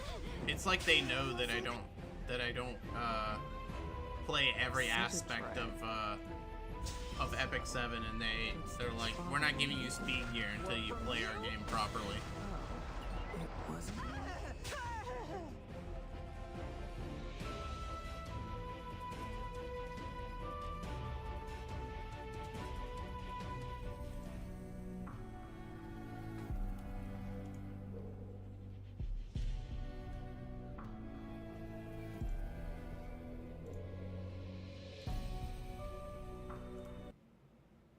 Give me some music.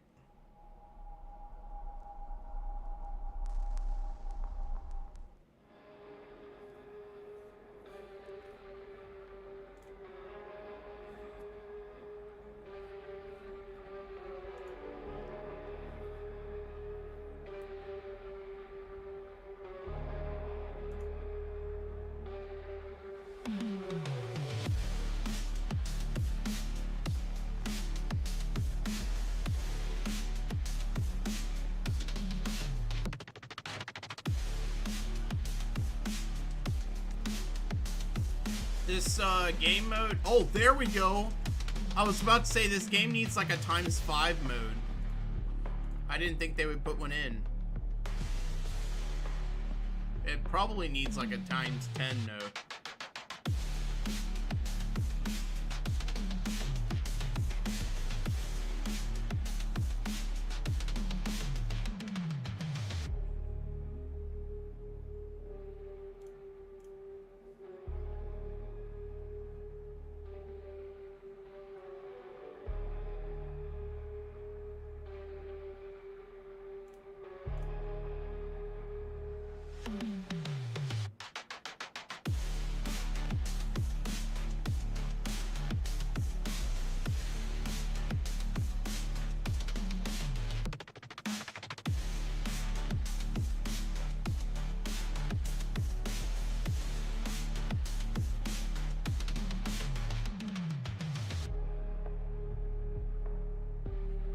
for what game?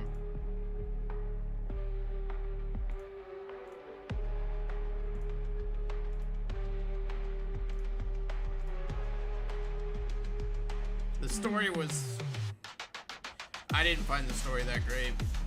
It was average, if you ask me.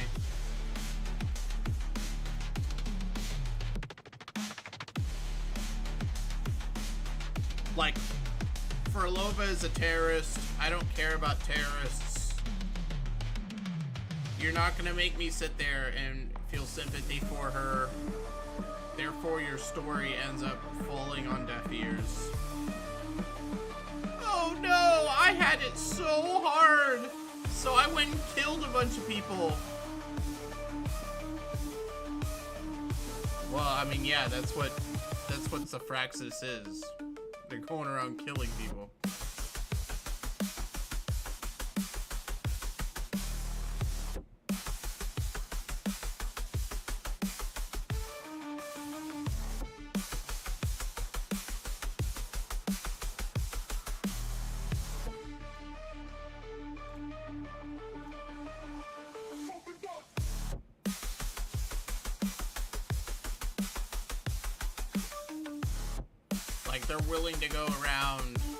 They're willing to go around and sacrifice anyone to get, you know, whatever they want out of it.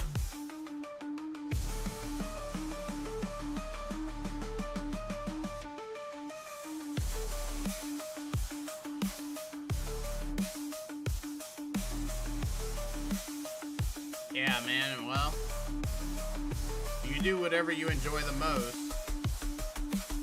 Not gonna blame you for it.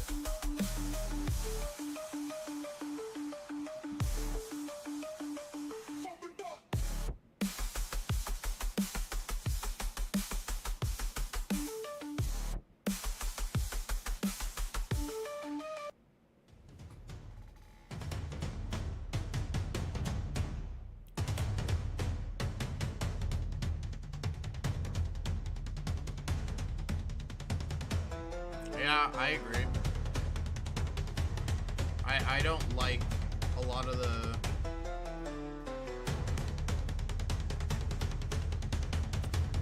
the dailies I do is like really simple. Like I do like simple dailies. I don't even use all of my freaking my stamina every day. I'm lazy about it.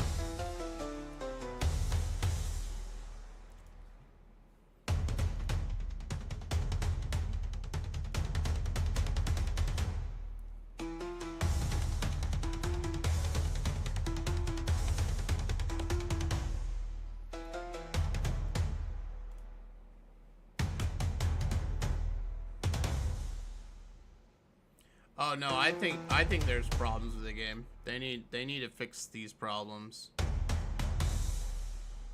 Whether or not they actually will, I don't know.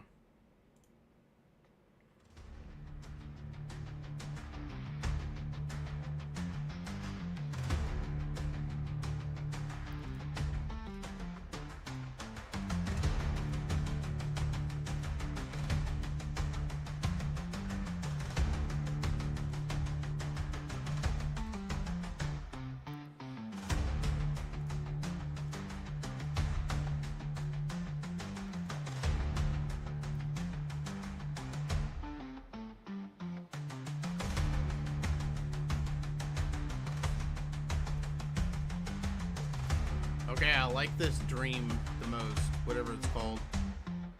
I like them all combining.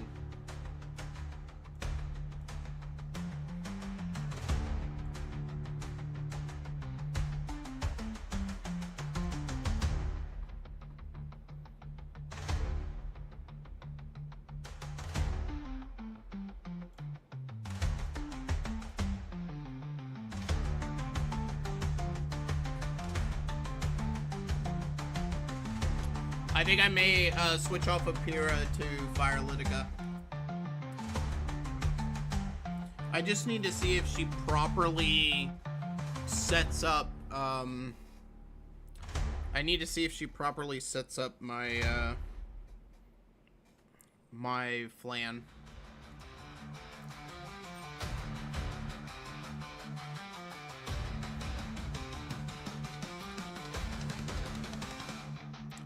I used to not like my Pyrrha.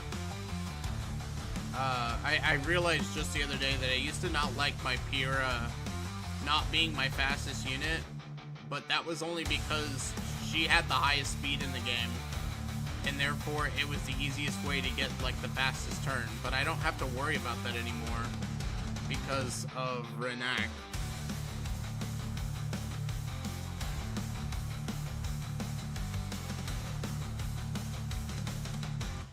So I'm gonna check. I'm probably gonna switch to Fire Litika. Litika is one of my favorite characters from when the game first launched. After Lulika, well, after Bologna and then Lulika, Litika was my third favorite.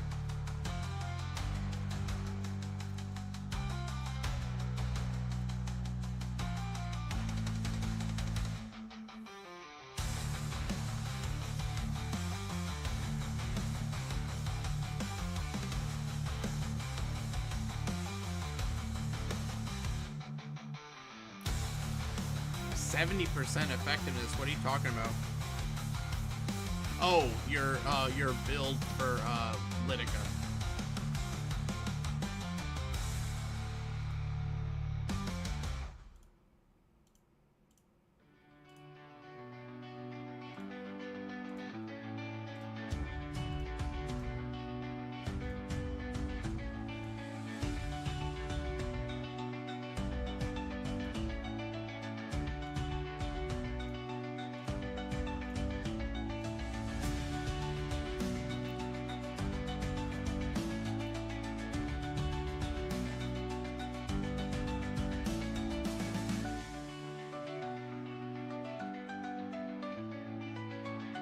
Okay, yeah, that's really nice.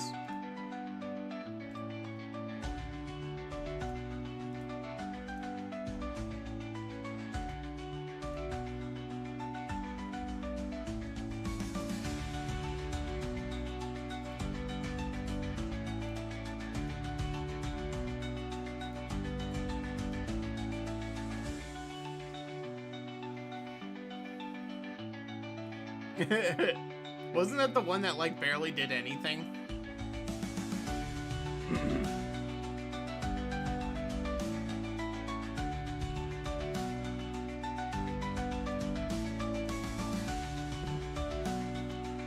That's what happens when you're an older unit.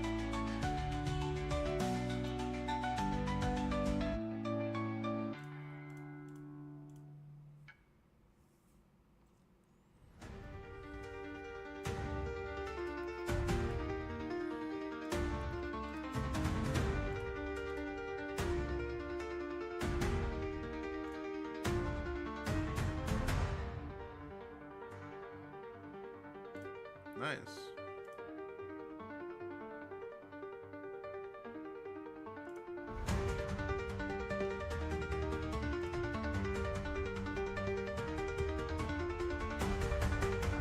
Yeah, is there a reason why people can't use her against Arunka? Is there something that is not is there something that prevents that? Like I said, I'm so desperate to find something that works to deal with Arunka.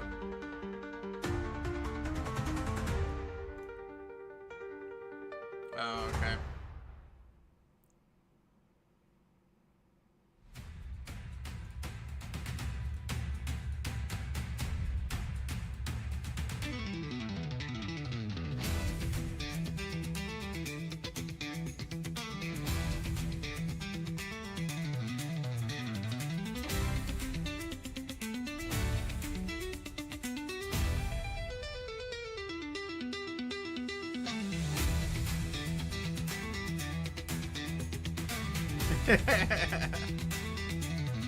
Yeah, pretty much.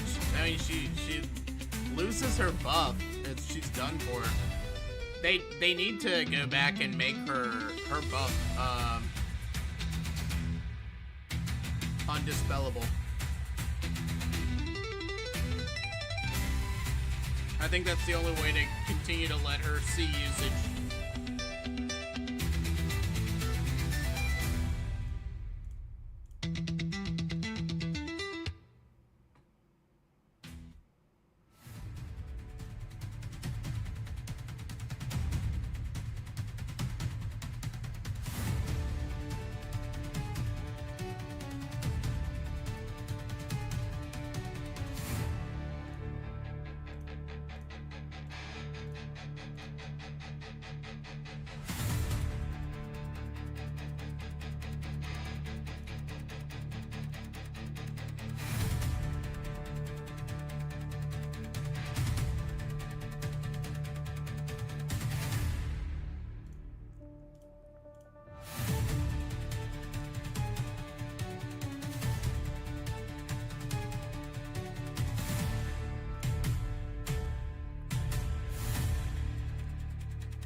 This is by far my favorite setup. You just keep combining echoes.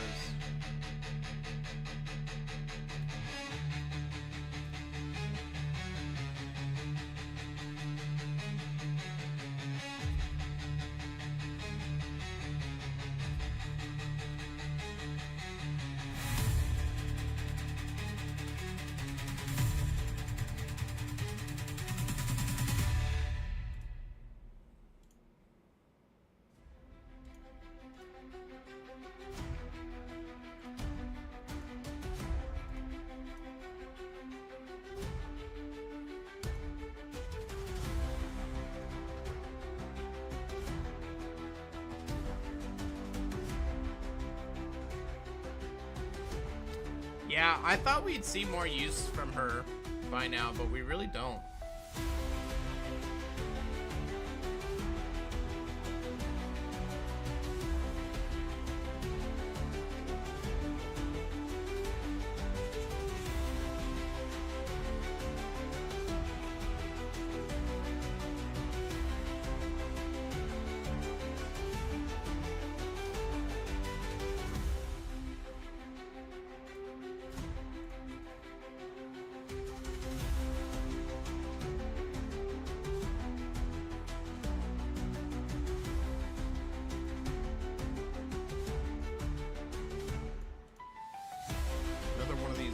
Ones. Oh, I can actually choose them now.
Wait, you still haven't used him? Dude, he's...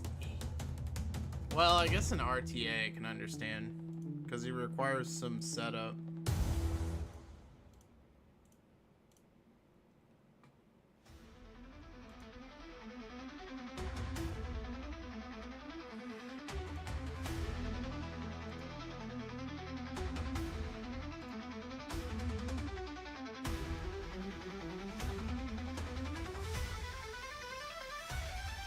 Oh, dude, I bet he's awesome in Guild Wars.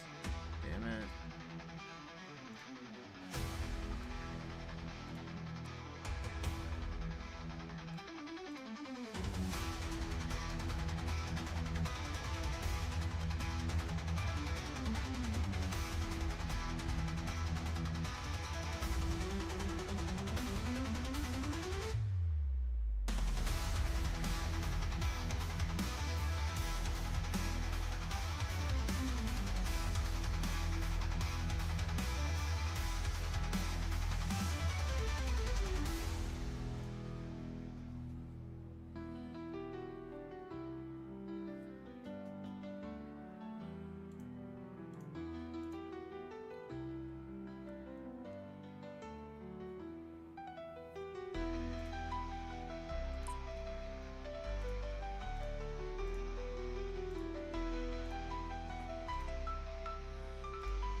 I love Lethe. I mean, I guess technically all she needs is like an action forward or something.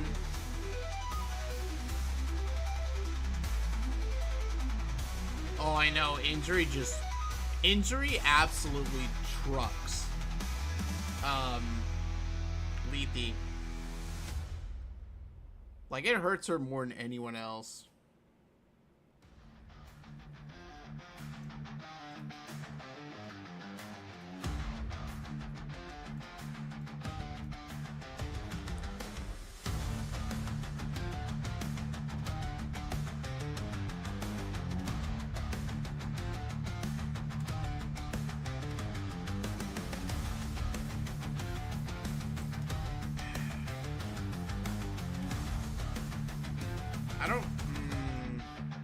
I don't know. You might be right.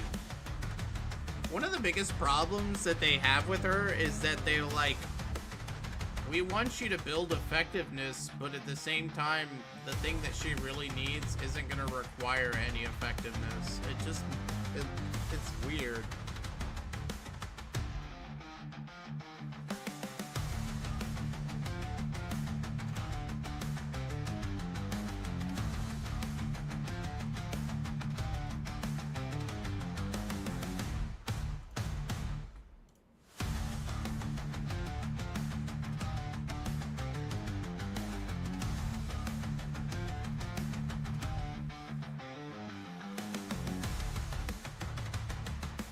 I wish they would fix it, but like I think you're right. Like I don't know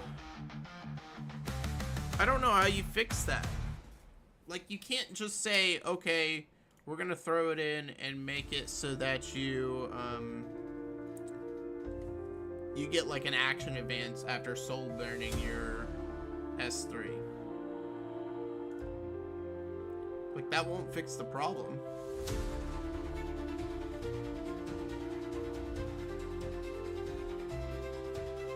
Does she not have any EE?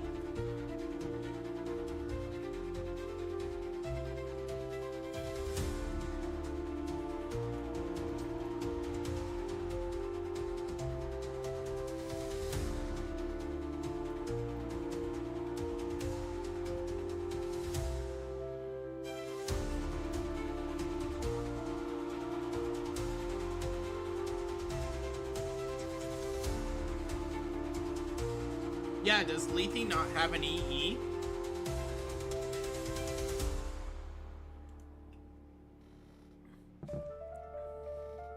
I thought she did.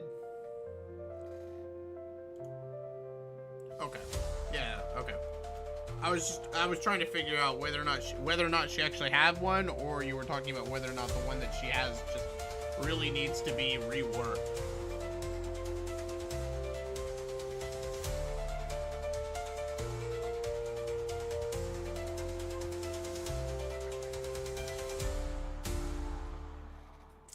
Yeah. Damn. Yeah, dude, she carried her and Ocean Breeze Lulika carried me through my first RTA grind.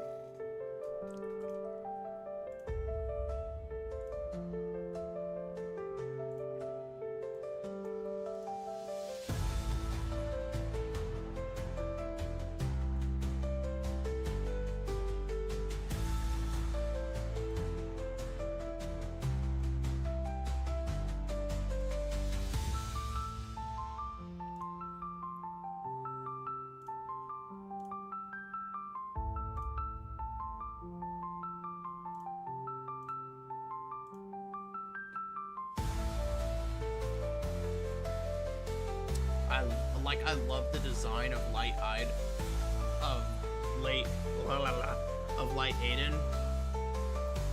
I wish I could use her more.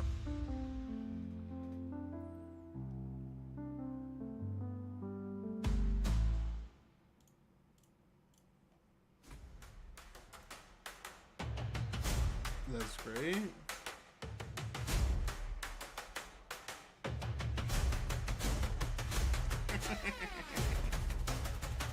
Like I don't know. I feel like the shit Smilegate gets for Ainz not being good is unwarranted. He was a freebie unit, okay? Just because he was a freebie ML doesn't mean he's entitled to be amazing. A lot of the comments I saw, which were funny yesterday, when you go back to Reddit and you look at the comments and you ask people like, hey, he's gonna be free, and people are like, no, I don't want him to be dog shit like I don't want him to be dog shit like freaking Ainz was. I was like, you're comparing apples to oranges, you dumbass. Like, Ainz wasn't bad because he was a free ML. Ainz was bad because he was a Guild War free unit. All you have to do is go back and look at, what do you call it? Go back and look at, Soul Bad Guy, Rom from ReZero. The only free unit. Let me see this. Let me make sure. Oh gosh, Hawkeye from freaking the collab, the Full Metal Alchemist collab. Terrible, man.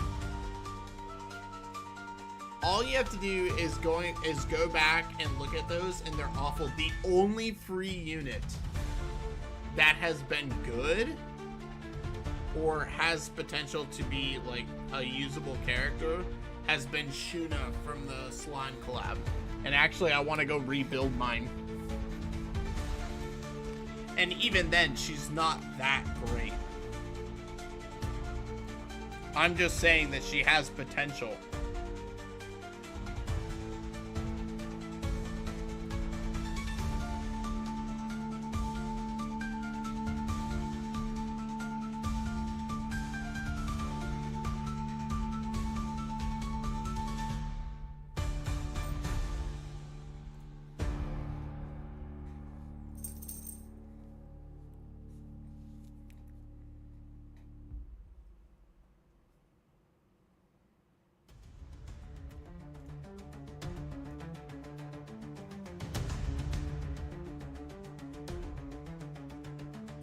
What the hell are you doing, dog?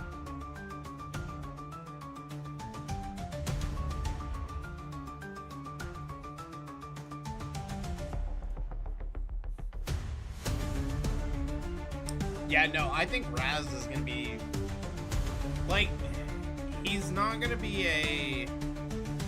I think Abyssal Yuvine is probably. Gosh, I didn't even think about that. I probably should have used that to try against that stupid ass team I was facing yesterday. Oh, I didn't even think about that.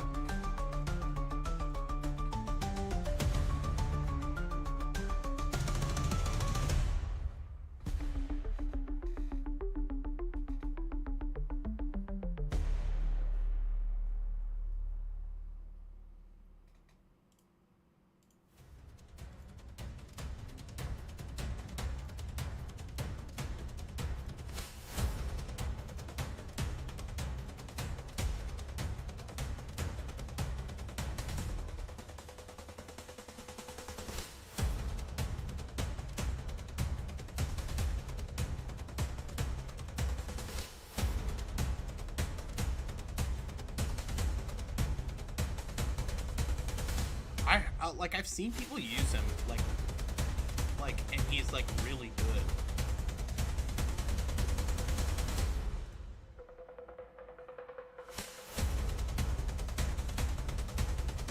Sucks, man. Give me this. Give me this. Give me this. Give me this. Give me this.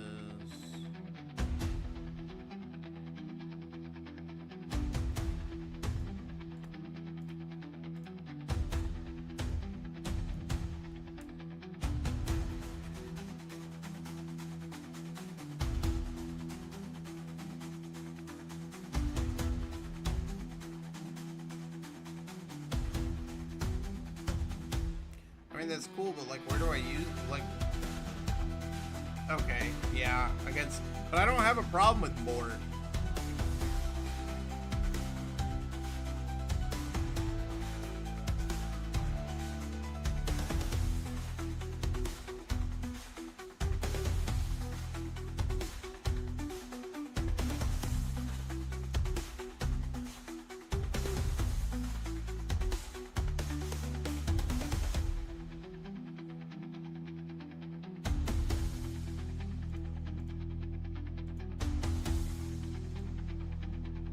I don't have a problem with DDR either. The only unit I have an issue with is fucking Arunka. Pisses me off so much.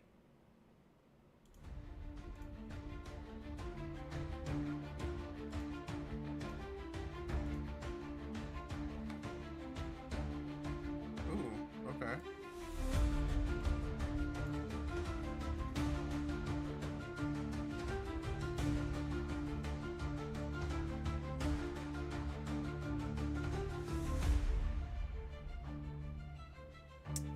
Yeah, I guess that's something I could try. I was going to build her, and then I saw someone like play her, and she like did like 40% or 40% damage against an Aruka, and I was like, you know what? Never mind. I'm not gonna stress myself out and try and build one of those, only for her to just like not get the job done.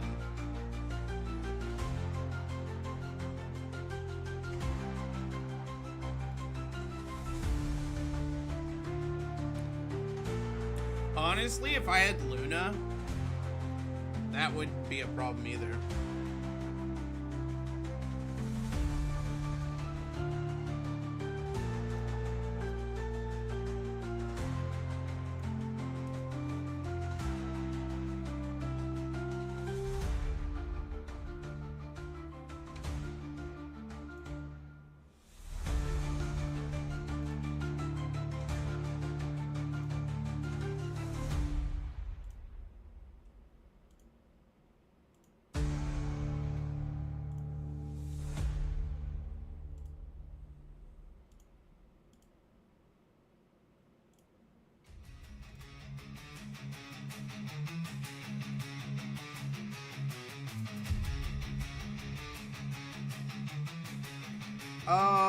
Could have been. I'm not sure. I'll need to go back. Well, I don't remember where I saw it.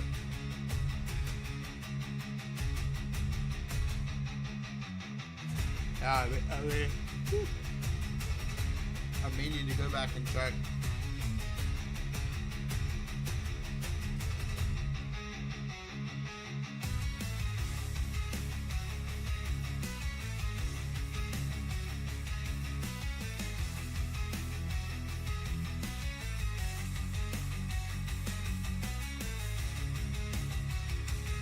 I really wish I had remembered that Greenlandy works like that, and I should have tried that.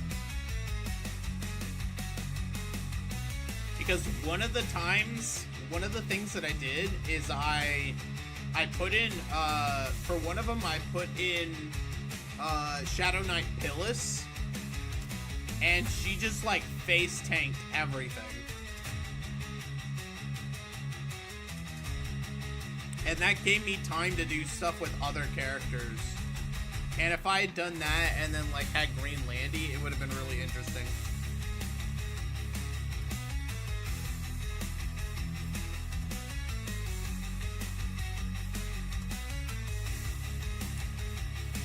Well, the problem is I think for Alencia to really work well, you need her debuff to work. And the problem is that I feel like every Arunka I run into is just like out the ass with ER.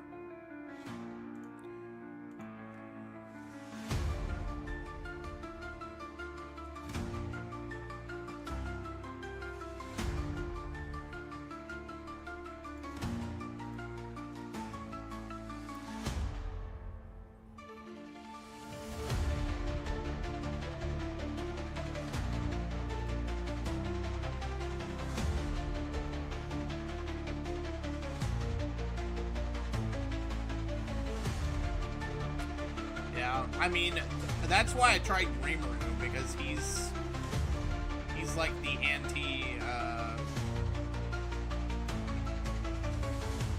he's also an anti like buff unit. And actually he came close to working. And he was my Rimuru is not built like for offense. It's like a tanky Rimuru.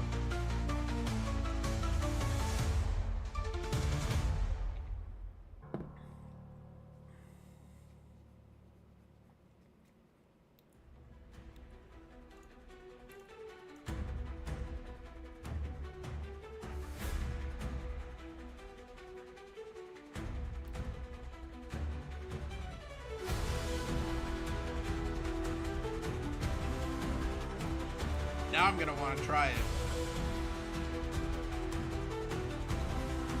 One character I wish they would buff is Cerise. She's always a character that I really liked when I first started E7, and as an opener, she's been completely just drowned out.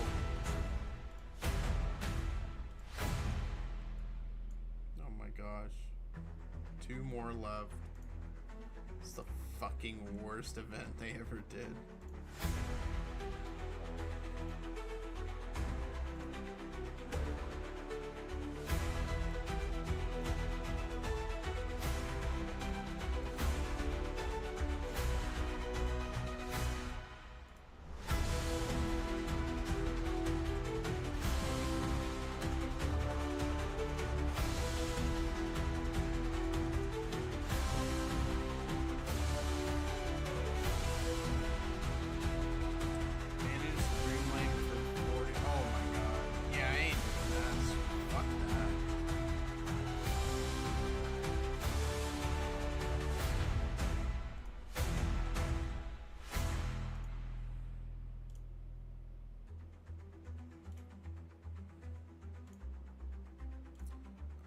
We're 100% doing the rock thing.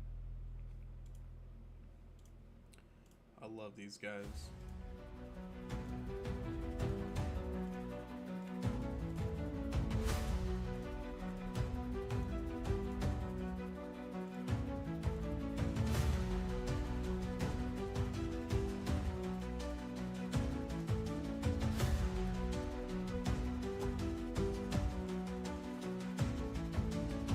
Alright, you have a good one, man. Get some sleep.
Now that I have this mode, it's stupid easy.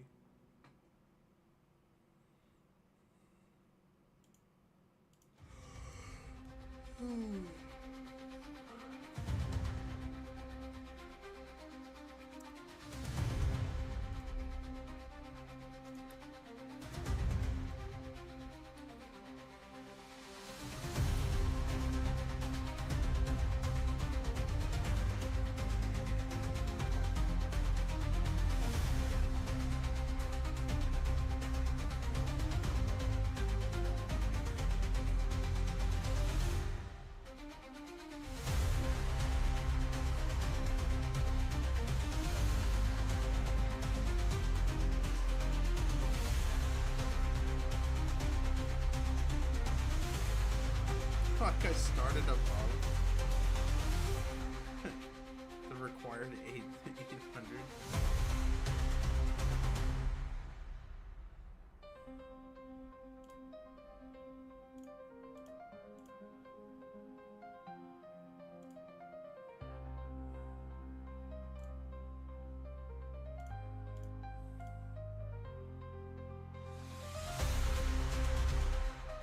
I haven't seen this person in a while.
Again. So many of you guys asked for this video after my Litecoin value ranking, and so you shall receive.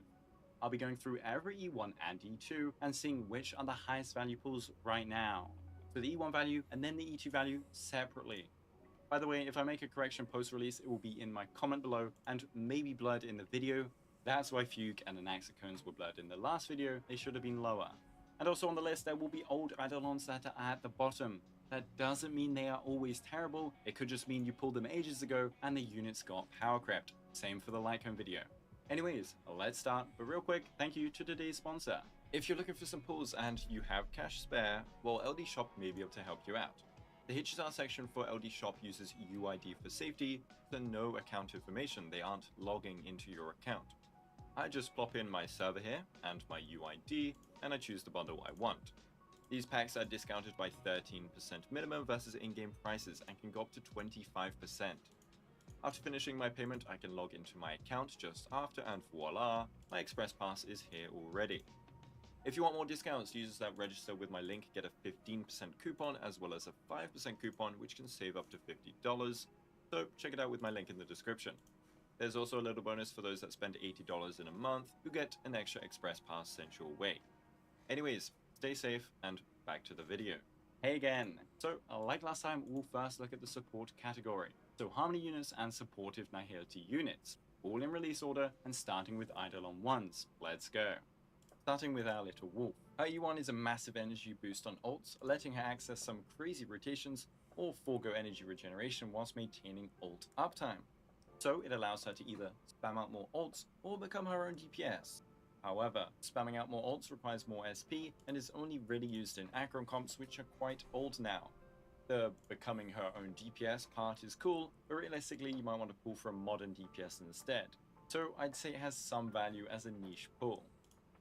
Raw Mei's E1 is a 20% Effignort during her ultimate, or nearly a 12% DPS amp in a vacuum, which can get all the way up to a 23% DPS amp. Since it's Effignort, it is universal, and it works for the whole team.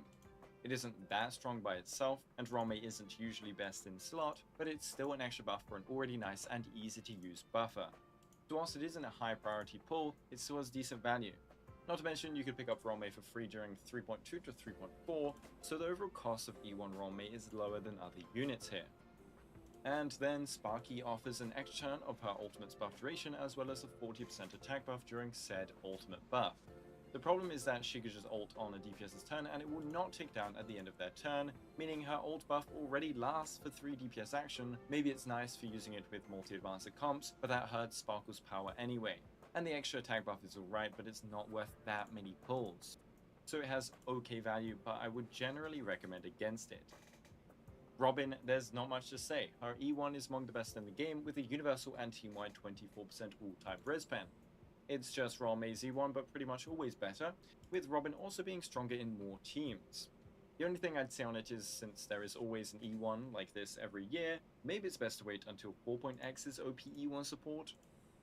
Then Zhao Shou's E1 gives a team-wide damage increase on top of ramping up his damage amp slightly faster. Damage percent is much more common than Respen and Death Ignore, so it already loses value. And Zhao Shou isn't used as frequently or as well as the likes of Robin or Ron Mei. It's okay, but a skip from me. As for the other, limited by Nihility, E1 Fugue is a massive buff to her archetype. 50% weakness break efficiency is a buff to breaking speed, which helps a ton as toughness values get higher and higher, and it also helps you get to super break and her exo toughness faster, as well as just directly buffing super break damage. It's a very nice vertical investment option for break, but the archetype is suffering right now. So despite it being powerful, I'm going to have to rank it lower due to break being on the back burner. Sunday from the Sim patch has a Death Ignore E1 with 16% to the target character and 40% to their summon. That doesn't mean the target gets 56% combined or anything, it is 16% to them, 40% to specifically the summon. And so without summon, this is very lackluster. Even with a summon, we only have Jingyuan, Aglaya and Castris as main DPS who can really abuse it. That's with Jingyuan not being a top meta pick, Aglaya not having that much of an emphasis on her Memory Sprite damage, and Castris having clunkiness issues with Sunday. So it has potential, but it is very underused right now.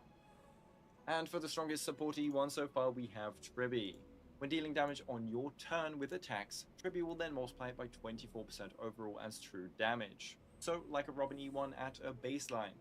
However, because of how her zone works, this is all concentrated on the highest HP enemy target. So the more enemies on the field and the more enemies that you deal damage to, the better this gets, as it will concentrate a portion of the whole attack onto the target that matters the most. One of the best pulls you can do right now. And finally, Cypher has an upgrade to her recorded damage value, as well as an 80% attack buff on herself that is gonna be permanent. The recorded damage getting bigger is nice, but it actually isn't that big, as the base multiplier isn't gigantic. The attack buff from E1 could be cool if she did nice damage at E0, but her personal contribution in a team is pretty minimal, unfortunately. So again, it's okay since it's more amped like Zhao Shou, and she is used much more than him, but a skip from me still. So here's my final rankings on the support E1s. If you have any changes, let me know below, but it is considering the power,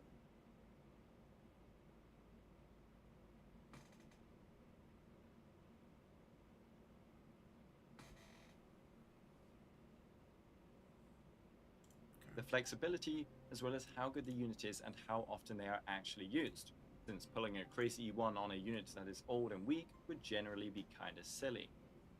Next up are their E2s. This will be quicker, but it's assuming you are at E1 and are looking for another upgrade. Wolfie's is a perma vulnerability and a bug spamming passive. This is nice for ramp up, but realistically is an Akron stat bot Eidolon. The thing is, you need a specific team to really abuse it right now, and it is mostly catered to helping out an older DPS instead of a brand new shiny one. Then Romy E2 can be skipped. The buff is weak, conditional, and doesn't even work with one of her best DPS, being Firefly, as it gives the attack buff to the damage dealt, not as a stat. Sparkle's E2 is a pretty nice one, adding 24% Death Ignore to her myriad of buffs. I wouldn't go from E0 to E2 in 2025, but if you're at E1 already, E2 is not a bad upgrade. I would probably wait until she gets more love to do so though. And Robin's E2 is a weird one. You get a team-wide speed increase during Concerto, but this speed increase could just do nothing for you if you don't build around it. It can help you hit breakpoints, and it can help you hit 180 speed to take another turn during Concerto.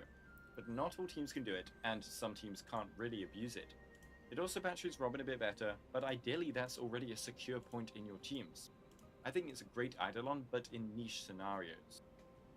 Zhao Shou E2 turns his damage into something meaningful, however this still isn't that meaningful when outside of dot compositions. Even inside dot compositions with high ceilings out, we have 3 premium dot specific units already, rather than Zhao Shou having dot as an afterthought in his kit. I would skip his E2 when you can rather just pull an E0 Black Swan and save 2 pities. Then we have Fugue E2 with an energy buff, and then a buff pities.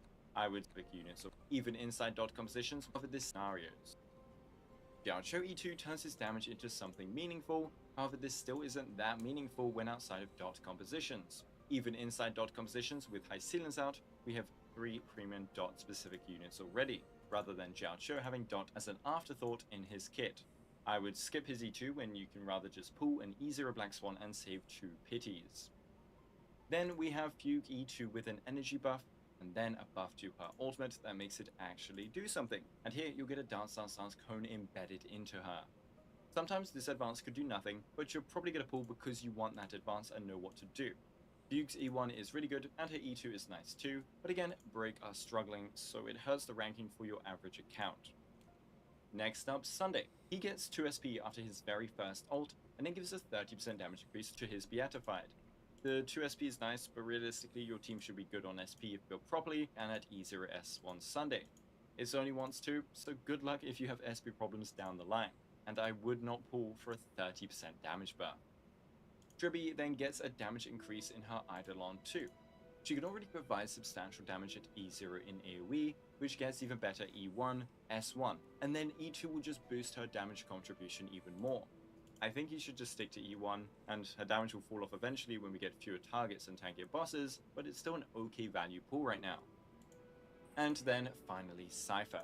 30% vulnerability sounds nice, but it's based on her hitting an enemy target.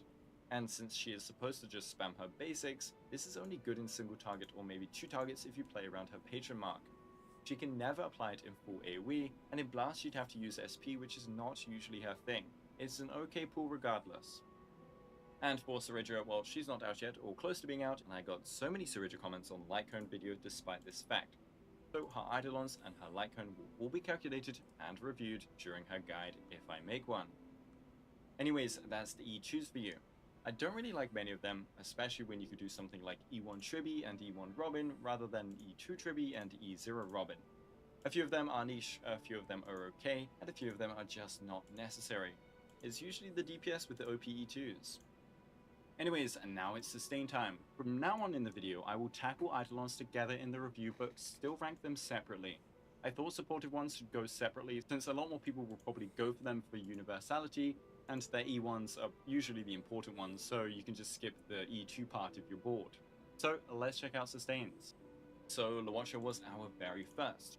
His E1 is a very underwhelming 20% attack to all allies that should just not be pulled at all, and you only probably pulled it by accident going for E6 Qing Shui in 1.1. His E2 is then a healing buff or shield depending on the ally HP when using skill. This is really weak since his healing is usually sufficient without the buff, and the shield isn't that crazy.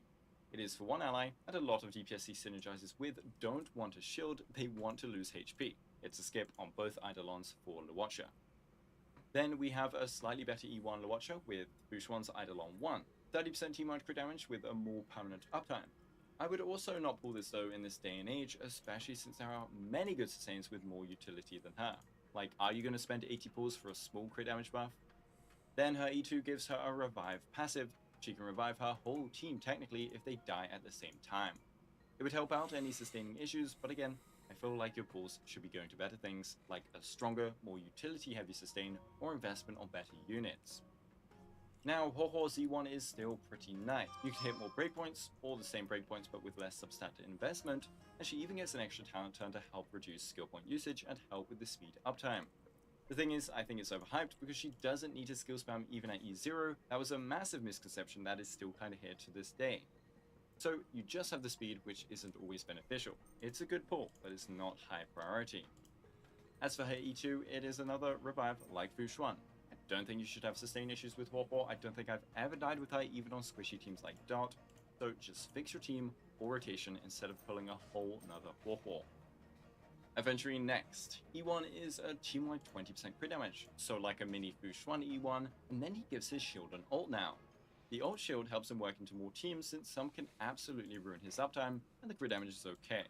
I wouldn't pull Venturing E1, but it's not useless. His E2 is then a 12% all-type res down on basic attacks. This is good for Akron stacking, but again, specifically for one ult DPS, and then otherwise it's a single target and okay damage amp. I would skip this E2 today, but I recognize that it is better than most other Eidolon 2s on sustains. Next up is Lingsha with a pretty nice E1. First, a 50% weakness break efficiency buff, making her breaks faster and buffing her super break damage by a turn. Then a 20% def reduction on weakness broken enemies. The break team can stack up def ignore and reduction a ton, and so 20% is a major bonus. So for break teams and making her into her own break carry, this is strong to really strong. For non-break teams though, this E1 is not good. And her E2 is just a team-wide break effect buff, and even in a break team, this is just a drop in the ocean because of how much this team can stack it up already. Skip on E2 for sure. Now Hyacinth decided the age of bad sustain Eidolons is over and has some stupidly strong ones. You don't need to pull them to clean content as demonstrated so many times with her, but you can't deny her Eidolons are fantastic vertical investment options versus any other sustain. Her U1 will not only give her better healing when she doesn't even need it, but it will give her after rain buff an additional 50% HP buff, which is just stupid. It's not that good if you're not a HP scaler though. However, E2 doesn't care about what you scale on, as you now will get a 30% speed increase permanently from Hyacinth, and this works on the whole team. It won't let you run stuff like base speed DPS on 134 Sunday, since Sunday would also get the speed buff, but it will let you run your normal setups at such a higher speed. It can be really strong. So first, here is my Eidolon 1 ranking. A lot of them could have been decent back in the day, but are just not a high priority these days when looking at the stuff we can get instead. And we can see that the later sustains got juicier and juicier E1s. Here is my Eidolon 2 ranking. A lot of them are just completely int to pull and can be solved by making your team better, only a couple have some value.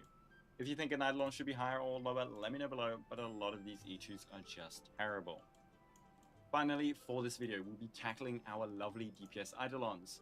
Now, these are tricky to do because it will be based on how good they are in the meta more than the other categories, as sustains and supports are fewer and last longer. So an Eidolon 2 like Lune's was insane back in the day, but pulling it in 2025 buffs Wenhoyo. And because of that, I'm first going to put a lot of early character Eidolons in the skip tier. It's not like Lycones where they may be usable on other units, it's an investment that is tied to an older unit that cannot be moved around. So Zila E2 can be crazy for her, and she has some crazy heights from dedicated fans at E0, but you shouldn't pull for Zila Eidolons for meta value. Jingyuen's early Eidolons are both weak. Oh my His gosh, E1 is that alright, was but awful. again, E1 and E2 on him are just not good pulls. Now weirdly, at 1.2 we had Kafka and Blade, but they just got buffed and Kafka just got high ceilings, so they're in a different situation. Maybe Zila and Jingyuen's positions here will change in the next batch of buffs too. If you care for the dot meta and want to keep using Kafka, E1 is a fantastic upgrade with 30% dot vulnerability from her attacks. If you're scared of dot falling into relevancy again though, you can hold off. And E2 Kafka is just a damage buff and a weak one at that. Definitely skip the E2 even if you love dot, there are much better pulls. Blade E1 is a really strong upgrade to his damage since it specializes in helping out in single target. You get HP loss multipliers on his enhanced basic now, whilst also adding the same multiplier to his ult that already had some. Since Blade is now decent at E0, E1 isn't as bad as it used to be, and of course it was buffed when Blade got his changes. Remember though, he is a 50-50 lost character, and so I wouldn't pull his Eidolons when you can just eventually lose to it. And his E2 is lackluster as it's a crit rate buff, and again, can be lost to, so I would skip this. Now on to Dill, who's a weird one because he was the first to have a big E2 as a DPS. Well, Raiden Shogun was before him, but different game. I think I'd still put both of his Eidolons as a skip, since he didn't receive any buffs unlike Blade or Kafka, and those units also got a ton of synergistic releases like Hyacinth for Blade and High Ceilings for Kafka to help them even more. I will put his E1 in the skip tier, but I will put his E2 in the OK tier because it's still a really big upgrade for him and makes him usable. I'd rather you invest into other units though. Then we have Jingliu, who was just buffed in 3.4. Her E1 used to be really good in specific scenarios, while now it's really good at all times. They will give a bit of crit damage, but then more importantly, a big multiplier increase on enhanced skills and ultimates. Excellent upgrade for her, but since she isn't top tier, I'll have to mark it lower. Her E2 can be completely skipped though, as it is just some damage percent on the enhanced skill, and so it's not that good for that amount of pulls. And of course, Topaz was released with her too. Topaz's E1 was a decent pull back in the follow-up days, but now she is rarely used as much. She was replaced by Morza in high ceiling phase Xiao teams and replaced by Cypher otherwise, whilst not being nearly as universal as Cypher. So for that reason, I'd skip both of her Eidolons, even if her E1 is not 8 bad. days. Argenti is next, and an instant skip on his Eidolon 1 and 2. 1 day. A bunch of crit damage and some attack percent. They are both pretty weak on So I an got some already work weak to do. baseline unit. He is mostly used as a pure fiction carry that doesn't need these Eidolons, or the Herta battery that also doesn't need this Eidolons. Man, the DPS part is getting a bit depressing. Then, of course, we have our lovely Dr. Ratio. Even if he's doing okay sometimes, he is still an older DPS, and again, his Eidolon 1 and 2 are not that powerful. His E2 is a bit better than the E1, but when he did well at E0, with his Eidolons being far less valuable than support ones to help him out. 2.x time! Luckily, Black Swan had high ceilings released before I dropped this video, as she has got much stronger thanks to the triple dot setup. And to get her even stronger, you can slap on her E1, a very nice vertical investment option for dot, just like Kafka E1, but generally stronger. The thing is, Kafka's is more universal, as Kafka is our sole dot enabler right now. At E1, you also enable Black Swan to run high ceilings as Lycone, which dot enabler, but generally slap on. She has got much stronger thanks to the triple dot setup. And to get her even stronger, you can slap on her E1, a very nice vertical investment option for dot, just like Kafka E1, but generally stronger. The thing is, Kafka's is more universal, as Kafka is our sole dot enabler right now. At E1, you also enable Black Swan to run high ceilings as Lycone, which can let high ceilings instead run Black Swan's Lycone for even more team power. But because High Ceilings Kafka is the core duo, even if Black Swan is top tier as a third slot and gets even better at E1, I don't know how long she will last, and so keep that in mind when investing. And then Black Swan E2 can just be skipped unless you really struggle in Pure Fiction, but even in Pure Fiction on High Ceilings release, I didn't feel a problem with triple dot, maybe in the future. Now, okay, we it's do need to Acheron get this. time, and this is going to be a spicy one. Her E1 is like Blade's E2, but a little stronger and more permanent. I wouldn't call just And then this these at are the all, quests. it's a stepping stone to an E2. Now, the E2 is weird. It was really good on release since we had barely any good Alright, I think I need to stop there. So bringing one with one harmony and then getting the full of its passive. I'll probably work on this tomorrow. Released and it was still We'll good. do this, and then we'll go straight into Battlefield. That'll be the goal for tomorrow. There shouldn't be anything else coming out, so and I don't think any of the other games need to be cleaned up like by Sunday, so I can focus on game cleanup on Monday.